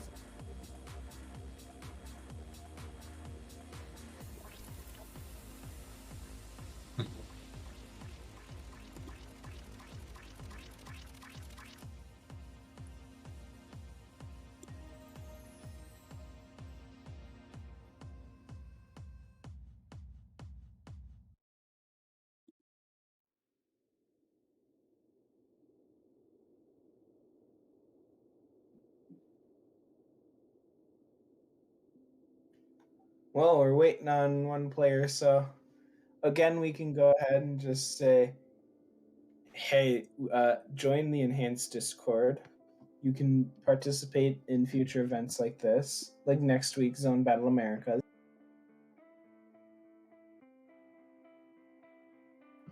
There are also other tournaments that happen throughout the year, and if it has anything to do with Tetris Effect, it will be somewhere in the enhanced Discord. They also host end of the month giveaways for the various enhanced games, which you can join in, and they also notify of any sales that occur, such as the current one where on the Nintendo Switch you can get Tetris Effect off for 40% if you're in the Americas until August 7th, which is today.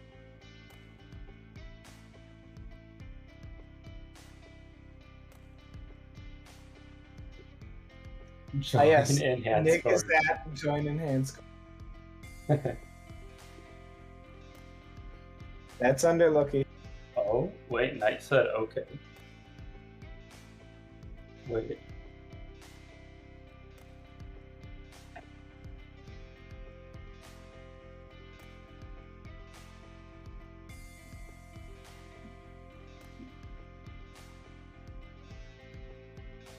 Ooh, okay. Yes, I live in join enhanced card. No way, we just doxed Nick. Okay, Knight has given us a fun fact. Should I read it or wait till it's displayed? Okay, yeah, I'll wait. Yeah.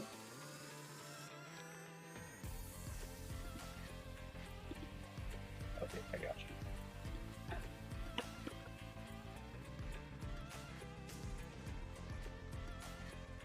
Once again, we have this mysterious voice in our heads that we're talking with.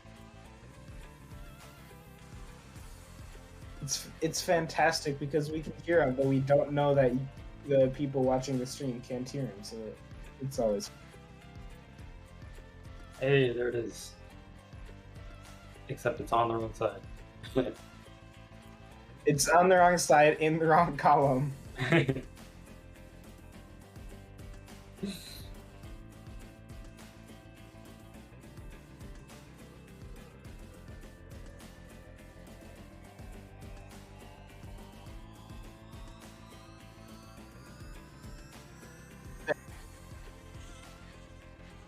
Oh, well, good enough. There we go. Good enough. Oh. The DAS world record has been deleted. Yeah, you can just go for it if there are any. But yes. Knight's fun fact is that they have the DAS world record on the 19th part for 1.2 million. That is a scary number for a 19th century. You're certainly capable of taking down Nick here.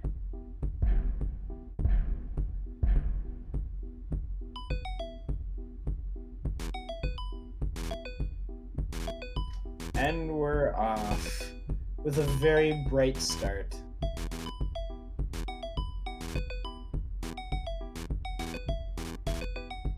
Alright, this is it. All or nothing. Grand finals. In order for Knight to win this, not only does she have to win these 3 matches, but then she has to go back and do it again in the bracket reset.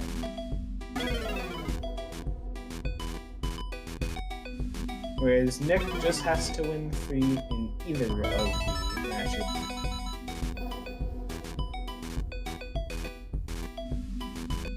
Yeah, Nick's got a lot of room to work with here. He's had a bit of a break in between this just match.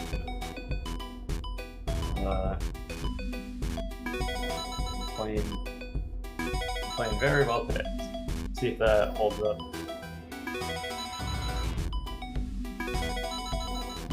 Of course, Neo Knight making quite the run all the way to Grands here.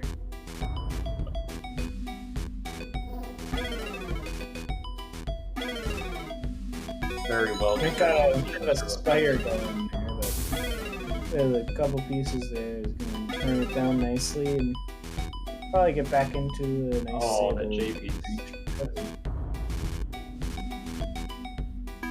Oh, they really want that Tetris. It's so greedy though. Oh, they blocked off their well now. I think that was what Knight was worrying about. Is the fact that the well would be blocked off if trying to burn it.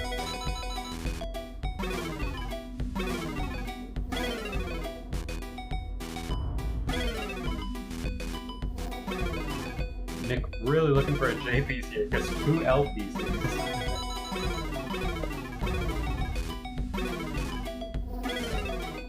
The I piece will help him out a bit.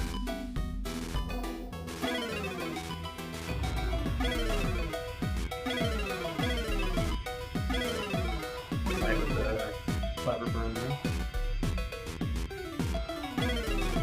Now Tetris ready in column 6, 7, I can count. Let's call him that. Yeah, let's call him. I was just going to say 6 stacking. Wait.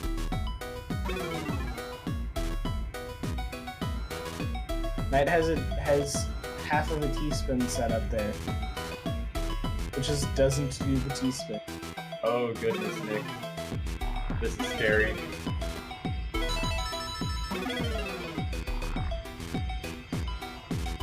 Nick, stop giving me a heart attack, please. Oh, they make it out okay though. Wow.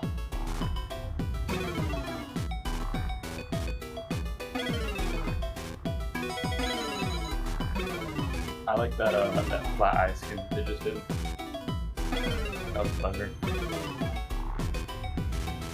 Yeah, and it's got a lot of eye dependency too, so it makes it work. Cleans it up nicely and gets Tetris out.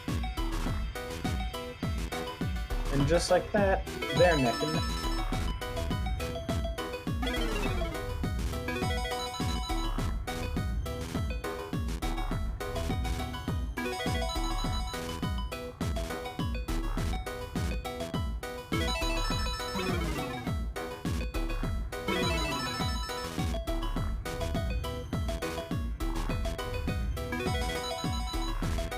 Very clean stacking from both players.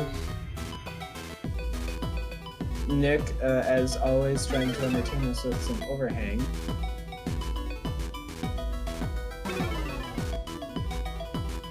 His Knight is building up fairly high, but gets a Tetris and to take it all down a little bit. Had what looks like it could have been a center well dirty Tetris there, and then didn't do that and instead just burned a little bit, but both players now have nice stacks, as we're about 20 lines from transition.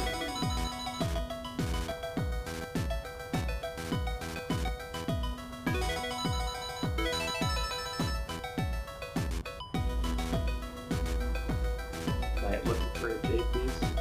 It's a little late. Piece will clean it up. They do get a Tetris out of it, so does Nick. Pretty even. Both have really good scores here. They're both going to transition with over 500 now.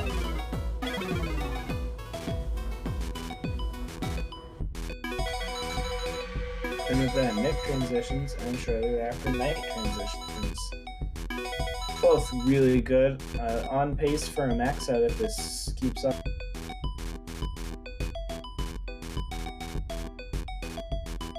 We get a message in the chat saying, "I'm noticing a suspicious lack of Puyos on the screen. Sad."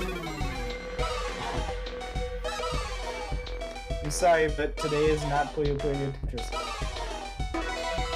Or any other Puyo game today. Imagine a classic Tetris versus Puyo game.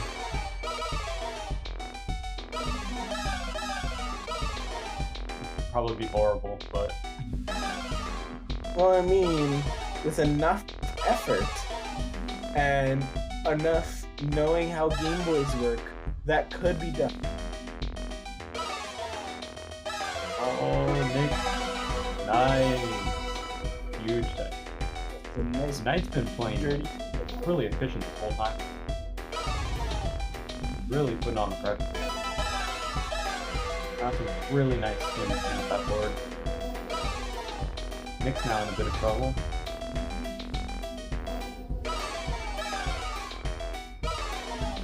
Oh, that TP is gonna hurt. Knight gets the O-Tuck into the Tetris. Beautiful. Nick has a rough board right now, and Knight Oh, may Nick take is not the- making good pieces here. Oh, Oh, what a mission for the eyepiece battle end. Knight takes the first of the matches.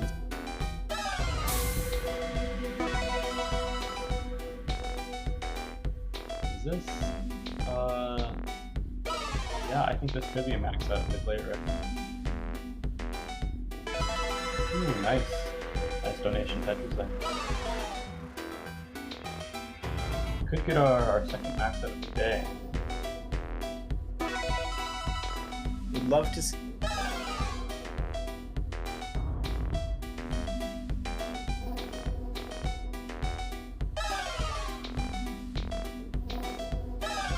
Clever skin. Burns rather. It's You very finish that nice. clean while still setting up for a Tetris. Oh, the eye defense. A bit of an eyepiece Okay, nice. dependency and gets rid of the Tetris. That was Just played down. so well. They were not in the best situation there. They played it flawlessly.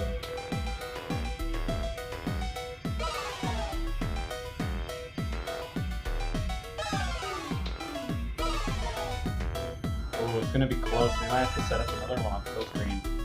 Yeah. This is getting down.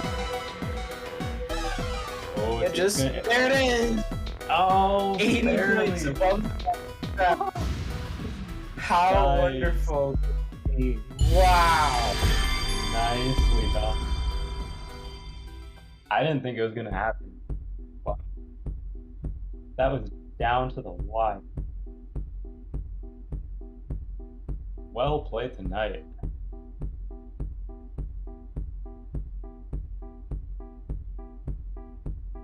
I think Nick and Knight have both maxed up today. That is crazy. Yep, both of these players have maxed out. This is wonderful. Yeah, this is unbelievable performance by these players.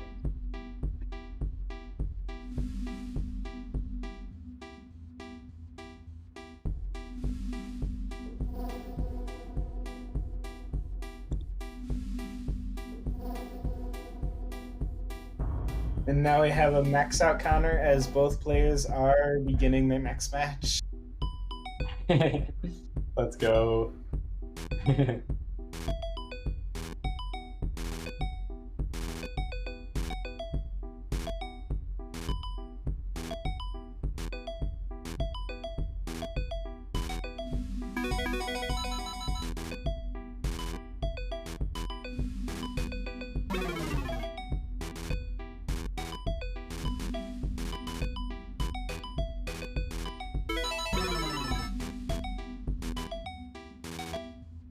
I like it, Deo.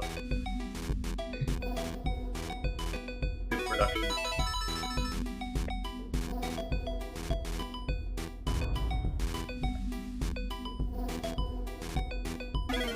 Knight's got a bit of a tricky board here. Oh, those are not the best pieces to get out of it. The game's being ruthless right now. Of course, both players. Look at this drought. But Holy Nick cow. could capitalize absolutely off that and get a funky spin out of that. Nick has been so He was high up on cementing- so many of these games. It is giving me a mini heart attack. Oh, Knight almost thinks that I think that was so his close. reason for being. That's up for the Tetris and gets it. These games are incredible.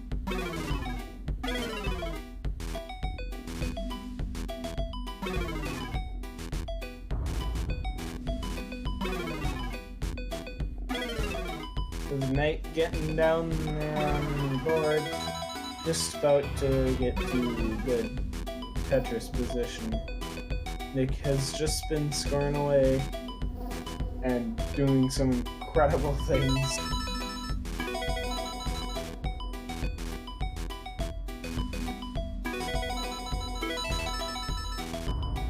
I have a feeling that Knight will just be sitting on the one line underneath the stack for quite a while. Yeah. They're down a fair amount right now. I don't think they can really afford to just burn all those down. I think they just need to More fun spins is there. Both players are just about on the same piece.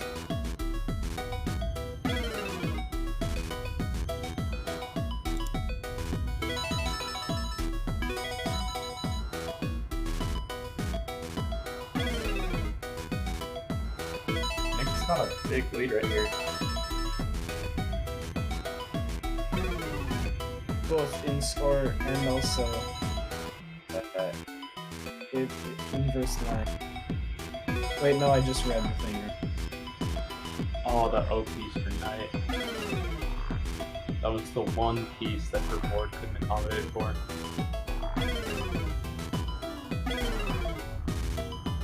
And that's why people always say you should have a board that's accommodating for every piece at every time. And then once again, Nick's getting up high again, just as always. Set up for the Tetris, and the king gives it to him. Nice.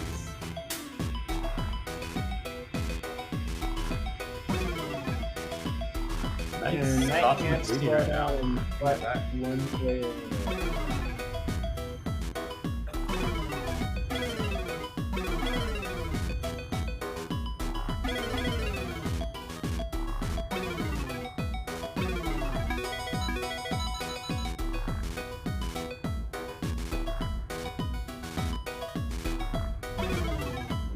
Piece on next side is going to create a little bit of spire.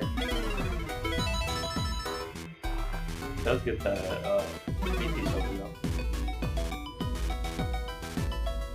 Oh no, that C piece. Yeah. That's game, yeah. That's rough. Knight one game away from 57. Well, if you can get enough points. Oh wait, yeah, I didn't even realize. I'm stupid. 46,000 points.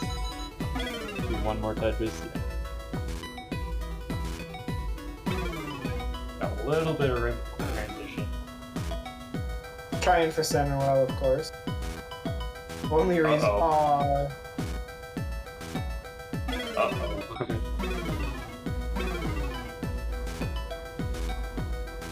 There we go. There it is.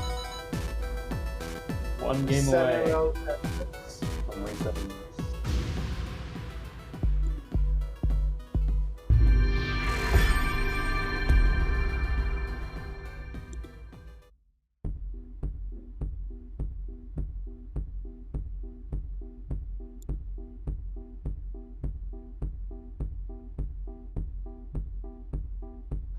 In time for game 3, which may end up being bracket re.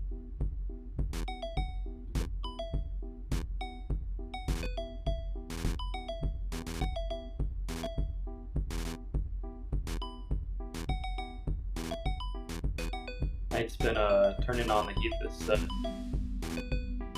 Really putting on the pressure to Nick.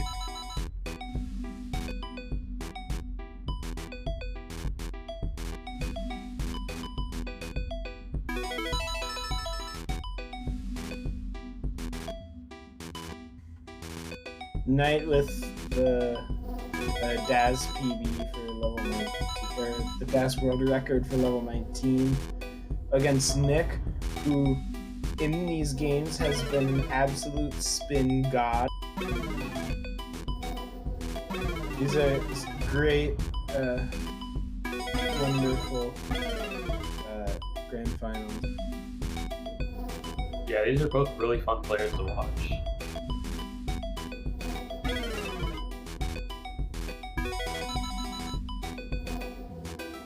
I wonder if Knight is playing DAS right now.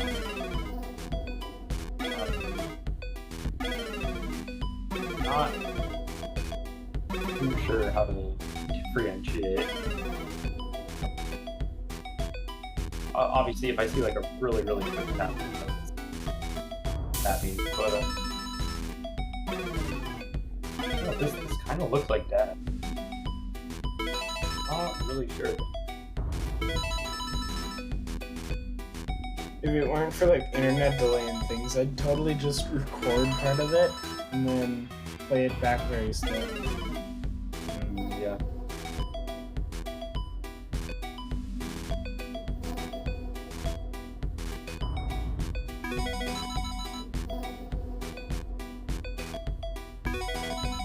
It's a nice donation touch from Nick. Way to open up their well again with that Tetris.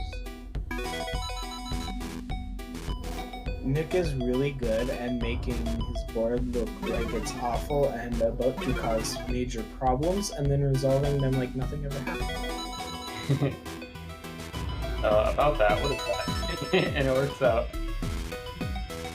That was a really smart way to work around that horrible timing of the Z-piece.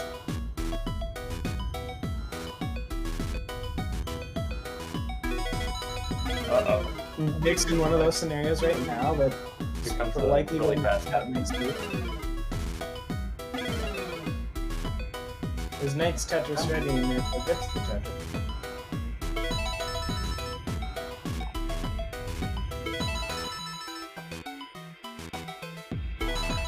Both now have really nice boards, and they seem to persist for a while, though Nick does have a 2 wide well on the side, which comes at the detriment of requiring burns and eyepieces to pull it down.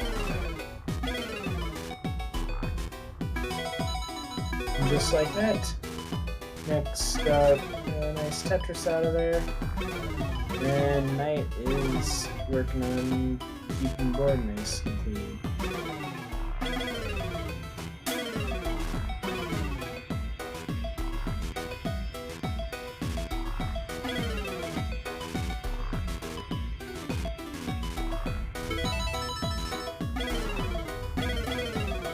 Nick with a high stack right now. Bit of a mess to clean up, and Knight has very incredible clean board there. He's Knight's banging down those Tetrises with more than 100,000 point lead now. Knight's had a very consistent game. Not doing anything too flashy, but keeping the stack clean, but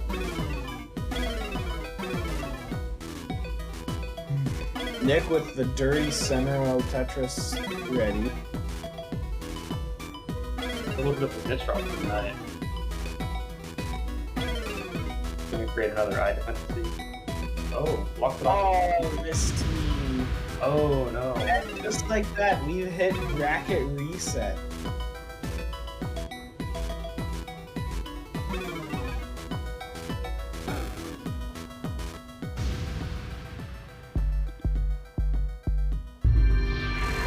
And so now we get to see these two players play off against each other again.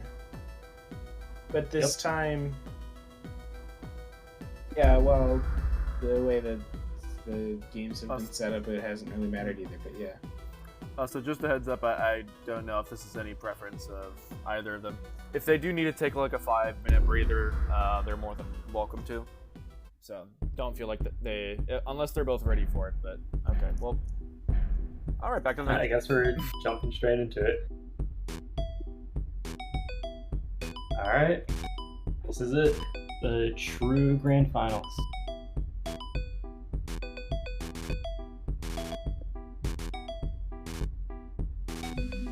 All comes down to this.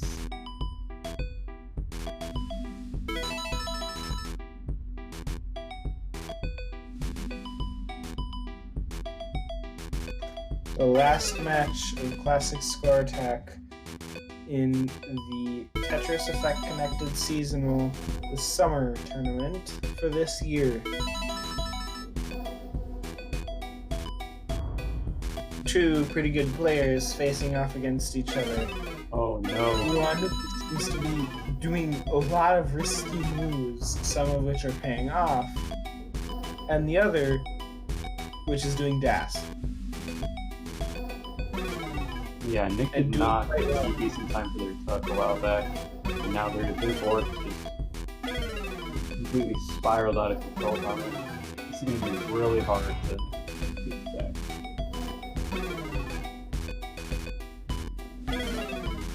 Oh yeah. Yeah, that's very quick. Knight's board was a bit of a mess too, actually. Wow. Yeah, that was not the prettiest game. Players there. Hate to see it like that.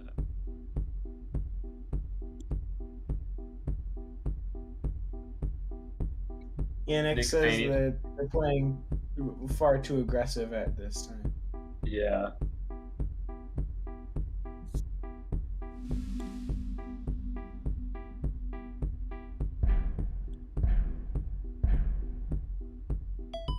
Paid off a lot in his previous sets, but Knight's consistency is him leaving a lot of room for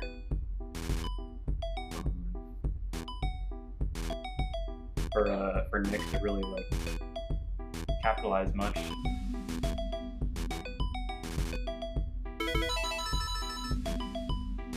Beautiful simul Tetris to start off the game.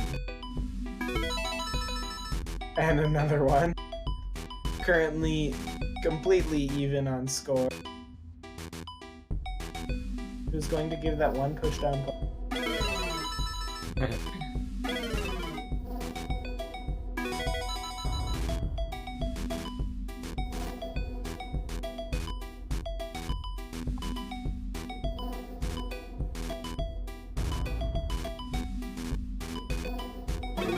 Got a bit of a board.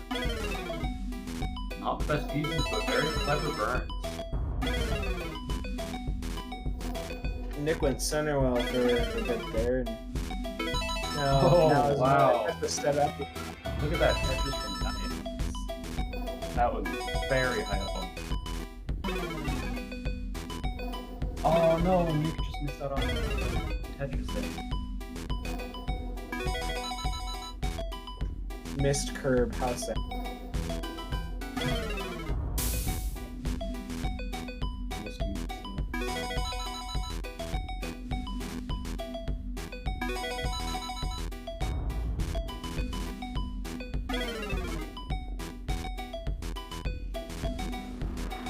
Alright, we're both at a pretty board, pretty even score.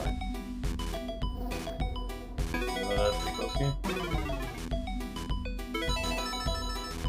Nick gonna try to spin that. Of course he is, and he gets it. Nick is ridiculously good at spin.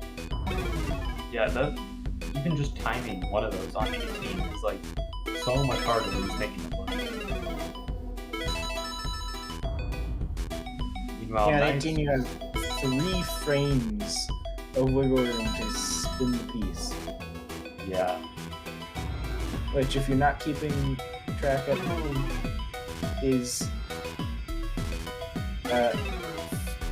wow, a 20th of a second.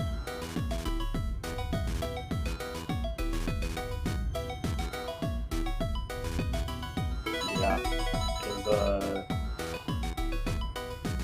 saying they need to do some of these things these players aren't going on.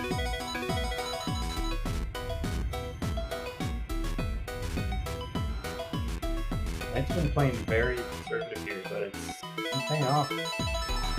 Consistent, clean, not doing anything too crazy.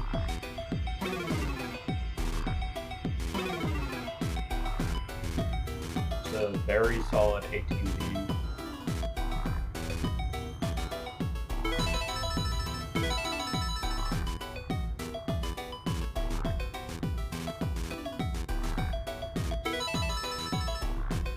Nice cut from Nick to get the Tetris.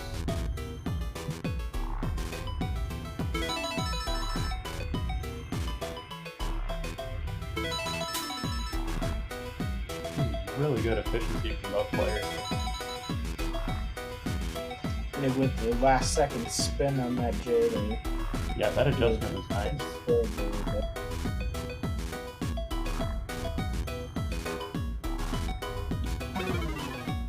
There's the L piece, Nice. and then it's the Tetris. Simul Tetris there for Knight had just gotten ready right before that.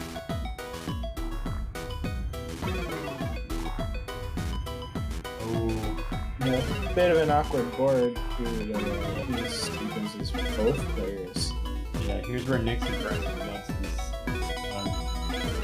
kind of catching up to him now. Oh, that is such unfortunate. Oh, again! And Oh, he gets it. Oh, okay. That was gonna be brutal if he didn't get that third ID. The game was just haunting me. Meanwhile, the whole time, Knight's just playing their extremely consistent game. Maybe on paper we're getting a 600k transition, which is ridiculous.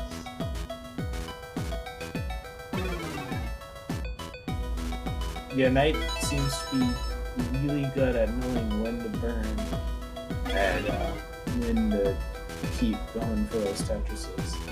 Oh, these are not good pieces for Knight though. I want to see the 600k transition.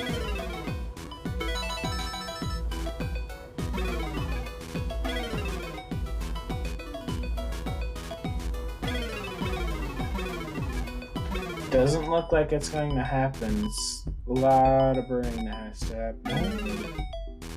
Could build up a Tetris here. Knight Yeah, is it could trying. happen, it could happen. Oh no! Oh, Okay, no. no way is Knight you're reading for the 600k transition. No, Knight! Why did you do that? No. And this means that Nick now has Heartbreaking. more than enough time to make up about Tetris and a half. We're gonna see the Tetris rate on Knight's stream. Once this game is over, and it's gonna be like 70 to 80%.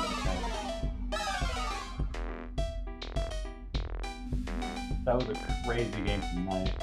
We just read it a little too hard at the wrong time.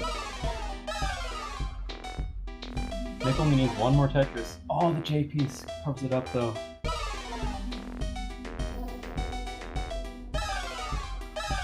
Okay. Nice. And There there we it go. is. That's game. All tied up. 75%. 75%. It's crazy. Yeah, that is absurd. 53. It seemed to on result in Nick's a side. That is- 31 drought by the end of it, which is crazy as well. Yeah. 53% by Nick's also really good. That was an incredibly efficient 18 game from Knight.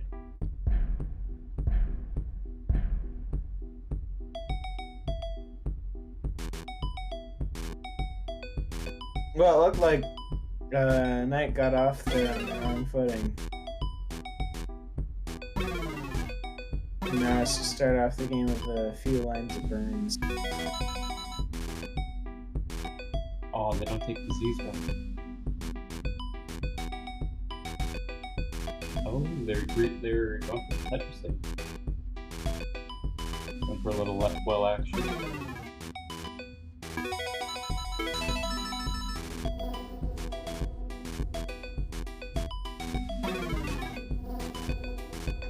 I can safely say that Knight's current Tetris rate is just under 40%.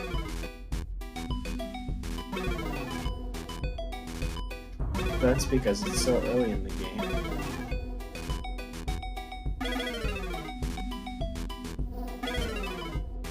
Nick's aggressiveness here is causing him to burn a lot. Man, Knight's Ooh, in I some like that. situation there, but may have this Tetris right there. And with another eyepiece, hopefully shortly, to come. But Knight's stack is unraveling just about as quickly as we've seen from Nick's stack multiple times.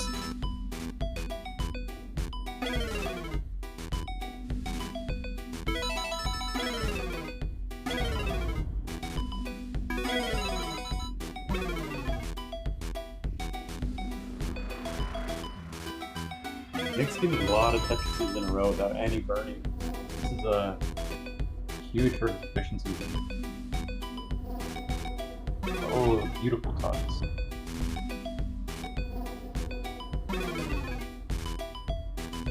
Knight's building up for the column 8 Tetris. That is the correct comp. Yeah, I had to think about that for a second. Oh no. Wait, they can burn this? Oh. Hey, so We're so used to counting to 9 because we're talking about like 7-2 stacks and things. yeah.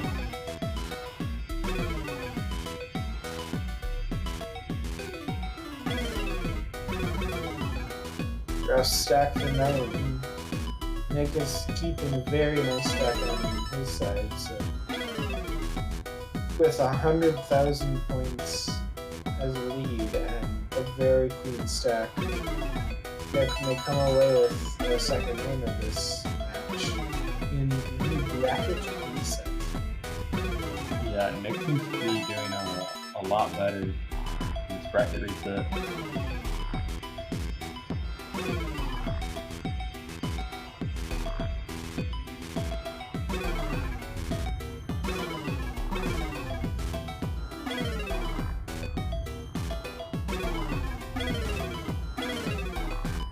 Nick's been in this dig for a long while now. It seems to once again be thinking about food. Looked like she was thinking about getting another Tetris there, but just didn't tap. With that, Nick wins another round. Yep. We're on match point for Nick now.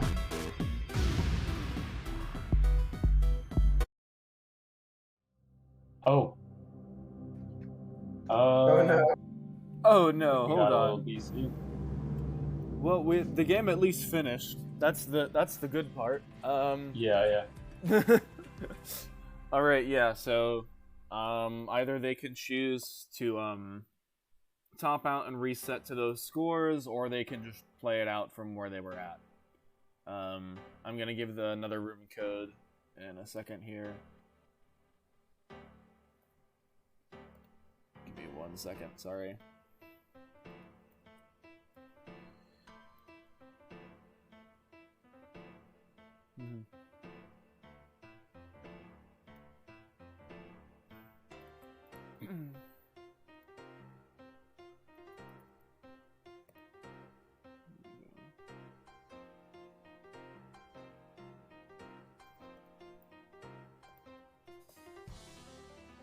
Okay. Mosquito. Oh no. Nope, I'm not playing in this round. Hold on. Okay, so I think I have the room code sent and everything. And then there's also a little other information for after the set finishes. But hopefully we will be getting this underway shortly. It looks like Nick is already back in the lobby here. And then as soon as Knight gets in... Knight said there is a mosquito in the room. Oh no. Do you remember, was it? I think Kelvin had the same problem during Full. He was playing Right. Jaden. and then there was like a mosquito or fly in his room or something. It's just like so distracted all the time. Oh no. I don't remember what happened, but yeah, it was unfortunate timing. Mosquitoes ruin everything. Unless you are a mosquito.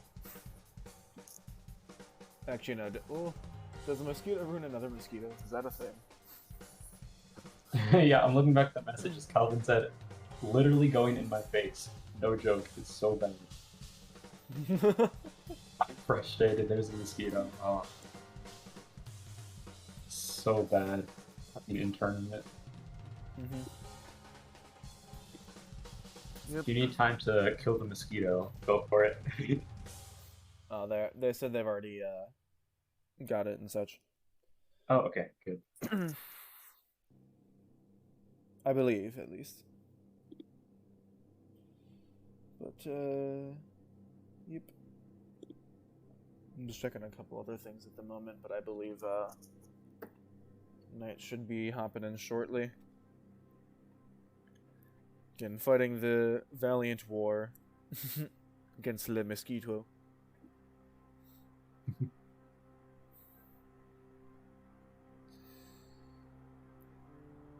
Alright, and well, technically, since there's, I think, at max only going to be 2 more matches, this will probably be mindless little bit on stream, because I think you guys are probably going to close up shop, so.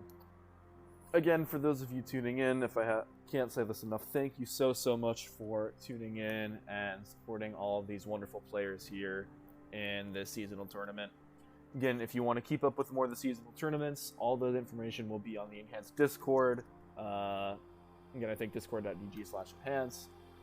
Very wonderful community there.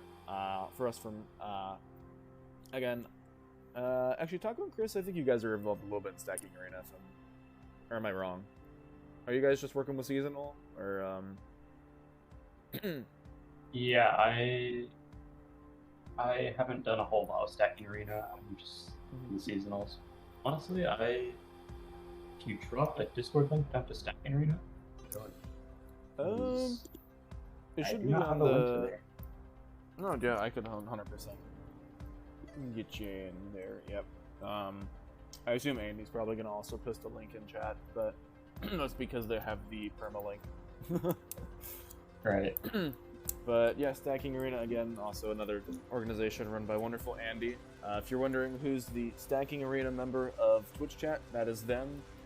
I'm currently streaming to their Twitch account, because I was so offered to do so. And again, Stacking Arena is going to be doing quite a bit of work in running a couple extra events. We just finished up our big event, Ragnarok, which is a PPT2 doubles tournament, which that was a lot of fun to watch that all go down yesterday. And so, yep. Oh, and I heard noises on Tetris Effect. It looks like that was a perfect segue. Alright, and once I get over to in-game screen, y'all will be able to watch the conclusion of this wonderful Grand Finals bracket reset. Yep. And here we go. Chris and Taco, feel free to take it away. Sweet, thanks. So I want to point out, I have this button on Twitch that's recommending I click saying give Stacking Arena feedback, and I can tell Twitch this channel has great commentary for myself. That is pretty funny. Knight with the T-spin immediately as we're kicking in this game. Perfectly even scores here with 1 Tetris apiece. And So, for those who haven't seen the fact that technical issues occurred, it is currently 2-1 in favor of Nick. yes. Nick needs 1 more to close it out. Honestly, at this point, I don't care who wins, I'm rooting for a decide. These have been really entertaining games to watch today.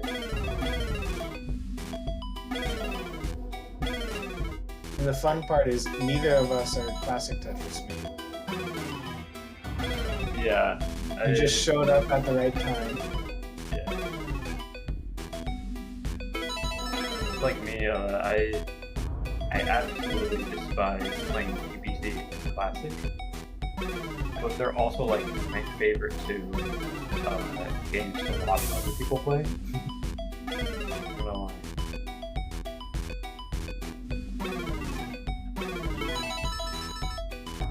Knight starting off with a nice collection of Tetrises on a clean board.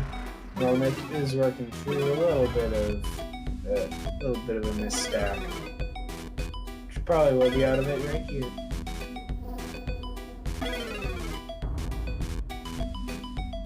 Knight with a little bit of a lead.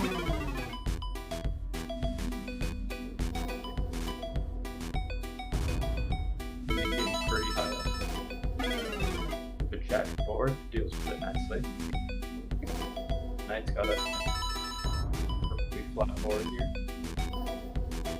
And as I say that, they get questionable pieces.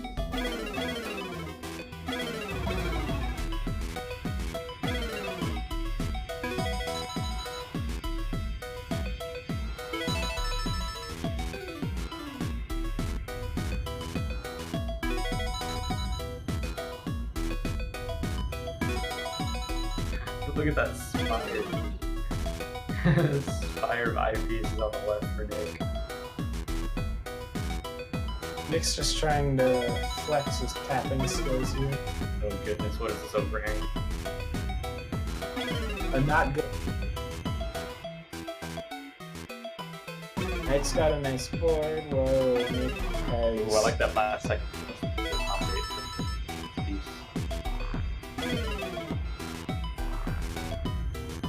Nick just about has a center row Tetris available, but no, just takes the triple instead. Plays it a little bit safer.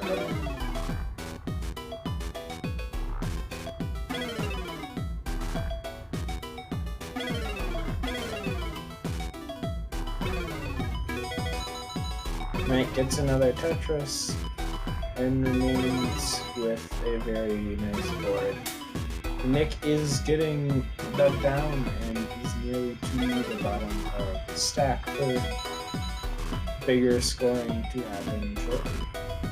Look at this lead that Knight has already put on. This is a huge game for Knight. Really, really happy.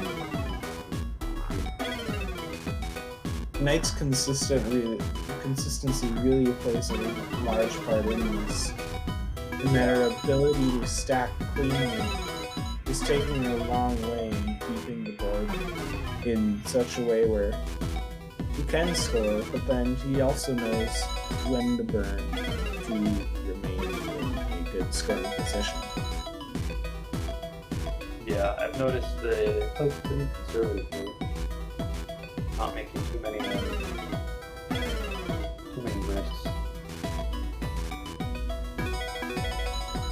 Which is, of course, a good thing in Classic.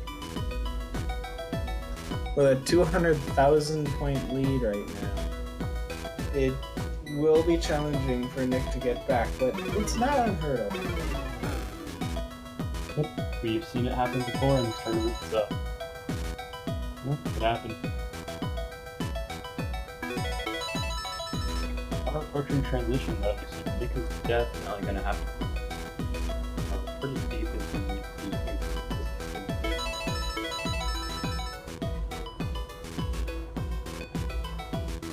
Knight might actually get their 600. Barely enough.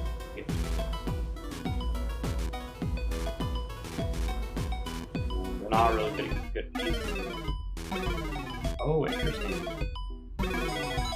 There's a nice build-up for that. Now they're building on top. Oh, nope, not quite 600k. Yeah, they played it safe. It's Smart way to go about it. It's still scoring large off of it. Yeah. It's definitely worth playing it safe like that.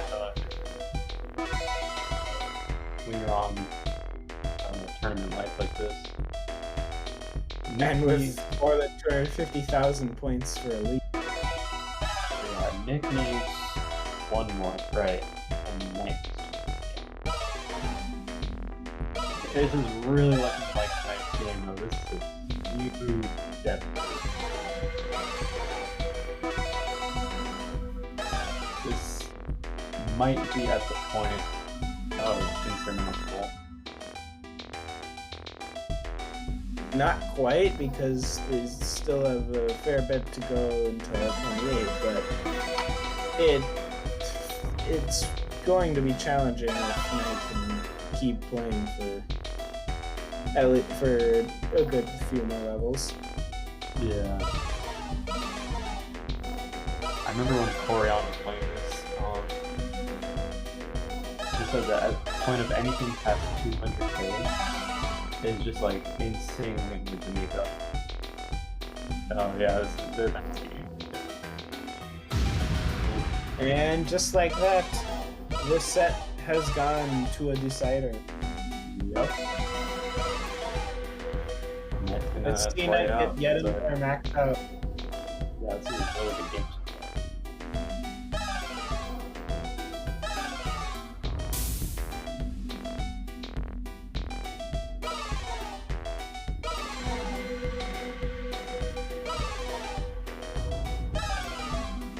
Has to sacrifice a lot of efficiency to get back down, but not in the clear, throwing on the deck. Oh, that's a very nice item. Nice recovery. Yeah. A couple more burns here. We can only help. Oh. Interesting IP placement. Oh, and it works out. Bit more than Get the spin. 100,000 to go. Got Very two well levels do. to get. 2 levels to get about 3 touches.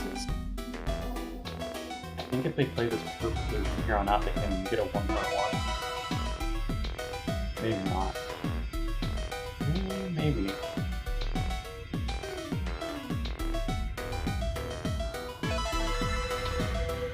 That's the max out! There we go. Number 3.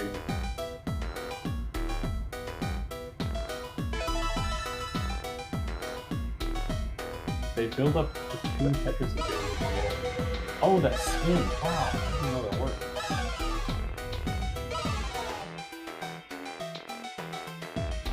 Holy Nice crap. stack. One. But sadly, it still doesn't round up to 1.1. Just being barely under 1.05, but you know.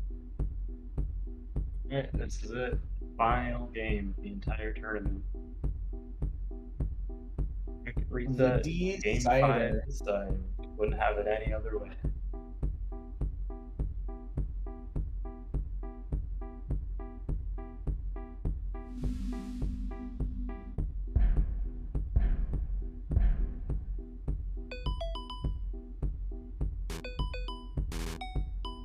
Alright, here we go.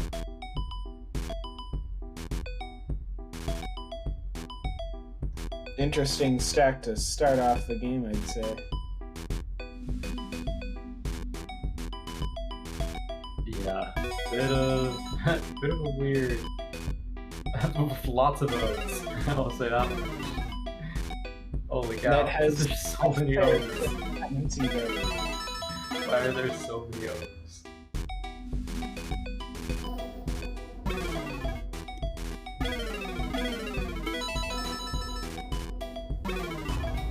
Really trying to convince us that an O-spin is a thing that should exist.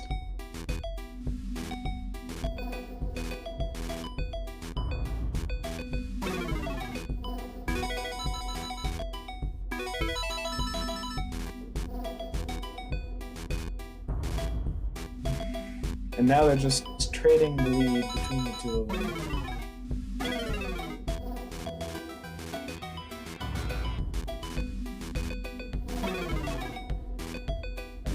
Knight's being quite eyepiece dependent here with the Yeah. smaller group that they're gonna The result left side in of the left side of the stack was not accommodating for a lot of pieces, and so it forced them into an eye dependency.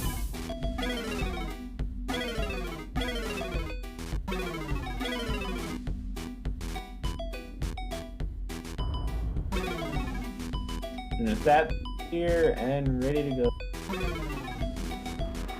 Players fix their misdrops so fast.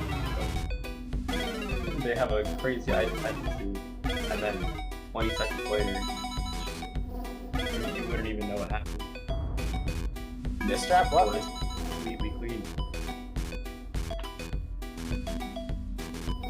That's one of my favorite parts about Tetris.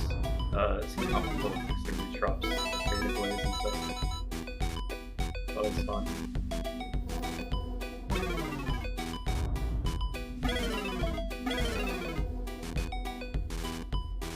Classic definitely emphasizes that.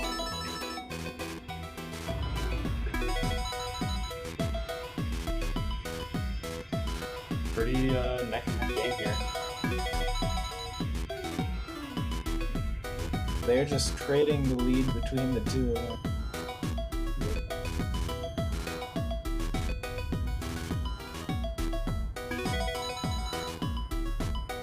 Oh, that was such a cool cut. It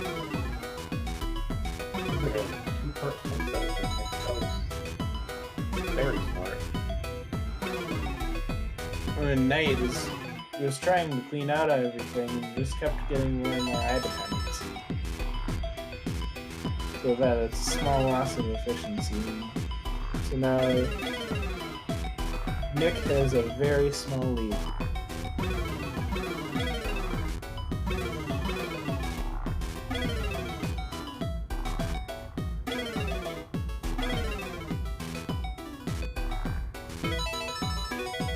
Knight with the cone, whichever one that is, 8 Tetris, and a teaspoon.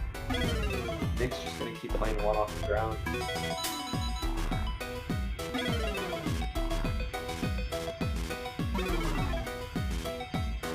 Oh, those O's. So many.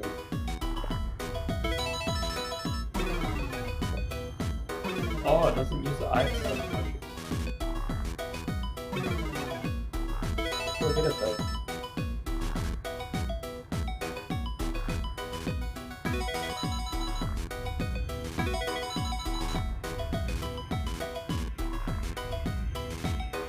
Alright, Nick's got a bit of an overhang for the ball here. Hitting it perfectly. Bit under 30 lines to transition for both players.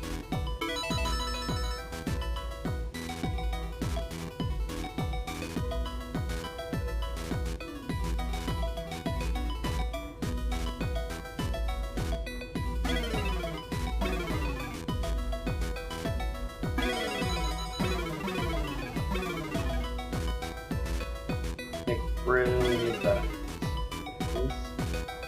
Oh, A small misdrop that might end it.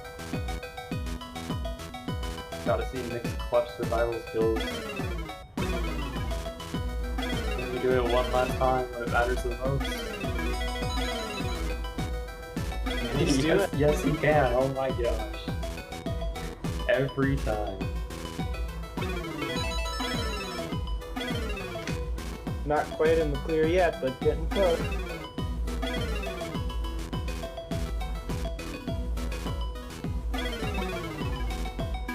And there it is. Right in time to transition. Wow. But that brought Knight right back in. We are dead even into 19.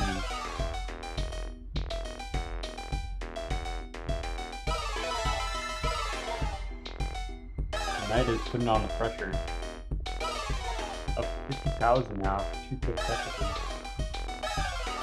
Knight wants to get at least one more max out before the tournament's up.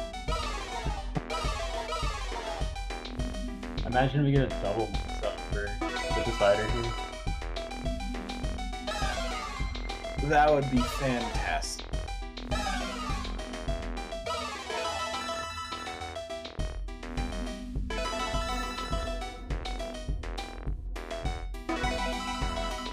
I do believe it would be a bit challenging for Nick, though, given that his efficiency isn't quite as high as Knight's. Yeah.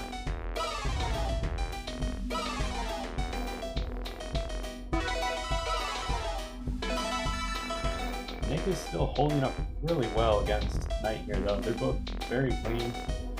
Well, as I say that.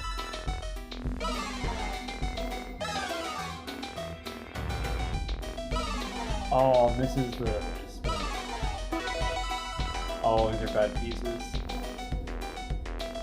Oh no, this might be it. Oh no! Oh man! And Knight takes it. And Knight is our classic Tetris NTSC America's Tetris Effect Connected Seasonal Summer Tournament for 2022 winner.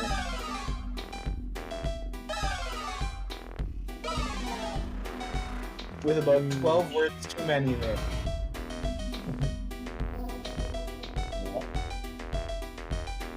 Huge congrats to Knight for making this all the bracket resetting. Having this absolutely crazy run all the way up to grands. And shout out to Nick for putting on quite the performance with such a flashy playstyle. It's been a pleasure to watch.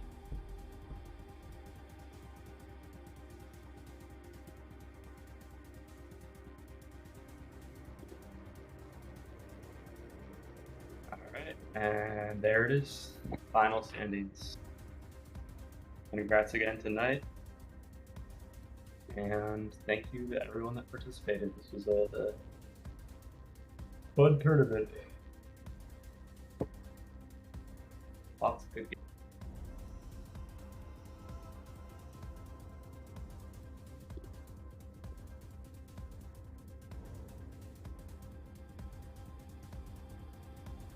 Well, with a whole lot of fun matches today. It was great to commentate the whole time, albeit a bit tiring with all of my making sure that the brackets work and all that such. It was fantastic today and yesterday for wonderful tournament.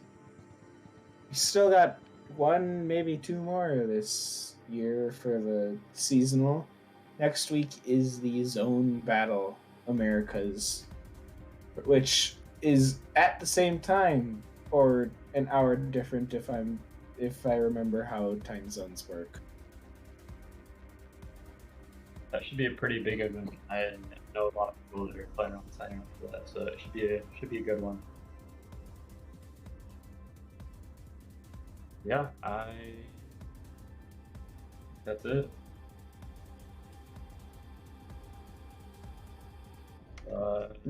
So, for our raid, we will be raiding another person today, and that is, of course, Caboozled for the very last Underdog Cup that he is the main organizer for.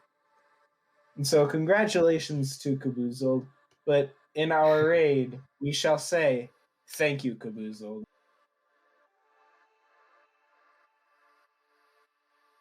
No way is that Caboozled Pie Tetrio.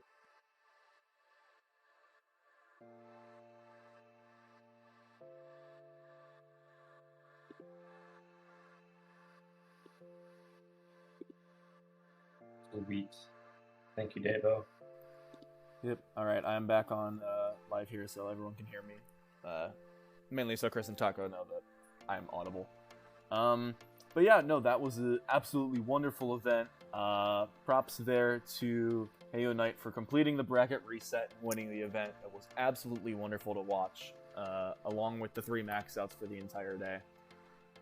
Again, I hope you all had as much fun watching as we had helping out with all this stuff. I'm going to currently change over here to the credits scene here as Andy hosts that raid. So again, thank you all so much for tuning in. Make sure to keep those good Tetris 5s going when we hit Kaboozled stream there. And we will see you guys on another stream. So thank you all so much for joining in, and hope you all have a good rest of your morning, evening, night, depending on your time zone, and good stuff. So thank you all once again, and have a good one. Yeah. The miracle of this world and all that it creates. With every passing day, the winds might grow stronger and carry us away, but we will hold on to joy to light the way, to keep the reminder that love does not escape. I'm yours forever. There is no end in sight for us, nothing could measure the kind of strength inside our hearts. It's all connected. We're all together in this love, don't you forget it. We're all connected in this love. We're all connected in this love.